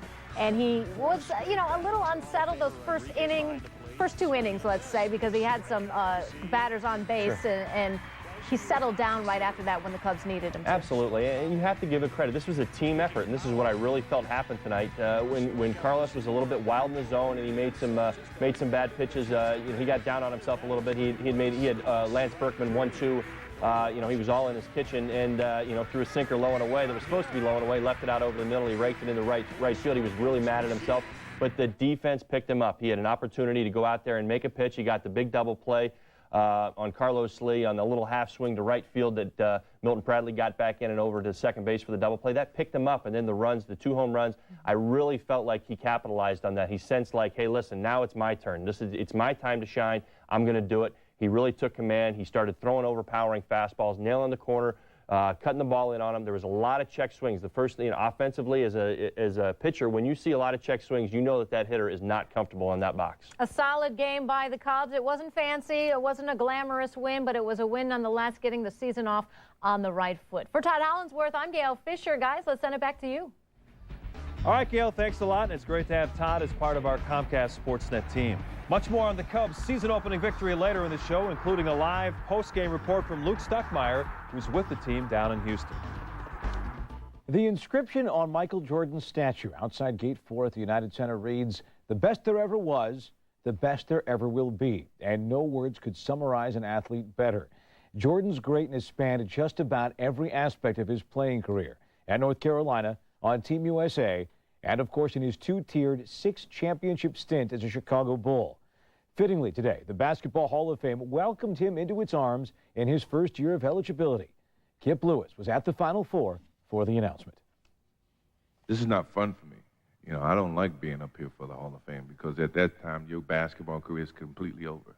If there was ever a surefire member for the Basketball Hall of Fame, it has to be Michael Jordan, the 6-time world champion, and perhaps the greatest player ever, was announced as part of this year's elite class. This is, it's a kind of a love-hate thing for me. It's great. It's a great accomplishment. It's great respect that everybody's paying. But for me, I always want to be able to have you thinking that I can always go back and play the game of basketball, put my shorts on. The 14-time All-Star and 5-time NBA MVP says he couldn't pick just one great memory of his career. It was the entire journey that he loved. I've gone from one extreme to the other. Went from the disappointment of being cut as a high school athlete, basketball player, to being admired and respected by many people in the world. And along the way, it's been some fun trips. University of North Carolina, spending time with James Worthy, playing one-on-one with him, and then seeing him last week and thinking we still got a battle left. It's not over with. Or spending time with Scottie Pippen, in Chicago, and then Dennis Rodman, and then the Dream Team. There's so many things that I can't even sit back and think about. Outside of his parents, Michael Jordan credited one man, his former coach Dean Smith, for his development as a player. It wasn't as if he held me back.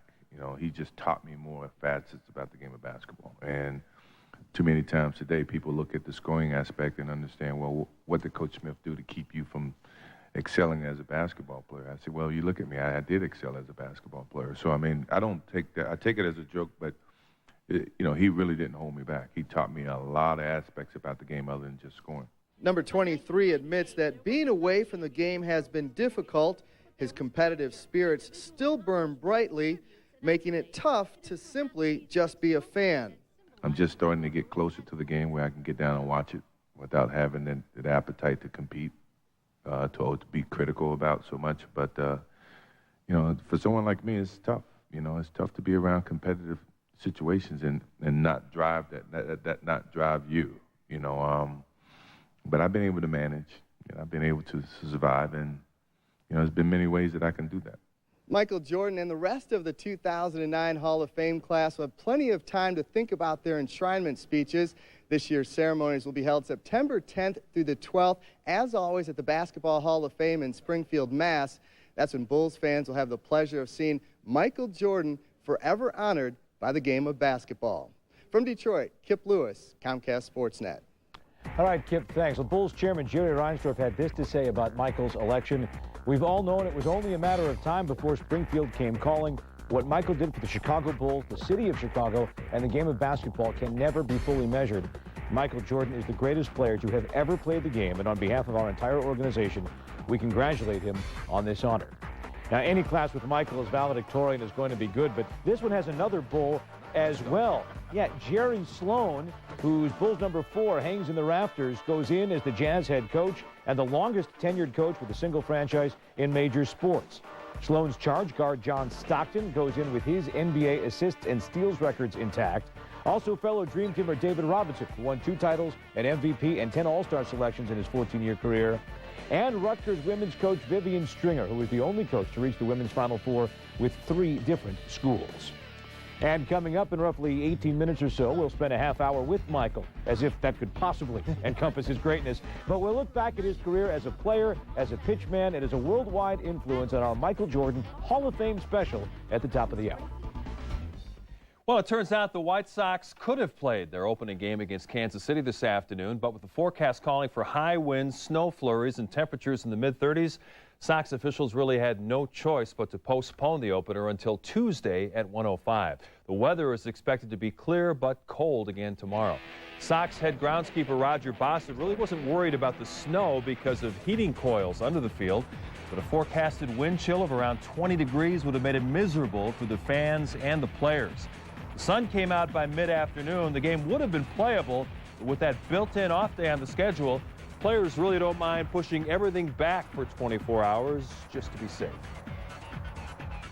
I mean, you just go out and start playing. You try all the little tricks that you can. You know, some guys I think the Vaseline, and then putting some tights on or something like that. You know, everyone has their own little tricks, but you just have to get out there and start playing in it to get used to it. I like to sweat out there. I don't like coming off the mound after you throw 15, 20 pitches in an inning. You're not even breaking a sweat. Obviously, it's going to be more difficult trying to stay loose, so I'm going to come in the dugout, have heaters on, come up in the clubhouse, try to stay loose that way. But I don't really know if it's an advantage for me or them. I mean, I don't like pitching in cold weather. I'm sure they don't like hitting in it, but both sides have to deal with it. And, I mean, we can't do anything about it, so just go out there and do the best you can. It will be cold tomorrow. If you're not going to the ballpark, you can watch the game right here on Comcast Sportsnet. Chuck Arfine and Bill Melton will get the day started with White Sox pregame live at noon from U.S. Cellular Field. Then Hawk Harrelson and Steve Stone have the call at 1 o'clock, followed by White Sox postgame live. Hard to get ready when we're still talking about playoffs in the NBA. It's consuming the Bulls. You'll find out why it has them talking a lot more on the court. And we'll head back to Houston for reaction from the Cubs as they start their 2009 season with a big victory over the Astros.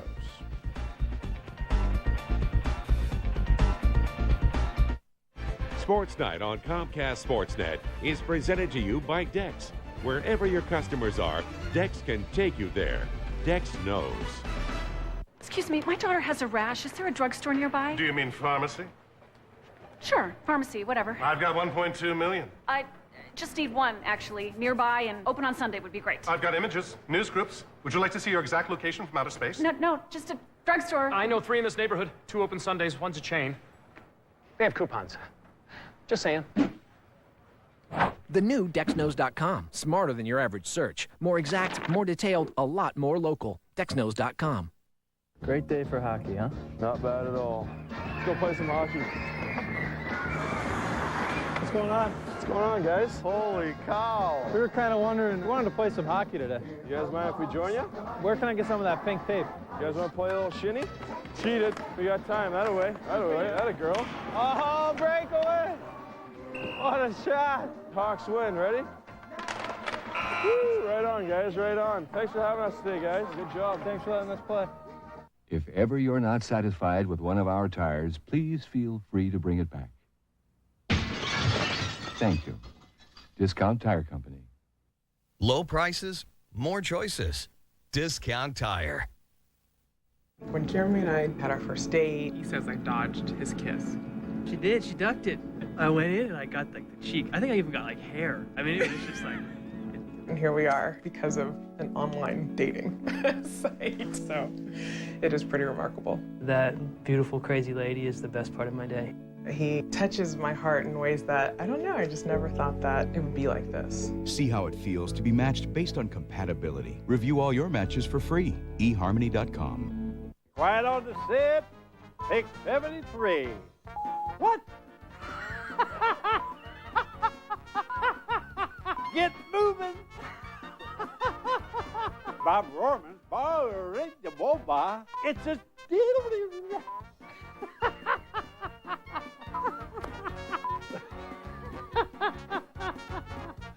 There's only one Bob Rohrman. Chicago Tribune Live, weeknights at 5:30 on Comcast Sportsnet, fans' best friend.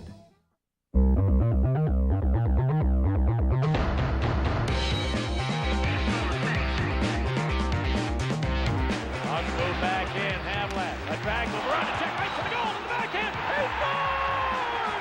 A spectacular goal by Marty Havlat. The move outside, inside, around David Hale, the goal of the night. Was this your top play? Log on to CSNChicago.com and vote. We'll count down the top 10 plays of the season during our Blackhawks playoff preview on April 13th at 9:30. Well, the Blackhawks spending the night in Nashville, resting up for tomorrow's game against the Predators. We'll set the table for this important divisional matchup on Sports Night at 6:30. And Pat Foley and Eddie Olczyk have the call at 7 here on Comcast Sportsnet.